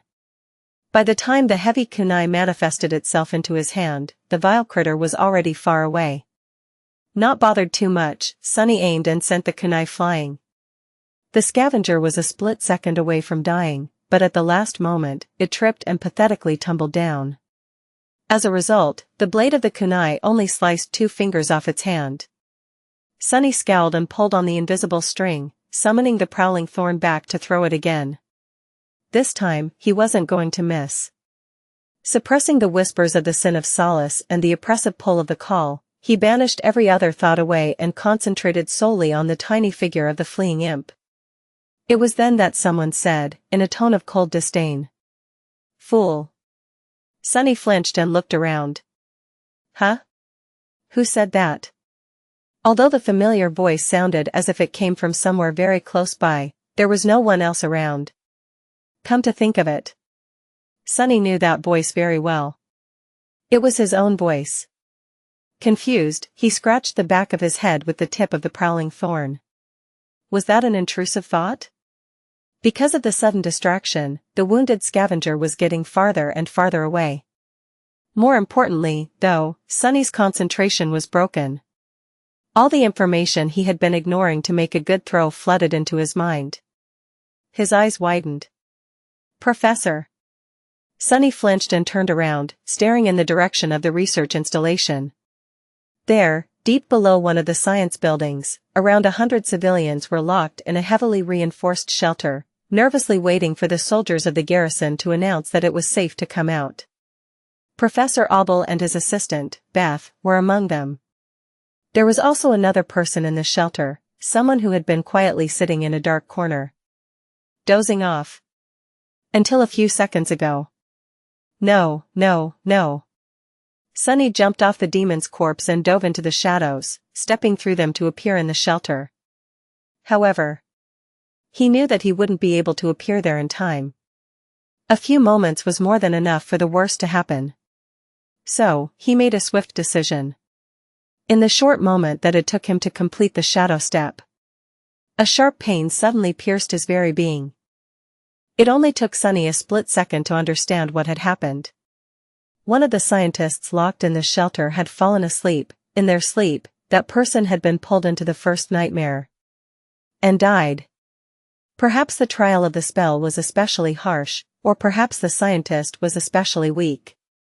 Perhaps luck was simply not on their side. In the end, it did not matter. What mattered was that the seed of nightmare in their soul bloomed, and a deadly abomination was unleashed into the waking world. Crimson blood on the white lab coat. A grotesque figure that resembled a ghastly amalgamation of a human and a monstrous mannequin made of flesh. Screams of fear, eyes full of shock. Even though the nightmare creature had just been born, it already unleashed its murderous madness on the defenseless civilians in the shelter. Everyone was late to react, the automated defense systems, the sentries posted in the bunker, even Sonny himself. Although he was already diving into the shadows, he knew that the short moment it would take him to travel the vast distance between the blood-soaked battlefield and the shelter could mean the difference between life and death for Professor Abel. Summoning Saint was a fast affair, but it, too, took a second or two to complete. So, he went for a measure that would be immediate. Using shadow manifestation, he commanded the shadow that had been observing the old scientist to assume a tangible form and resist the frenzied nightmare creature. Almost instantly, a sharp pain pierced his very being. The shadow sustained damage, which meant that his soul did, too. No matter how many times Sonny had endured soul attacks, the sheer agony of them was still a shock. A single heartbeat later, he rolled out of the shadows nestling in the corners of the underground shelter and looked around, trying to evaluate the situation through the pain. It had been only several seconds since the unfortunate scientist turned into a grotesque abomination. Still, several people that had been close to the transformed monstrosity were already dead. Their severed limbs littered the floor, which was slick with blood. The creature itself was lunging at a group of terrified civilians, among whom were the dazed professor and Beth. The young woman was trying to shield the old man with her body, which was useless, considering that the creature would not be slowed down at all by her fragile mundane flesh. Screams of horror filled the air. However, the abomination seemed to be stuck in place. That was because an arrogant shadow was standing between the monstrosity and the scientist, pushing it back with a hand. Its other hand was wrapped around a bone scythe that had pierced the shadow's side, preventing it from cutting deeper.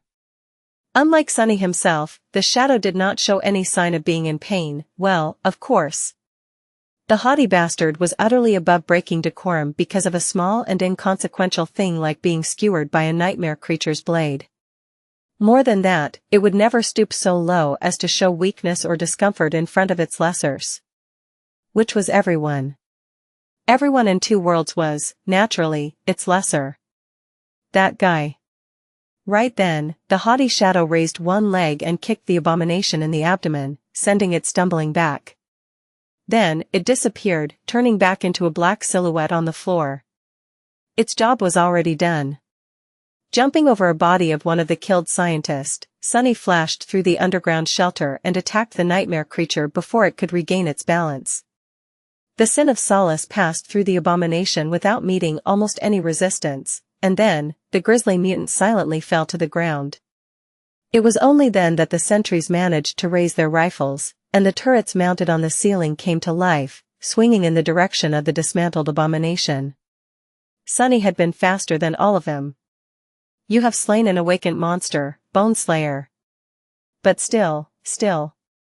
Standing above the dead creature, Sonny scowled, a dark expression appearing on his face. He had missed it. He had been distracted, and lost awareness of what was happening around him. That was not like Sonny. How did this happen? He had been keeping an eye on the professor even while fighting the Myriad Eater, but then, at some point, his attention was drawn elsewhere. Was it because of the call? Was it because of the sin of Solace? Or simply because of the accumulated exhaustion of having to fight intense battles one after another? A combination of all these reasons? In any case, Sonny was not happy with himself. The pain lingering in his wounded soul served as a reminder of his failure. He had killed a corrupted demon and won the battle, but almost failed his mission.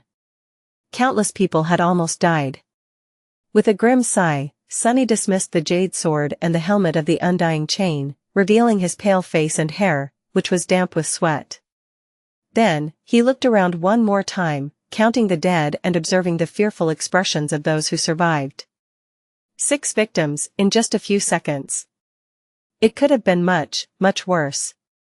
Despite this conclusion, he couldn't help but be appalled by the gruesome sight of the severed corpses laying on the floor. It was rotten luck, for an awakened monster to appear as a result of a failed first nightmare. Master Sunless. You're here.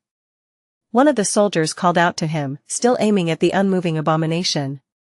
Sonny exhaled slowly, then looked at Professor Abel, making sure that he was okay. Beth was still shielding him, slow to realize that the threat had been dealt with. Yeah. You can lower your rifles. It's dead. He lingered for a moment. And then addressed the terrified crowd of civilians. Someone failed their first nightmare, so. But it is over now. The battle upstairs is over, too. We won. You should all be safe now. For now. Of course, he did not say that last part aloud. Instead, Sonny stared at the bodies once again and gritted his teeth. This was the first time when a victory felt so bitter. In fact, despite having killed one of his most powerful foes yet, Sonny did not feel like he had won anything at all. Things were getting worse and worse with each day. A week, 2 weeks. How many more people would die before the Ariadne arrived to take them all away? Standing in a puddle of blood with hundreds of frightened civilians looking at him with gratitude and relief. Sonny had no answer. Occasionally missing content, please report errors in time. After cleaning up the unexpected gate, things settled down within the walls of LO-49. For the next few days, Sonny and his soldiers did not have a lot to do. They just had to rest, remain vigilant, and above all else, stay awake. That task turned out surprisingly hard for Sonny. As an Ascended, he should have had no problem with keeping himself from falling asleep for a couple of weeks. However, because of the damage his souls had sustained, he felt weak and strangely lethargic. Minutes and hours passed with an excruciating slowness, but his mental exhaustion did not seem to diminish with the passage of time. Instead, it only grew, aggravated by the insidious pressure of the call. Of course, soul wounds were not permanent. They healed naturally over time, and that one in particular was not even the worst one Sonny had ever received. The haughty shadow, too, was on its way to full recovery. The other shadows fussed around it a lot, but the arrogant guy pretended to not care. Secretly, though, he seemed to be enjoying all the attention. Don't sleep, don't sleep, don't sleep. On top of the wall overseeing the dark ocean, Sonny pressed his forehead against the lip of the wall, and then lightly struck his head against it several times. Ah, how annoying. There was nothing useful for him to do in the research facility, which only aggravated the dangerous feeling of boredom. They were disconnected from the network, which meant that he could not access any entertainment or receive messages from Rain. They could not travel to the dream realm, making the tiresome isolation complete. Of course, he could immerse himself in all kinds of interesting endeavors. Sonny could continue his experiments with weaving, or hold an engaging conversation with Professor Abel. He could go and check how much Lester and Kim had improved after saturating their cores. But all of that demanded mental strain, which would only make him more tired. That damned ship couldn't arrive any sooner. As he was resentfully contemplating the situation, a lone figure ascended the wall and approached him. It was Beth, who seemed to be searching for Sonny, for some reason. She was a long parka on top of the usual lab coat. He looked at her bleakly, and asked. What? She glowered. What do you mean, what? Can't I look at the ocean, too? Sonny stared at her for a moment, then turned away. Be my guest. The young woman remained silent for a while. After a minute or two passed in silence, she said awkwardly. Anyway, about what happened that time. I guess you are not completely useless. For a master. Sonny smiled with a corner of his mouth. Is this your way of saying thank you? Beth looked down, but then answered with unexpected sincerity. Yes. I mean, thank you. From me and all the other scientists. If it wasn't for you. Professor might have. He studied the black waves silently. Don't thank me. If I did my job well, that wouldn't have happened, in the first place. I was negligent. The young woman suddenly scoffed, ruining the somber mood. Gosh. How cool. You are very full of yourself, aren't you, Master Sunless? Sonny simply grinned. Naturally. Who else am I going to be full of? Beth sighed. Still, you are a human, too. Awakened often seem to forget that fact, so don't be too hard on yourself. Just keep the professor alive. That is enough. He nodded. That's the plan. With that, she lingered for a few moments, and then left him alone. Sunny stared into the distance, imagining the formidable silhouette of the battleship appearing on the horizon. When I get out of this place, I'm going to sleep for a week straight. Arg, no. Don't think about sleep, sleep, sleep. He grimaced, then slapped himself and turned around. It was time to go and find himself a cup of strong, bitter coffee. The next morning, which was no different from the evening, a familiar figure approached the rhino. Sunny, who was sitting on its roof and fiddling with a stimulator patch, looked down and raised his eyebrow. Vern? Did something happen? The tall ascended looked up and remained silent for a few moments. There were dark circles under his calm, weary eyes. Yes. Something happened. Sunny frowned, suddenly feeling uneasy. Well, what is it? Vern sighed. One of my soldiers is missing. The missing soldier had disappeared from the living quarters in the middle of the night. The man's absence was noticed in the morning, when he failed to assume his post. He was one of the 100 awakened of the local garrison, an experienced warrior who had been on track to becoming an officer. Tardiness was not in his nature. As Sunny and Vern walked toward the building where the soldier had resided, there was a tense atmosphere around them. Sunny was asking the obvious questions. Have you searched the facility? The other master nodded. Yes, every area that he could have access to. There is no sign of him anywhere. Sunny frowned. People did not just vanish into thin air. Well, usually, they didn't, especially with no one noticing. What about security cameras? Did they record anything? Vern gritted his teeth, then shook his head. Most of the observation system went down during the blizzard. What little remains is almost useless because of the interference from the scavenger gate. There are no recordings that we can use. They arrived at the barracks and proceeded to the missing soldier's personal room, in front of which a few awakened were already crowding with worried expressions on their faces. Walking inside, Sunny felt his unease growing stronger. That was because there was nothing. Nothing in the small room said that something had happened there. There were no signs of a struggle, no drops of blood, no unusual smells lingering in the air. Even with his special eyes and unnatural intuition, he could not notice anything out of the ordinary. Still, Sunny made a point of studying every small detail, both with his vision and shadow sense. He sent his shadows to sweep through the facility, too, with no result whatsoever. The soldier had, indeed, somehow vanished into thin air. After a while, Sunny looked at Vern and asked a somewhat awkward question. Could he have deserted? Vern stared at him blankly. Where would he go? Sunny nodded. Even if someone had lost their mind and decided to run away from the remote station, there was nowhere for them to go. The other master, meanwhile, gritted his teeth. I hoped that you would be able to notice something that I missed. Have you found anything? Sunny remained silent for a while.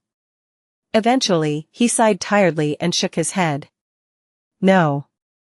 Nothing. Occasionally missing content, please report errors in time. The awakened warrior was simply gone. The whole facility was swept, both by the soldiers of the garrison and Sunny's shadows, but no trace of him were found. Vern even made the decision to unseal the dome of the old observatory.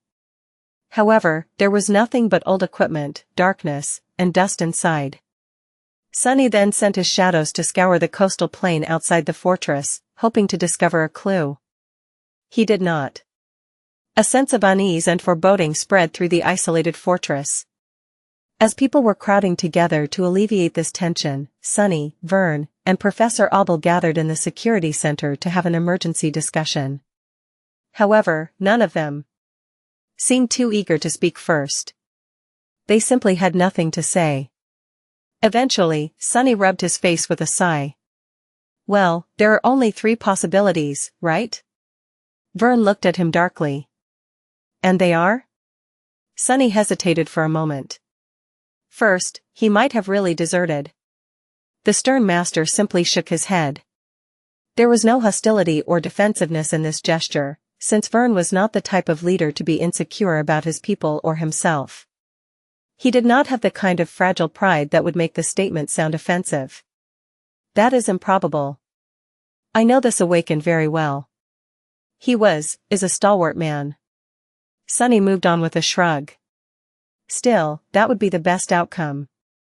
The other two possibilities are much more troublesome.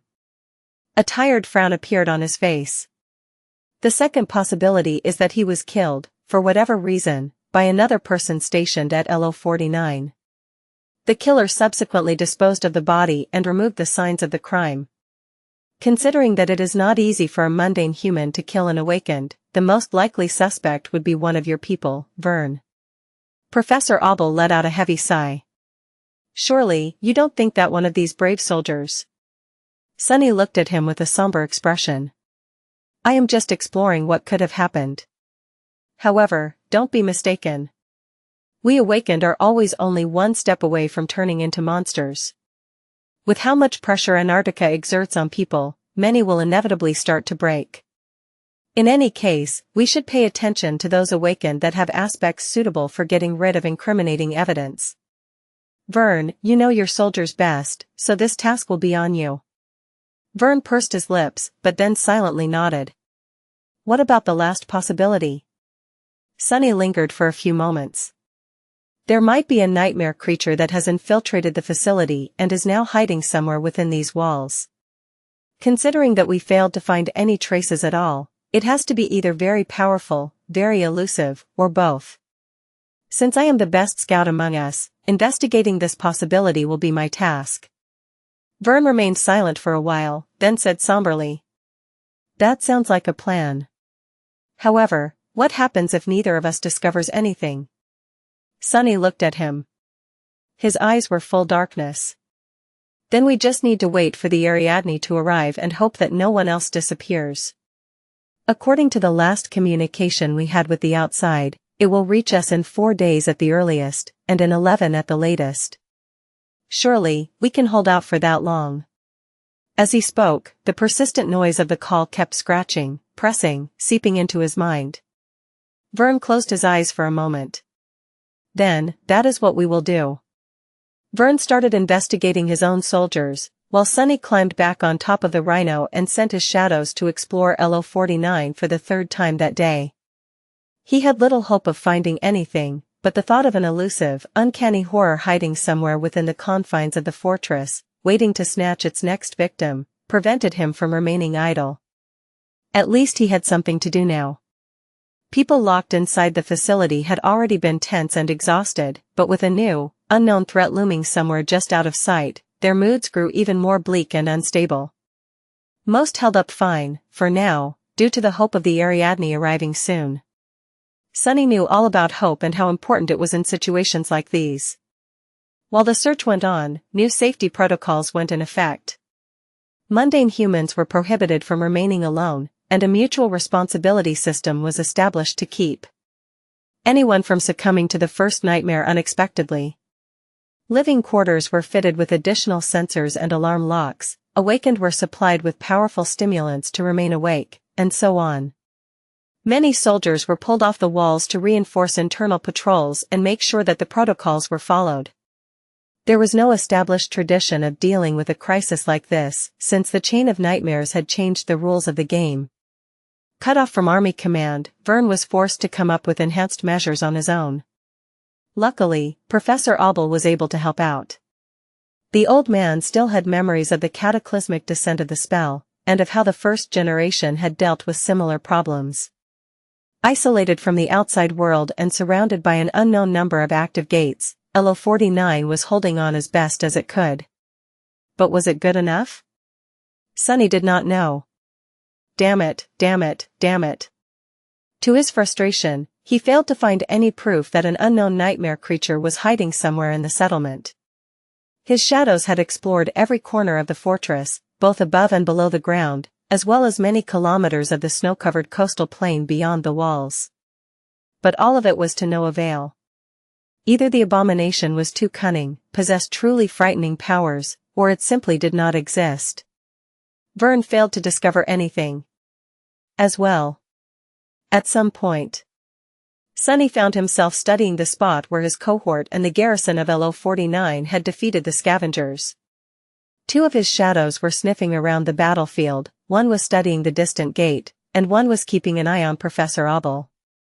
Maybe that soldier really just ran away. I looked everywhere. There's just no sign of anything. He was almost ready to believe that theory. It was then that a tall figure approached the rhino. Sonny shivered in the cold and walked to the edge of the APC's roof. Then looked down on Vern, experiencing a sense of déjà vu. His heart suddenly fell. What happened? Vern stared at him with a dim expression. A few long moments later, he opened his mouth and said in an even voice, "3 more people have vanished. Occasionally missing content, please report errors in time. 3 more people gone, and 0 new clues were found. This time, the vanished were not awakened. One was a mundane soldier, one was a scientist, and one was a member of the civilian support staff. They did not have anything particular in common, no thread that connected them together or to the first victim. All 3 vanished from different locations, and had been last seen at different times." Sonny and Vern silently investigated their living quarters, the areas they had been known to frequent in the settlement, and their last known locations. They did not find anything. In the process, both of them grew more and more somber. At some point, Sonny threw a suspicious look at the other master. What did he really know about Vern? Vern was a local of Antarctica, a career serviceman with a stellar record, a competent fighter, and a leader that was loved and respected by his men. His aspect centered around heat transference and physical augmentation. Not exactly something that could have been used to dispose of bodies, but then again, who said that it had to be done with an aspect ability? Almost at the same time, Vern suddenly glanced at Sonny with his usual stoic expression. His eyes, however, were cold and heavy. "I heard that you have a spatial storage memory." Sonny looked at him darkly. "So what if I do?" Vern held his gaze for a few long moments, then turned away with a sigh. "This is not good." Sonny had to agree. If the two of them were already paranoid enough to suspect each other, then the rest of the installation residents had to really be on edge. A bit of vigilance was never a bad thing, but with how pressured people already felt, one additional burden could become a spark that had the potential to cause a violent explosion. He sighed. "We have to be ready to implement measures." Vern gave him a sideways glance. "What kind of measures?" Sonny stared at him calmly, or coldly, even. He was so tired. "Whatever kind that works." The other master remained silent for a while. "I am confident in my people. Even exhausted and sleep-deprived, they will remain disciplined. The civilians, however, that might be a challenge. However, the best way to resolve this issue is to prevent it from happening in the first place. For that, we need to understand what is going on and stop more people from disappearing." Sonny lingered for a few moments. Eventually, he shrugged. "Yeah, let's hope that we will." With that, they moved to the next item on the agenda, interviewing the witnesses. Perhaps witnesses was the wrong word. This time, all 3 victims were mundanes. That meant that they had been assigned a partner by the updated safety protocols that Vern had established. They had not been supposed to remain alone at any point, not to mention long enough to vanish without a trace. And yet, they had. The interviews did not reveal anything substantial. The mutual responsibility partners of the 3 victims reported the same thing: the vanished had been with them throughout the day, but at some point disappeared, completely unnoticed. The scientist and the staff member had been gone by the time their partners woke up, and the soldier seemed to have vanished while his comrade turned away to concentrate on servicing one of the wall turrets. It was after the remaining soldier had reported his partner's absence that the fact that 2 more people were missing was discovered. None of the 3 victims had been acting strangely or revealed any discomfort prior to their vanishing. There was simply nothing for Sonny and Vern to catch, no thread they could pull to unravel the whole mystery. Their moods grew darker and darker. While they were interviewing the witnesses, there were 2 deaths inside the settlement.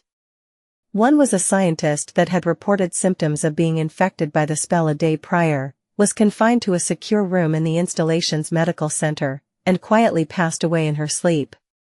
Several awakened monitoring the situation dispatched the nightmare creature that the dead scientist had turned into, preventing the repeat of the safe room massacre. The other was a staff member that had been so afraid to fall asleep that he stole a batch of military stimulants from the same medical center. Inevitably, these stimulants, developed for awakened soldiers, had put too much strain on his body. The man collapsed and swiftly died of acute heart failure in front of dozens of frightened civilians. Sunny and Vern received the report about the deaths right after finishing the fruitless interviews. A heavy silence settled in the empty room, where only the 2 of them remained. Eventually, Vern gritted his teeth. "This is all a bit suffocating, isn't it?" The local master looked weary, but still composed and resolute. Sunny leaned back on his chair, tiredly thinking of the soft bed that was waiting for him inside the rhino. Yes. There are very few things that are more suffocating than powerlessness. You get used to it, though. Vern grimaced. If the 2 of us feel powerless, then how do the rest of them feel? He was quiet for a bit, and then asked. 3 days. That is when the ship will arrive, right? Sunny silently shook his head. Don't expect the Ariadne to arrive at the earliest opportunity. Naval navigation is not easy. It's better to plan for the worst. Soon, Vern made an announcement reiterating the importance of the updated safety measures and ordering all personnel at LO-49 to follow them to the letter, as well as introducing stricter measures of mutual responsibility. People were forced to always stay in groups. Mark their comings and goings in special ledgers, share cramped living quarters, and were confined to areas of the settlement that had to do with their direct responsibilities. They couldn't even visit the bathroom on their own. More soldiers had to leave their posts on the walls of the fortress to saturate the patrol schedule and stand guard inside the buildings. Every awakened with an aspect suitable for scouting was put to work monitoring the interior of the settlement. Vern himself oversaw what little of the observation system was still functioning. Sunny's shadows kept watch at key points of LO-49. But despite all that, throughout the next day, 6 more people went missing. 6 people vanished. There were still no traces. It seemed that the killer, whoever or whatever the killer was, did not care if the person was alone or in a group. The mutual responsibility system was not working. Everyone was scared. The next day, 7 people vanished. 4 of them were experienced awakened, some of the best soldiers Vern had. The other 3 were scientists. On the same day, 2 more mundanes succumbed to the spell. One of them died and was eliminated, the other was still struggling somewhere out there, in the first nightmare. Perhaps that person would become a sleeper soon. A day after that, 12 people vanished. No clues were found, and fear continued to spread through the facility like a plague. It had yet to transform into panic, but the residents of LO-49 were starting to grow restless, trapped in the suffocating atmosphere of dread, exhaustion, and doubt. Sunny really wanted to sleep. Then, the day that the Ariadne could have arrived came. People were uplifted a little by the excitement, but Sunny did not share in their enthusiasm. He expected the rescue to reach them no sooner than after another week. A lot of things could happen in a week. The Ariadne did not arrive, but a horde of nightmare creatures appeared instead, descending from the mountains. It seemed that things were not going well up north, considering that such a large swarm of abominations had been allowed to assemble and travel freely. What was the army even doing? Isolated at the edge of the world, they had no way of knowing. The battle was long and fierce, but ended in a decisive victory. The tired soldiers retreated back into the fortress without even bothering to burn the corpses. They would be covered by the snow soon, anyway. Everyone felt the growing fatigue. The mundane person who had been making their way through the first nightmare woke up as a sleeper. The next day, that sleeper disappeared, along with 14 more people. The scavenger gate released a new wave of abominations. There were just a handful of them, so Sunny slaughtered the nightmare creatures himself before anyone else had time to arrive. On his way back, he noticed that many of the carcasses laying under a thin veil of fresh snow seemed to be missing large chunks of flesh. Sunny was too tired to care. I should sleep. There's nothing preventing me from sleeping. In fact, it is detrimental to remain awake. I'll think better if I rest. But that was not true. Despite his exhaustion, Sunny's mind seemed to only become sharper. He had lost a bit of situational awareness and reaction speed, but was now able to enter a state of being laser-focused on something in exchange. He was also extremely calm, almost as if lacking the energy to feel anxious or agitated. His mind was clear. That evening, Sunny was standing on the southern wall of the fortress, looking at the undulating black ocean. The cold waves rustled as they washed over the stone expanse of the beach, carrying pieces of ice. The wind was howling, and the full moon shone in the dark sky, surrounded by an ethereal scarlet aurora. The Ariadne was somewhere out there, illuminated by the same moon. After some time, a lumbering figure climbed the wall and approached him. Dorn looked as tired as the rest of them. However, the giant man seemed to be holding up comparatively well. Sunny turned and looked at him. Captain. I have an idea. Can I share it? He nodded silently. Dorn hesitated for a few moments, and then said. Well, it's about the bodies. By now, we have explored every millimeter of this facility. We have searched the coastal plain extensively, too. You probably swept it all countless times.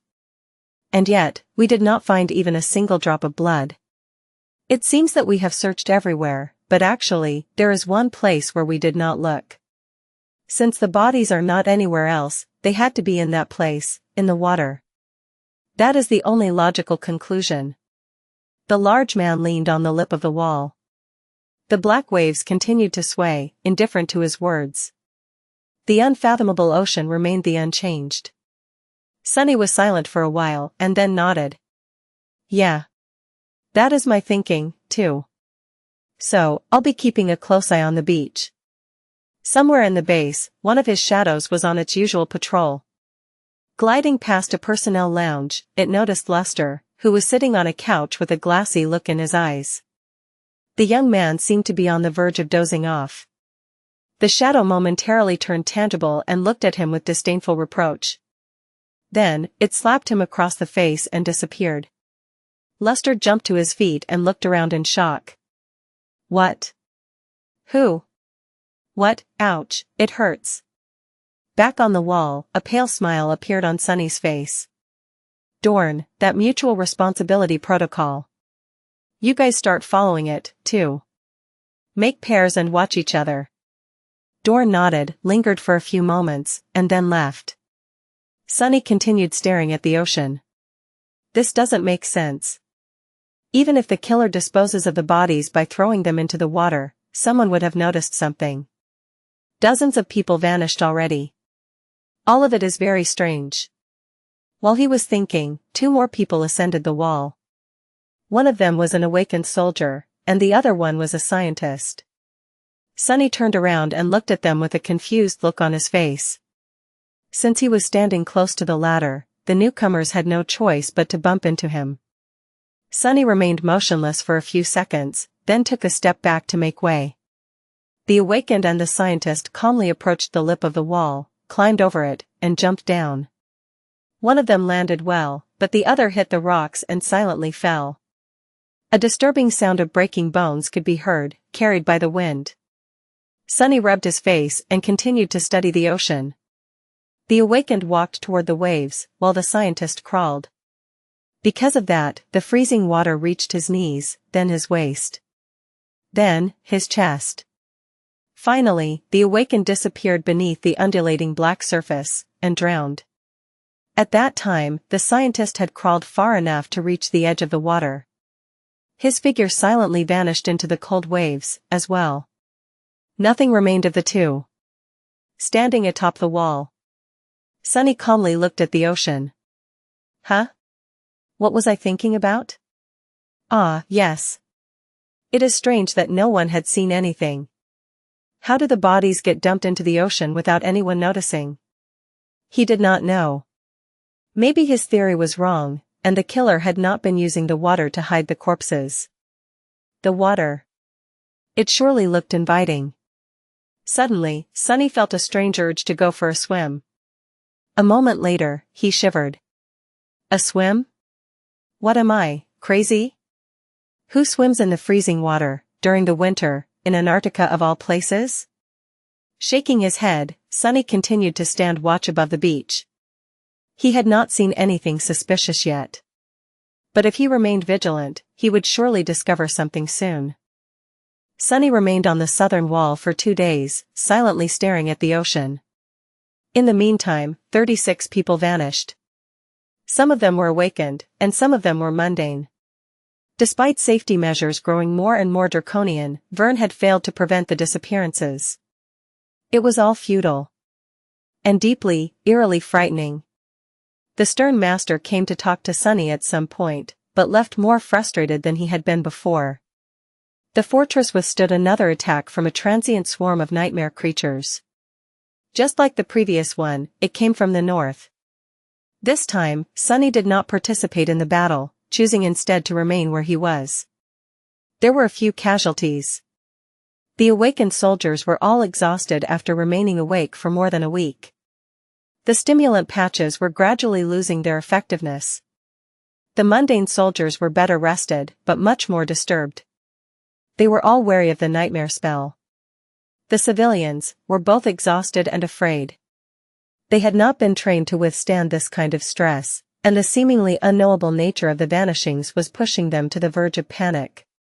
If not for the sense of order established and enforced by Vern's protocols and the hope of the Eridanes' nearing arrival, they would have come completely undone by now.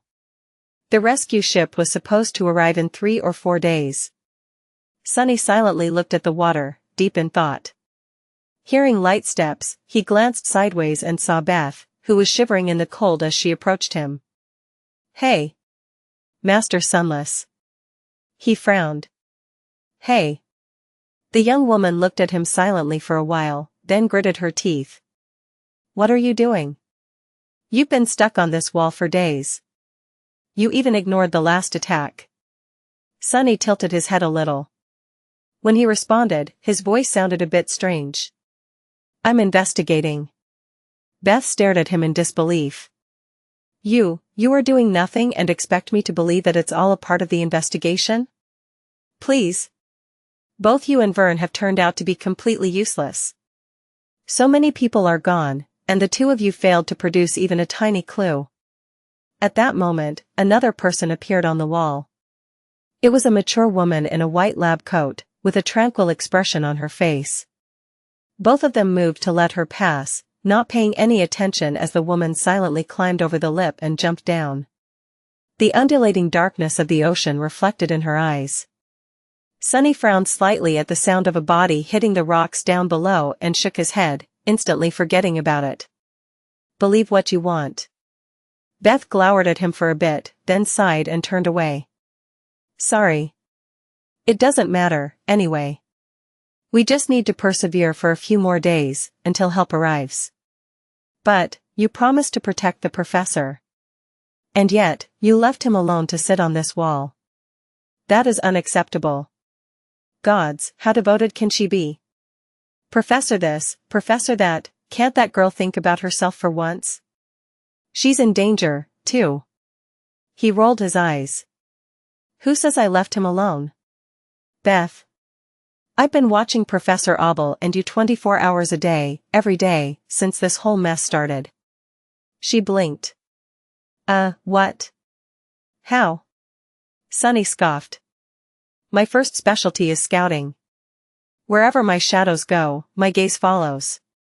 One of them had been keeping an eye on the professor, so, how do you think I was able to get to the safe room so fast, when you were attacked?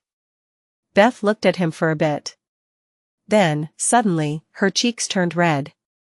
24 hours a day? What kind of a creep? Sunny palmed his face. Gods. Get over yourself. Do you think I have time to spy on mundane girls while all this crap is going on? The point is, Professor Abel is as safe as I can make him. At that point, another person climbed to the top of the wall and jumped down. Neither of them spared them a single look, although Sunny seemed to shiver a little. Beth opened her mouth to say something, then closed it again. After a long pause, she finally forced out a few words. Well, fine. I guess I'll be going, then. Sunny nodded. All right. Then, he suddenly called out to her. Wait, do you know my soldiers? There's a big guy called Dorn. Can you ask him to come here?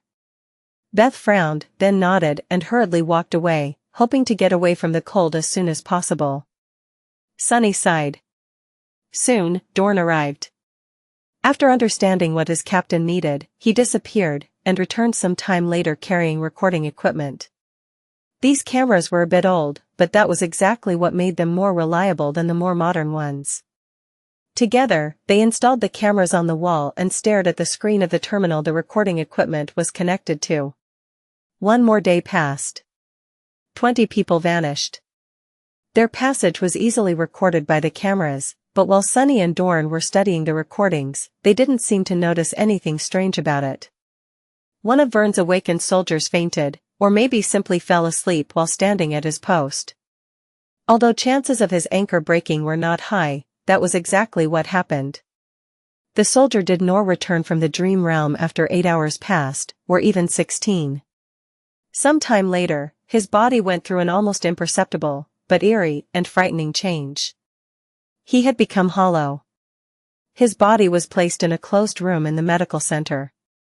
Several members of the civilian staff got into a violent fight, but were dragged away from each by the sentries, isolated, and injected with sedatives. A stray nightmare creature wandered close to the fortress, and was torn apart by a rain of bullets. The thunderous noise of firing turrets made everyone inside the facility shudder. Another day passed. 22 people vanished. The moon was gone, but Sunny and Dorn were still on the wall overseeing the ocean. Standing there, Sunny looked at the dark waves, then at the screen showing the feed from the cameras, then back at the cold black water. Finally, he scratched the back of his head, pulled the memory storage device from the terminal and turned to Dorn. We're done here. Let's go. Not waiting for a response. He turned around and headed in the direction of the security center. As Sunny walked through the settlement, many people looked at him. Some of them seemed frightened, some of them seemed angry. Some were simply numb. Everyone was exhausted. Arriving at the security center, Sunny found Vern and Professor Abel sitting in silence with dark, tired expressions on their faces. The old man looked even more fragile and ancient than usual. Sunny placed the memory storage on the table in front of him. Vern stared at it for a moment. Then looked up. Why are you here? Sunny sat down and rubbed his hands together to warm them. A dark, ominous smile appeared on his lips. My investigation is complete. I know why people are vanishing. Vern and Professor Abel were suddenly very focused on his words. Even Dorn, who had spent the last 2 days on the wall with Sunny, seemed to shake off his fatigue and paid rapt attention to what his captain had to say. Sunny shut his eyes for a moment. When the first victim vanished, I said that there were only 3 possibilities: that he had deserted, that he had been killed by another human, and that a nightmare creature had infiltrated the facility. Well, I was wrong. None of these theories were correct. The third one was the closest to the truth, though. He sighed. There is indeed a nightmare creature. Only it is not inside the fortress. Vern frowned, looking at him with dark intensity. What do you mean? Sunny lingered for a bit before answering. The answer is almost obvious when you consider 2 things, and then put them together. First, the bodies. People don't just vanish without a trace, and yet we failed to find anything, not at LO49, and not on the coastal plain beyond the wall. So, the most obvious answer is that the bodies are being taken to somewhere where we can't find them, into the water. There is a whole ocean out there, after all. Vern wanted to say something, but remained silent at the end, waiting for Sunny to continue. Sunny nodded. The second thing is the call. Its strength had a qualitative change on the day we fought the scavengers, too drastic of a change, really, to be produced by a single gate. Especially one as unimpressive as that. I remember being convinced that there were two, at least, before exploring the plane and finding just one. I even said that we were lucky. He stared at them for a moment, and then shook his head. However, we were not lucky. And there was, indeed, another gate, one more powerful than the scavenger gate that we cleared. We just did not find it. Professor Abel did not seem to follow his reasoning. That was only to be expected, considering that the old man did not experience the call himself. Vern, however, finally, a hint of understanding appeared on his face. A second gate, water, you think that there is another gate? That opened underwater? Sunny nodded. I am more or less convinced that there is. And that is the reason why people are vanishing. Vern shook his head. That doesn't entirely explain it all. Yes, we have pulled a lot of soldiers off the walls to augment internal patrols, but the ocean is still being watched. Nothing would have been able to crawl from beneath the waves, grab people inside the facility, and drag them back into the water unnoticed. Sunny smiled darkly. I was just about to get to that. He rubbed his eyes tiredly. Right, we are all under a mind hex. That is why no one noticed anything. Professor Abel, Vern, and Doran looked at him with confusion. Finally, the old man asked. Master Sunless, do you perhaps have a piece of evidence to substantiate your theory? Sunny simply shook his head. No. But, that is exactly the point. It is the absence of evidence that proves my theory. No matter how elusive, devious, and powerful a nightmare creature is, we should have found some kind of clue by now. Although security equipment of the facility barely works because of the interference, the cameras would have captured something. The strict protocols and mutual responsibility system Vern had implemented would have produced some result. My shadows would have found some traces. But nothing of the sort happened, which is nothing short of impossible. There is a big negative space in the place where all the results should have been.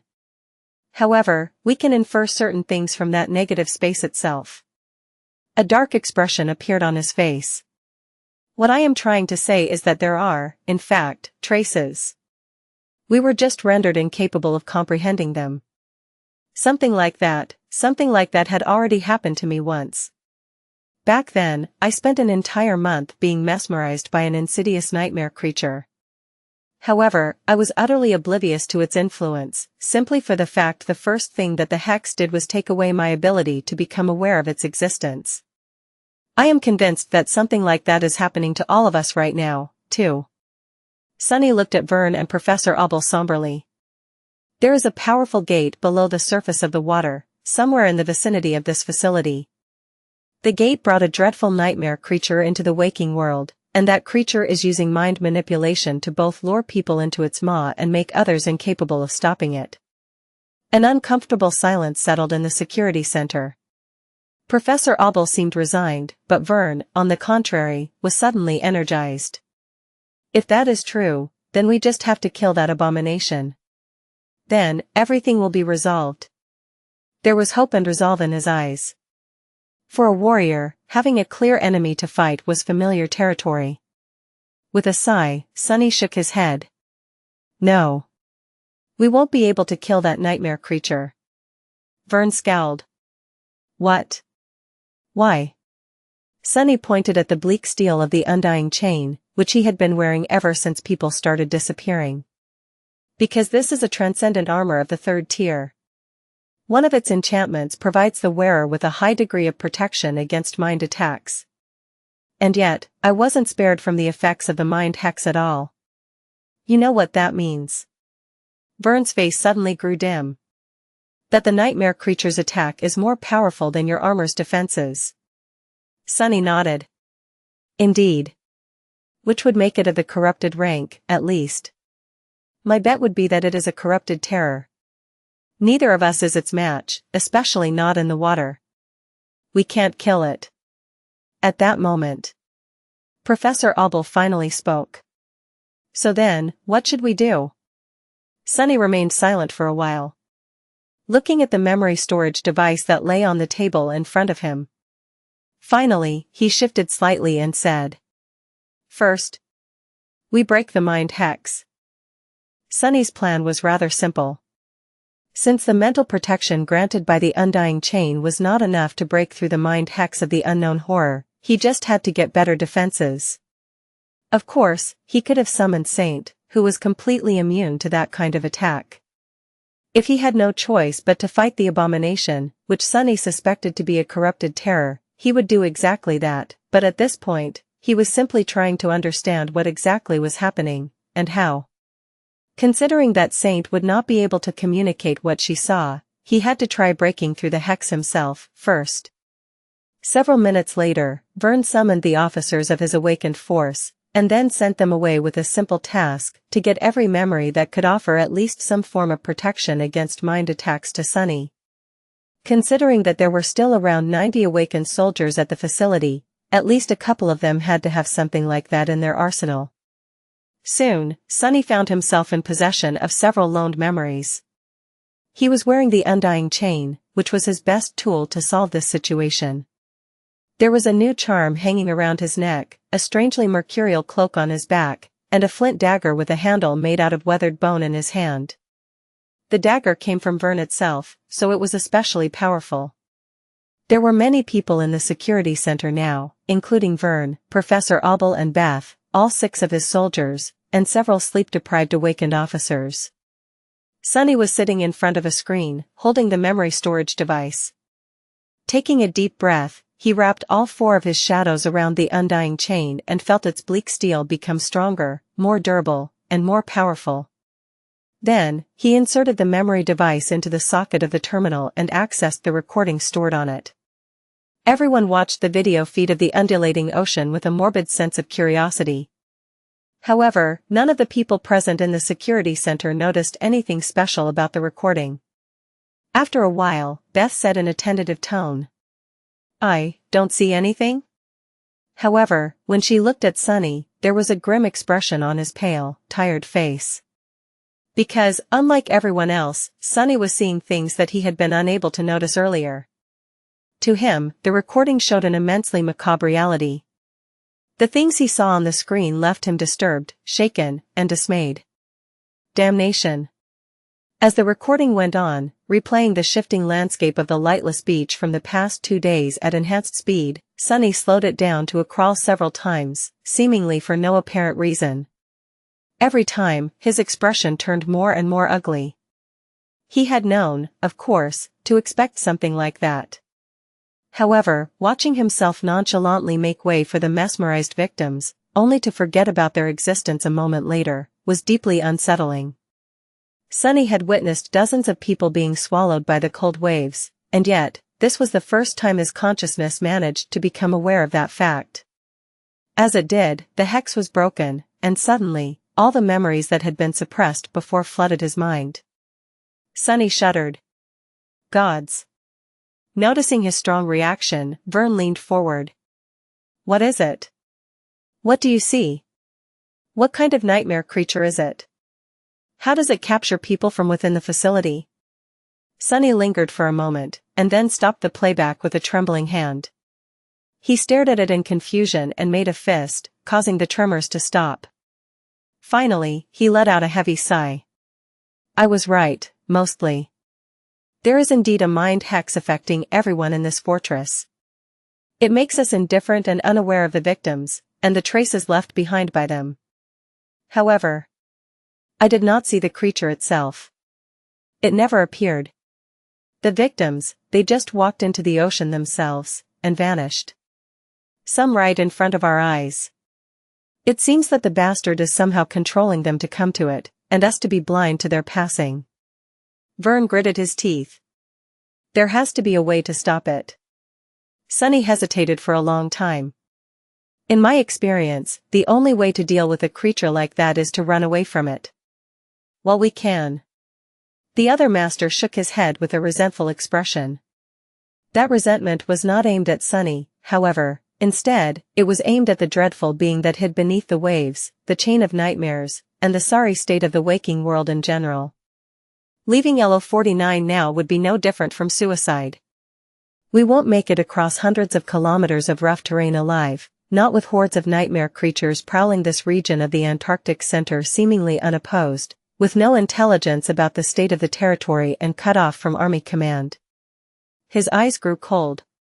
We have to remain here and wait for the Ariadne to arrive. It should be here in 2 days, or if not, soon enough. We can survive this abomination for 2 days. Sunny looked at him for a while, thinking. Although remaining this close to a potential corrupted terror made him extremely uneasy, he had to admit that what Vern had said was reasonable. The Ariadne, indeed, was their best chance. He sighed. So, what do you propose we do in the meantime? Just let the bastard continue gobbling up humans? Vern crossed his arms and frowned. No. Now that we know what is happening, we can prevent more people from vanishing. Sunny raised his eyebrow. And how do you propose we do that? The other master looked at him. Deep in thought. After a few moments, he said calmly. Well. Someone just has to prevent the victims from jumping into the ocean. Right? A Paula smile appeared on Sunny's face. Somehow, he already knew who was going to get that job. Chapter 895 Catcher in the Night Plus Turn Off Reset. Sunny was the only one who could prevent more people from silently walking into the cold ocean.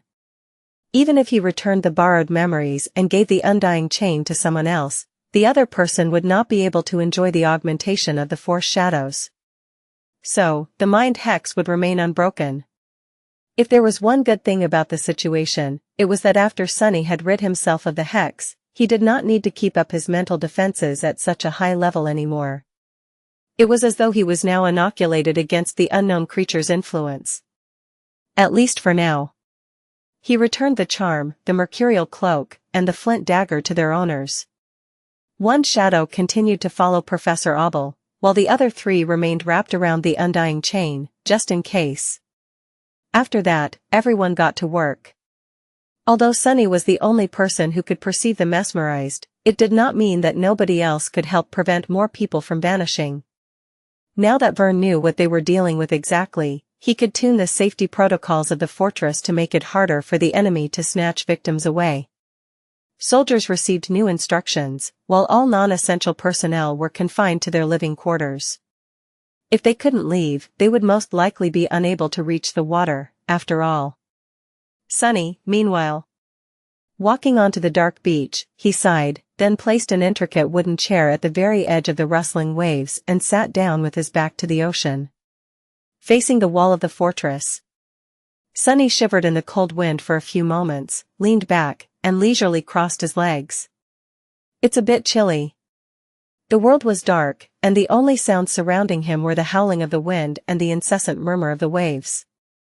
Sitting with his back to the ocean was not pleasant, especially with a corrupted terror hiding somewhere beneath its lightless surface. The only thing that made Sunny feel better was the unmoving silhouette of Saint, who was hidden in the shadow of the wall with Morgan's warbow in her hands. Even then, Sunny had a lot to worry about. Would he really be able to stop people from reaching the water? Would they resist, or would they allow themselves to be brought back inside L049? Most importantly, what would the terror do if its source of sustenance was suddenly cut off? Somehow, Sunny doubted that the creature was going to just leave them be. He just had to hope that the rescue ship would arrive before the eventual retaliation, and take them away before the creature could cast its hex on the crew, as well. With a sigh, Sunny released his shadows and sent them forward. The shadows climbed the wall and separated, assuming watching positions in 3 different spots. Then, all he could do was wait and listen to the rustle of the waves behind him. A minute passed, then another. Then, a few more. Sunny opened a thermos he had brought with him and poured himself a cup of fragrant coffee. Sipping it in the bitter cold, he continued to wait and pretend that the ocean did not concern him at all. After about an hour, a human figure finally appeared on the wall. Sunny slapped himself in the face to chase away sleepiness, then put the thermos down and stood up. One step through the shadows brought him to the mesmerized person. The man, he knew that man. It was one of the awakened officers in charge of the local garrison. This soldier had usually been cheerful and energetic, even after staying awake for close to 2 weeks. But now, there was a blank, empty expression on his face, and no light in his hollow eyes. Sunny stood between the slowly walking awakened and the lip of the wall. This time, he did not step aside to make way. Instead, he hesitated for a moment, then put his hand on the soldier's shoulder, stopping him. The man made a few more awkward steps, not realizing that he was walking in place. Then, he ceased moving and slowly turned his head, staring at Sunny with calm, glassy eyes. Damn. That's creepy. Sunny opened his mouth to say something, but at that moment, a strong blow sent him flying back. Crashing into the rampart, he broke through it and tumbled off the wall, landing on the rocks far below in an undignified heap. Arg. What the hell? The strike was much stronger than anything a mere awakened should have been able to deliver. Even without augmenting his body with the shadows, Sunny was a master. He also had 4 cores and a sea of essence at his disposal. Why was the mesmerized officer so strong? Cursing, he slowly rose from the ground. At the same time, the awakened landed on the rocks a few steps away from him, swayed a little, and continued marching toward the dark waves. Since Sunny was not blocking his path anymore, the soldier did not pay him any more attention. Not so fast, you damned fool. Creating a long chain out of the shadows, Sunny made a loop out of it and tossed it forward, ensnaring the mesmerized man. Taking the unexpected strength that the soldier had shown into account, he added another chain for good measure and grinned weakly. Just like the good old times. The memory of throwing a chain loop at the Mountain King was still vivid and fresh in his mind. Making sure that Vern's officer was immobilized, Sunny dragged him back, and then scaled the wall. A few minutes later, slightly out of breath, he reached the old observatory and walked inside. There, the first few containment units had already been built, and a working crew was hurriedly creating more. They glanced at Sunny with confusion, but then quickly lost interest, distracted by the mind hex. Ignoring the workers, Sunny walked to the nearest unit, threw the mesmerized officer inside, and locked the door. Even for an awakened, escaping from a prison like that was not supposed to be possible. A moment later, several furious strikes landed on the walls of the containment cell from inside, making it shudder. However, in the end, the sturdy construction held. Realizing that he would not be able to break free, the mesmerized soldier walked to the corner that was the closest to the ocean, pressed against it, and froze. He just stood there, unmoving like a statue, not doing anything. Sunny slowly exhaled. Well. That's not bad. He had been afraid that the mesmerized would bang their heads against the walls of their cages, attempting to reach the ocean even if it was not possible. Oh. Master Sunless? When did you get here? Now that he was not holding the soldier, the workers finally noticed his presence. They stared at Sunny with surprised eyes. He blinked a couple of times. Then smiled. Carry on. I am just passing by. At that moment, his shadows noticed another human climbing onto the wall. Sunny sighed, lingered for a moment, and then stepped through the shadows once again. Sunny felt like he was going insane. He was tired, sleep-deprived, and cold. He was stuck in a fortress on a remote continent, which had been built around an eerie abandoned observatory. The fortress was being besieged by an unknown horror from the depths, and he was the only person who had managed to escape from the horror's hex. The strangest thing about all that, however, was that Sunny was sometimes invisible. Every time he subdued and dragged one of the victims to the containment facility built inside the old observatory, everyone in the settlement acted as though he did not exist. No, not exactly invisible, people were able to observe him.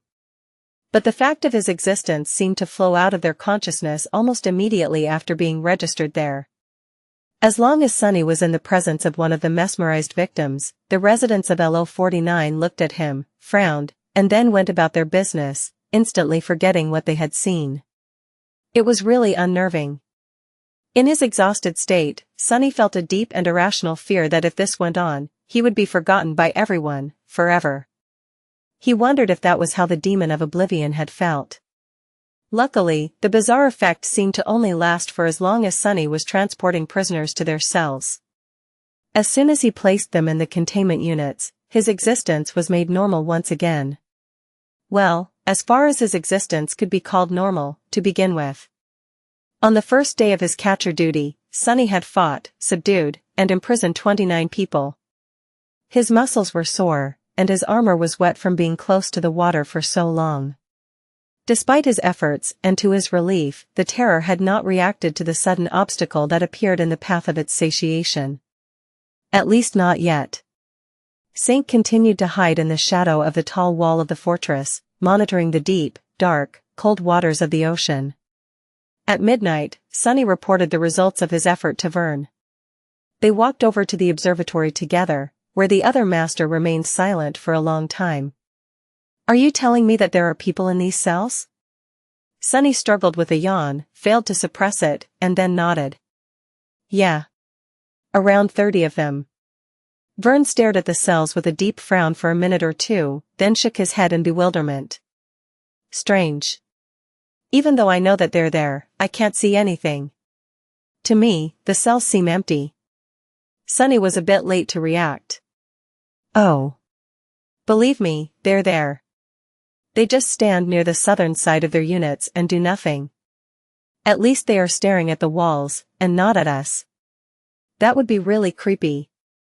Vern looked at him with dark amusement.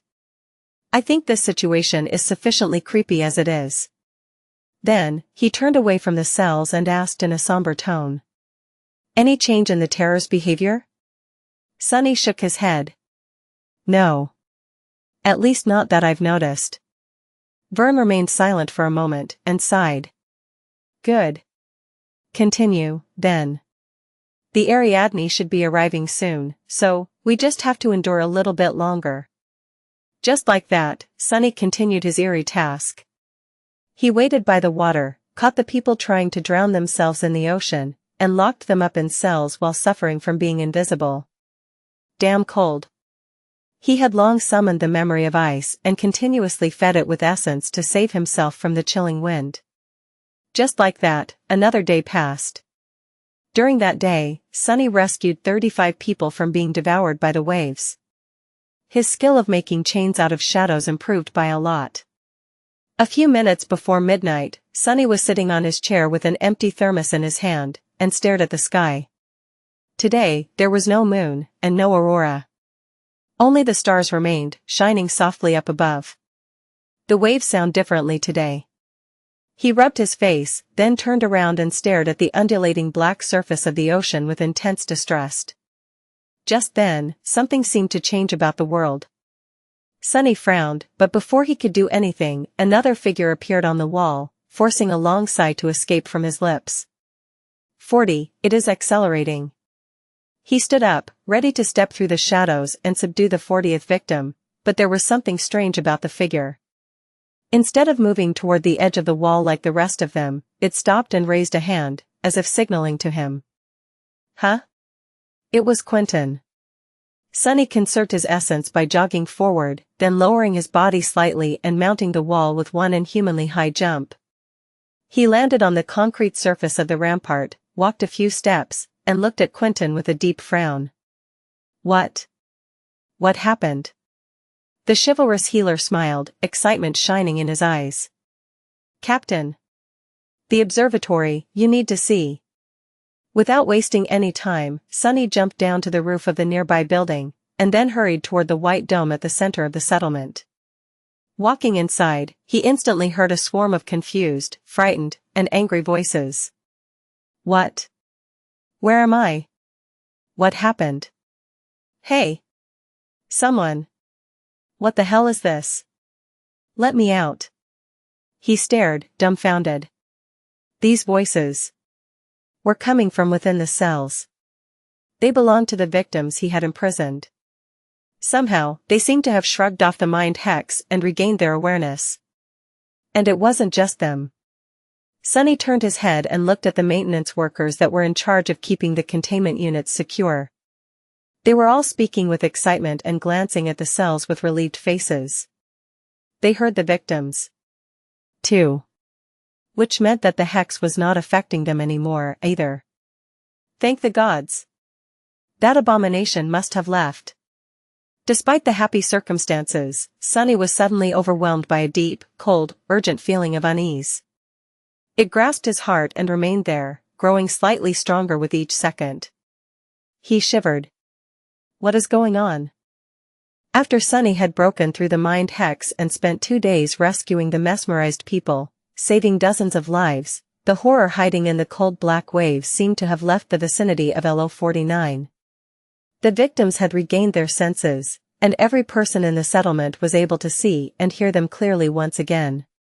In the next few hours, no one showed any sign of being under the influence of the hex. The Vanishing stopped. And the Ariadne was supposed to arrive soon.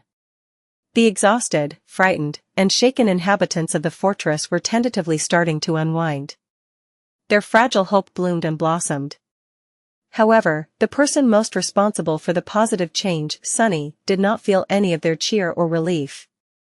On the contrary, with each passing minute, his unease and sense of foreboding only grew stronger. He did not like what was happening, not at all. Walking through the snowy streets of the settlement, Sunny studied the lively faces of patrolling soldiers with a troubled expression on his own. It was dark and somber. Doesn't make sense. None of it makes any sense. Approaching the security center, he placed his hand on the panel of a sophisticated biometric lock.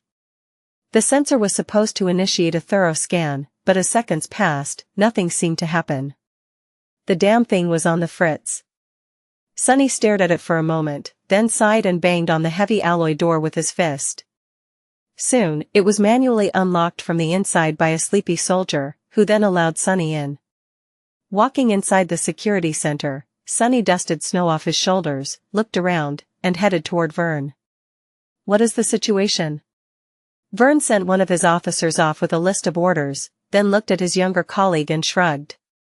Nothing changed. The terror, or whatever that abomination was, seems to have truly moved on. Sunny gritted his teeth. When has a nightmare creature ever moved on? You're deluding yourself. The older master frowned. We can't know for sure, of course, but the disappearance of the hex speaks for itself.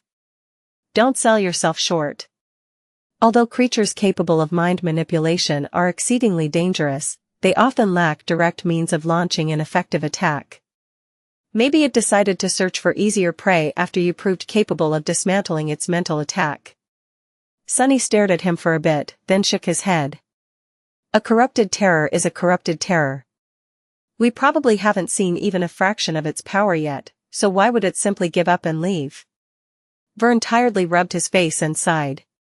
Do take into account that the creature's rank and class are only your conjecture. We don't really know how powerful it actually was. In any case, how else do you explain the fact that the hex is gone, and no one is vanishing anymore? Sunny hesitated for a moment. Maybe it decided to change tactics. Maybe it is gathering power for a singular, overwhelming attack. Maybe it just enjoys toying with its prey. Who the hell knows? His counterpart looked away with a somber expression. Alright, but what do you want me to do? It's not like I've relaxed the security measures. We are still on high alert and prepared for battle. We are still keeping the civilians locked up and concentrating our defenses on the southern wall. I don't see what other contingencies are there to prepare. Sunny let out a frustrated sigh. All I am saying is that it's not a good time to become complacent. On the contrary, we must be preparing for a rapid escalation of the crisis. Vern stared at him blankly for a few seconds. And all I am saying is that we are already doing everything we can. No matter how small, the possibility that you are right still exists, so we must.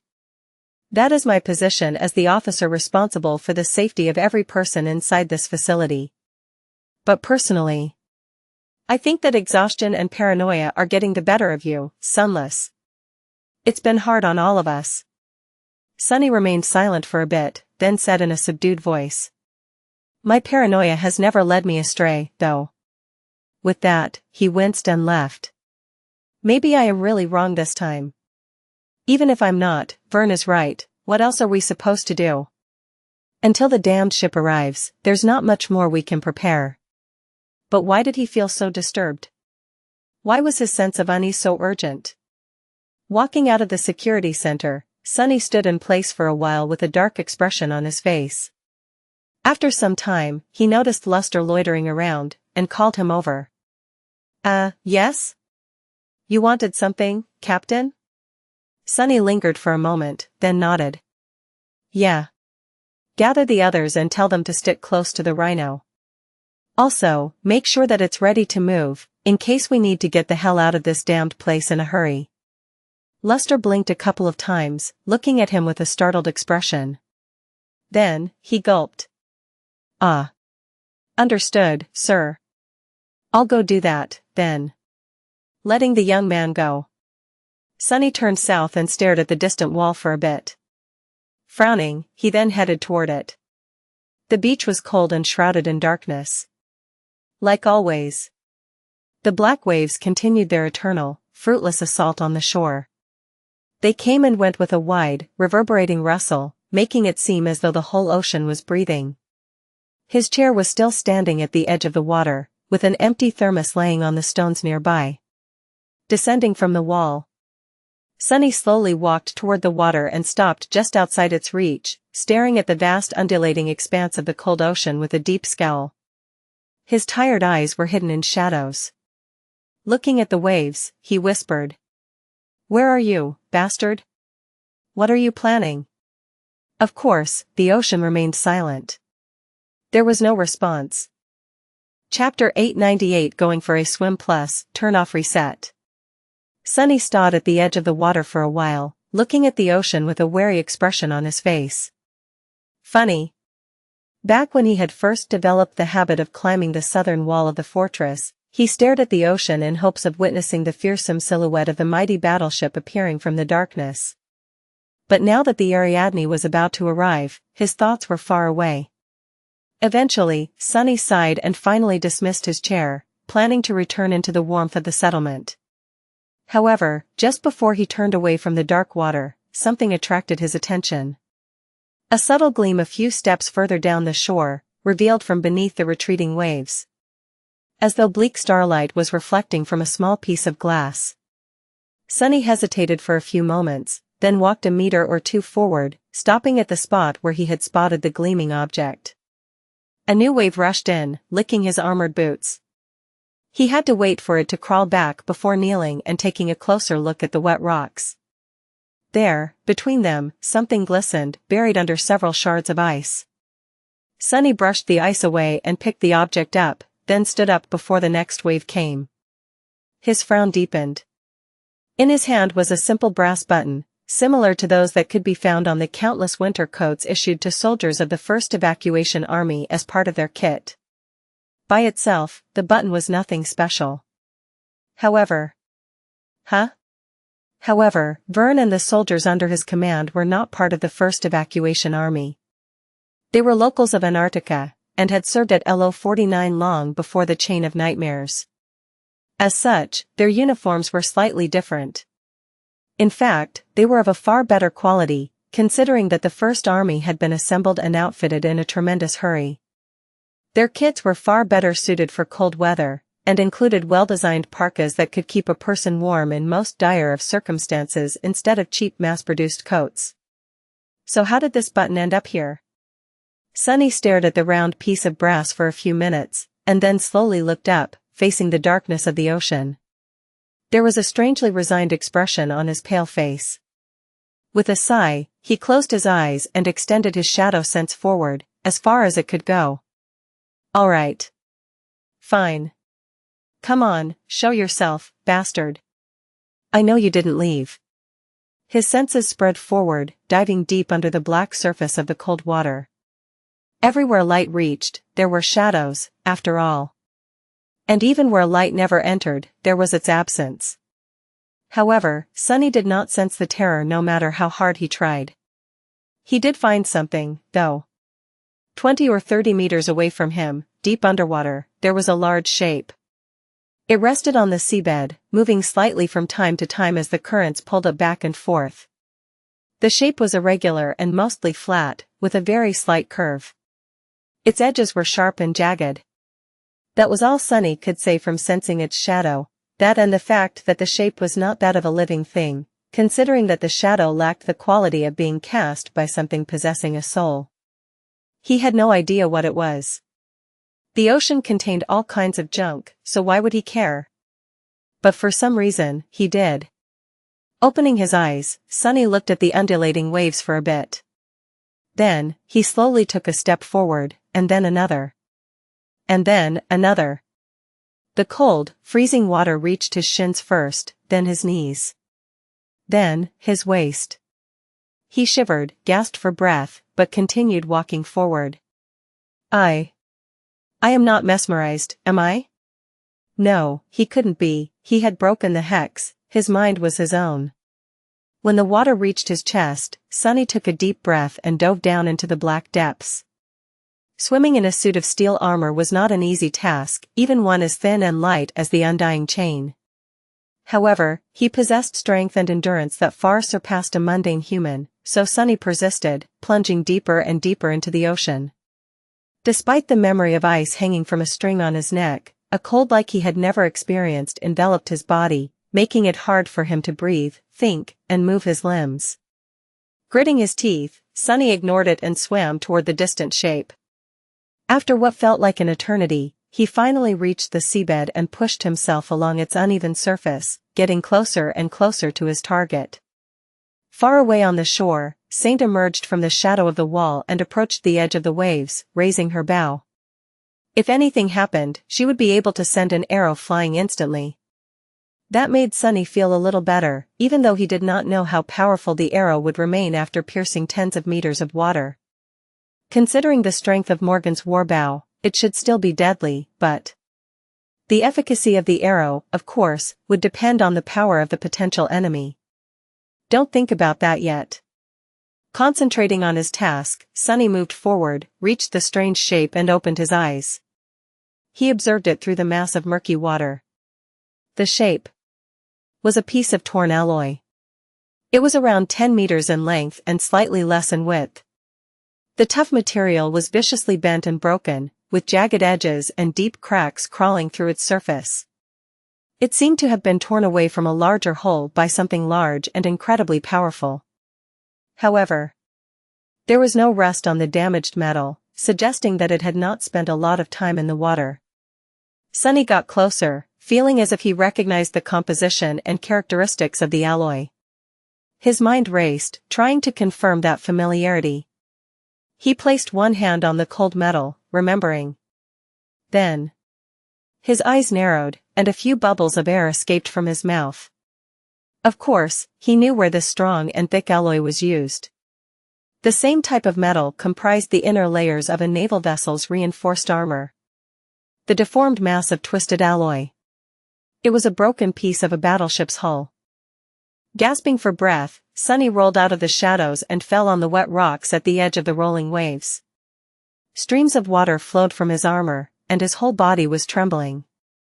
Sea cold, so cold. Gritting his teeth, he stood up and shivered as the wind assaulted him. At that moment, not even his ascended constitution and the memory of ice could protect him from being chilled to the bone. But even then, the claws grasping his heart were much colder. Curse it. Sunny took a step forward, stumbled, then righted himself and stopped. His fists were clenched. Ariadne. It must have been the Ariadne. The broken piece of the hull, the brass button, it all made too much terrible sense. Of course, this evidence alone was not enough to make a definite conclusion, but Sunny was sure of it. His intuition told him that much. No one was coming to rescue the people trapped inside LO-49. And the terror was going to descend upon them soon, without a doubt. Suddenly forlorn, Sunny glanced at the wall of the fortress with a lost look on his face. A few moments passed, accompanied by the howling of the wind. Then, he looked down, closed his eyes, and groaned. Ah. I'm so tired. It was the cold that made him shrug off this moment of indecisiveness and start to move. No matter the situation, he had to get somewhere warm first. One step, and he was on top of the wall. A second step, and he was standing on one of the streets of the settlement. A third step, and he suddenly appeared in the corner of a research laboratory where a group of scientists, including Professor Abel and Beth, were staying under guard. The young woman was the first to notice him. She was slightly startled by the sight. Ascended Sunless? What are you doing here? Sunny looked at her and forced out a pale smile. Don't mind me. I just got cold outside. He stared at Beth with a strangely heavy expression for a few moments, and then shook his head. In any case, I'll be going now. Sunny had to see Vern first. He dried himself off, then went back to the security center, feeling the urgent sense of alarm growing louder and louder in his head. Before, Sunny had not known its source, and thought that he had days to discover it. But now, he wasn't so sure. Maybe there were only hours left before the disaster his intuition was warning him about would happen. Maybe even minutes. You're not listening. Sunny glared at Vern as the seconds ticked away. Tick-tock. With each second, their fates were coming closer to being sealed. And yet, the tall master was being difficult. I am listening. Sunny suppressed the desire to hit the table with his fist. Not only would the table shatter and create a lot of noise, but it would also not help his argument in any way. More than that, he was too tired, and had no energy to go around breaking furniture. Then why the hell are you not doing anything? Vern sighed. What am I supposed to do? Sunny blinked. Gather everyone, load them into the transports, and drive away from this cursed place. What else? Vern looked at him for a while, his frown growing deeper. With all due respect, Sunless, you are not making a lot of sense. You are trying to convince me that the Ariadne is not coming, but your only piece of evidence is a button and a piece of metal that you found underwater. We both know how much junk and old wreckage was left in the oceans after the dark times. That armor fragment could have come from anywhere, rust or no rust. Sunny wanted to answer in anger, but managed to hold himself back. Vern was not wrong to doubt his rather unsubstantiated theory. Any good leader would question the validity of such information. The problem was that Vern did not have the benefit of being intimately connected to the strings of fate, like Sunny was. He did not have Sunny's intuition. He was blind to fate. Listen, this is what my gut is telling me. Staying here would be a terrible mistake. Nevertheless, Vern remained unmoved. He lingered for a few moments, and then shook his head. His next words sounded polite, but had a sense of weight to them. I can't gamble with the lives of 1,400 people because of your gut, Sunless. This damned fool. Sunny let out a frustrated sigh. Vern was an experienced government officer. From their brief but intense partnership, it had become clear that he was reserved, methodical, and did things by the book. He had received orders from Army Command to reinforce LO-49 and wait for the naval rescue, and that was what he was determined to do. Breaking an order was not an easy thing for him. His mind was not flexible enough. You have to admit that I at least might be right. So, staying is also a gamble. We are outside the parameters of standard procedure, Vern. Can't you think for yourself, for once? Although that last statement was a bit rude, Vern did not react much. He just stared at Sunny with his usual serious expression, then turned away and sighed. A few moments later, he said quietly. It doesn't matter, anyway. Sunny scowled. The words caught him by surprise. What the hell does he mean? What? The older master looked down. Sunless. We are cut off from Army Command. The situation in the north is bad. We don't know how bad, but it has to be dire for so many nightmare creatures to travel freely through the mountains. The last thing we heard was that several titans had emerged. We don't even know if any of the siege capitals still stand. As he spoke, his tired face grew darker and darker. The terrain between here and the last known encampment of the first evacuation army is a maze, with countless swarms of abominations prowling in the dark.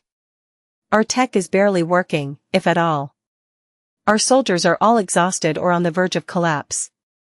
What I am trying to say is that a convoy transporting hundreds of civilian non-combatants won't survive the journey. Not with what we have left to protect it. Vern gritted his teeth. So, it's not that I refuse to entertain the idea that the Ariadne won't arrive. It's that I can't. Because that ship is our only hope. His words echoed in the empty room of the security center, making Sunny feel even colder. A somber silence settled in the conference room of the security center. Eventually, Vern was the first to break it. Straightening, he looked at Sunny and said in a heavy tone. The best I can do is ask for volunteers among my awakened. To risk falling asleep. Some of them might die, but a few should return with the news from the dream realm. Then, we can discuss evacuation by land. Sunny stared at him without saying anything. His anger was suddenly gone, and instead, all that was left was fatigue, regret, and a vague feeling of dark resentment. Damn it all. If Vern indeed sent volunteers into the dream realm, even knowing that it would be a one-way trip for some of them, they would return in about 8 hours. Finding out what was happening up north would help Sunny tremendously. But 8 hours was too long. His growing panic was already almost suffocating. He did not know if they had 8 minutes left, let alone 8 hours. There's no time. You can't. Vern leaned on the table and closed his eyes for a moment. It was hard to know what was going through his mind, but Sunny somehow knew that he would not be able to convince the stern officer. His heart felt cold. Ah, that feeling, this bitter feeling. I have not tasted it in a while, I think. At that moment, Vern suddenly said. A large convoy won't make it. But a single, robust vehicle probably can. Sunny frowned, struggling to follow the line of thought, perhaps due to his exhaustion. What exactly do you mean? The older master looked at him and shrugged with strange calmness. I mean that we don't have to put all our eggs in one basket. Your mission is not to protect every person in this facility, Sunless. Unlike mine. Your mission is to rescue one specific, high-value target. Both of us have to carry out our duty to the best of our ability, though. So, take Professor Abel, load up your APC, and leave immediately. This way, even if your theory is right, it won't be a total loss for humanity. There was a lot that had been said, and a lot that had remained unsaid. But there was no need to speak some words aloud. The two masters looked at each other for a few moments, a silent understanding between them. In the end, the corner of Sunny's mouth twitched. I still think that you are wrong. People don't know what is possible and what is impossible until they try it. Well, that was often the case, at least, in my life. Vern simply nodded. Then prove me wrong, Sunless. I wish you luck. Sunny grimaced, lingered for a second or two, and then turned around. A moment later, he was gone from the room. He had nothing more to say, and no time to waste. There was no time at all. Feeling a frightening sense of urgency, Sunny used Shadow Step to appear directly inside the research center. This time, Beth was even more surprised to see him. Wait, no way. Master Sunless, do you perchance keep frightening me just for fun? He shook his head, looked around, and then beckoned for the young woman to come closer.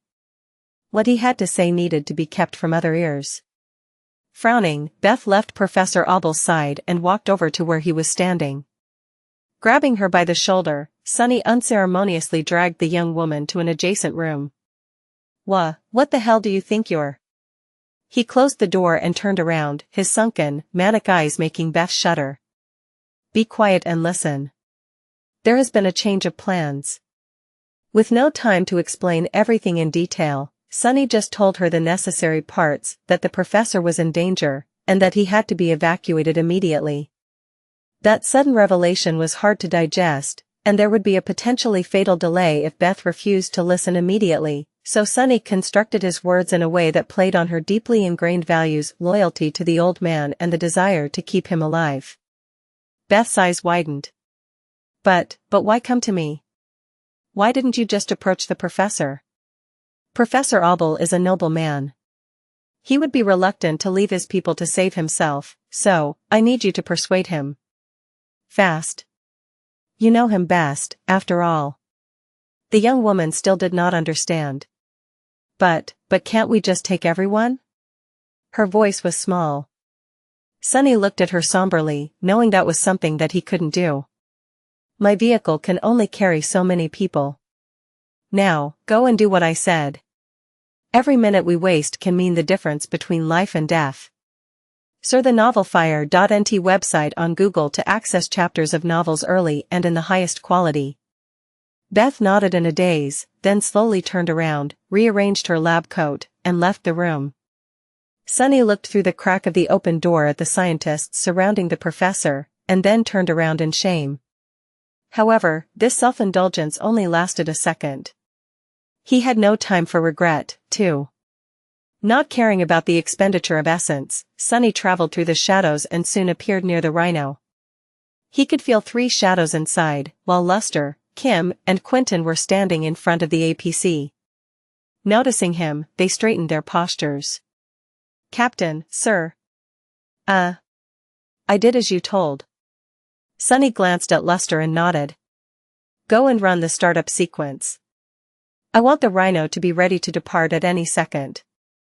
The young man's eyes turned into circles, but he swiftly dove into the hatch without asking any questions. Sunny, Kim, and Quentin were left alone in the biting cold. Feeling his heart beating wildly, Sunny looked up at the sky. The sky was covered by white haze. The blizzard is starting again. At that moment, Quentin cautiously asked. Captain. I am sorry, but what exactly is happening? He gave the gallant healer a short glance. We're leaving. Both his subordinates seemed startled. Leaving? Right now? But, why? Sunny lingered with the answer. Because we have orders to keep the VIP alive. That seemed to make them stop asking questions. A minute passed, then another. His bloodstream was full of adrenaline, as though he was in the middle of a battle. Time crawled at a snail's pace, and for some reason, Sunny felt as though he was locked inside a pillory, waiting for the guillotine's blade to come down. Walk faster, damn it. His instincts were screaming that they had to leave LO49, now. Finally, 2 figures appeared from the milky white haze. Professor Abel was walking stiffly, with a troubled face. Beth was both supporting him and carrying a small bag. The old man stopped near Sunny and looked at him with a solemn expression. He hesitated to speak. Young man. I hear that you will be taking us away now. Sunny nodded. Yes, Professor. Get inside, please. Hurry. I'll explain later. They entered the rhino and closed the hatch. While Beth was looking around with subdued curiosity, Luster sent the heavy vehicle moving. The sentries had already been informed by Vern, so they opened the gate and allowed the irregulars to drive through them. Until the last second, Sunny was certain that something would go horribly wrong. But, somehow, it didn't. The rhino drove away from the fortress, passed by the fleet of transports parked outside, and disappeared into the white wall of the blizzard. Only when the lights of the facility vanished from view did Sunny feel an almost overwhelming sense of relief. He leaned, almost crashed, on the bulkhead behind him and let out a trembling breath. We made it. We made it in time. Although there were many confused and concerned gazes aimed at him, Sunny remained silent.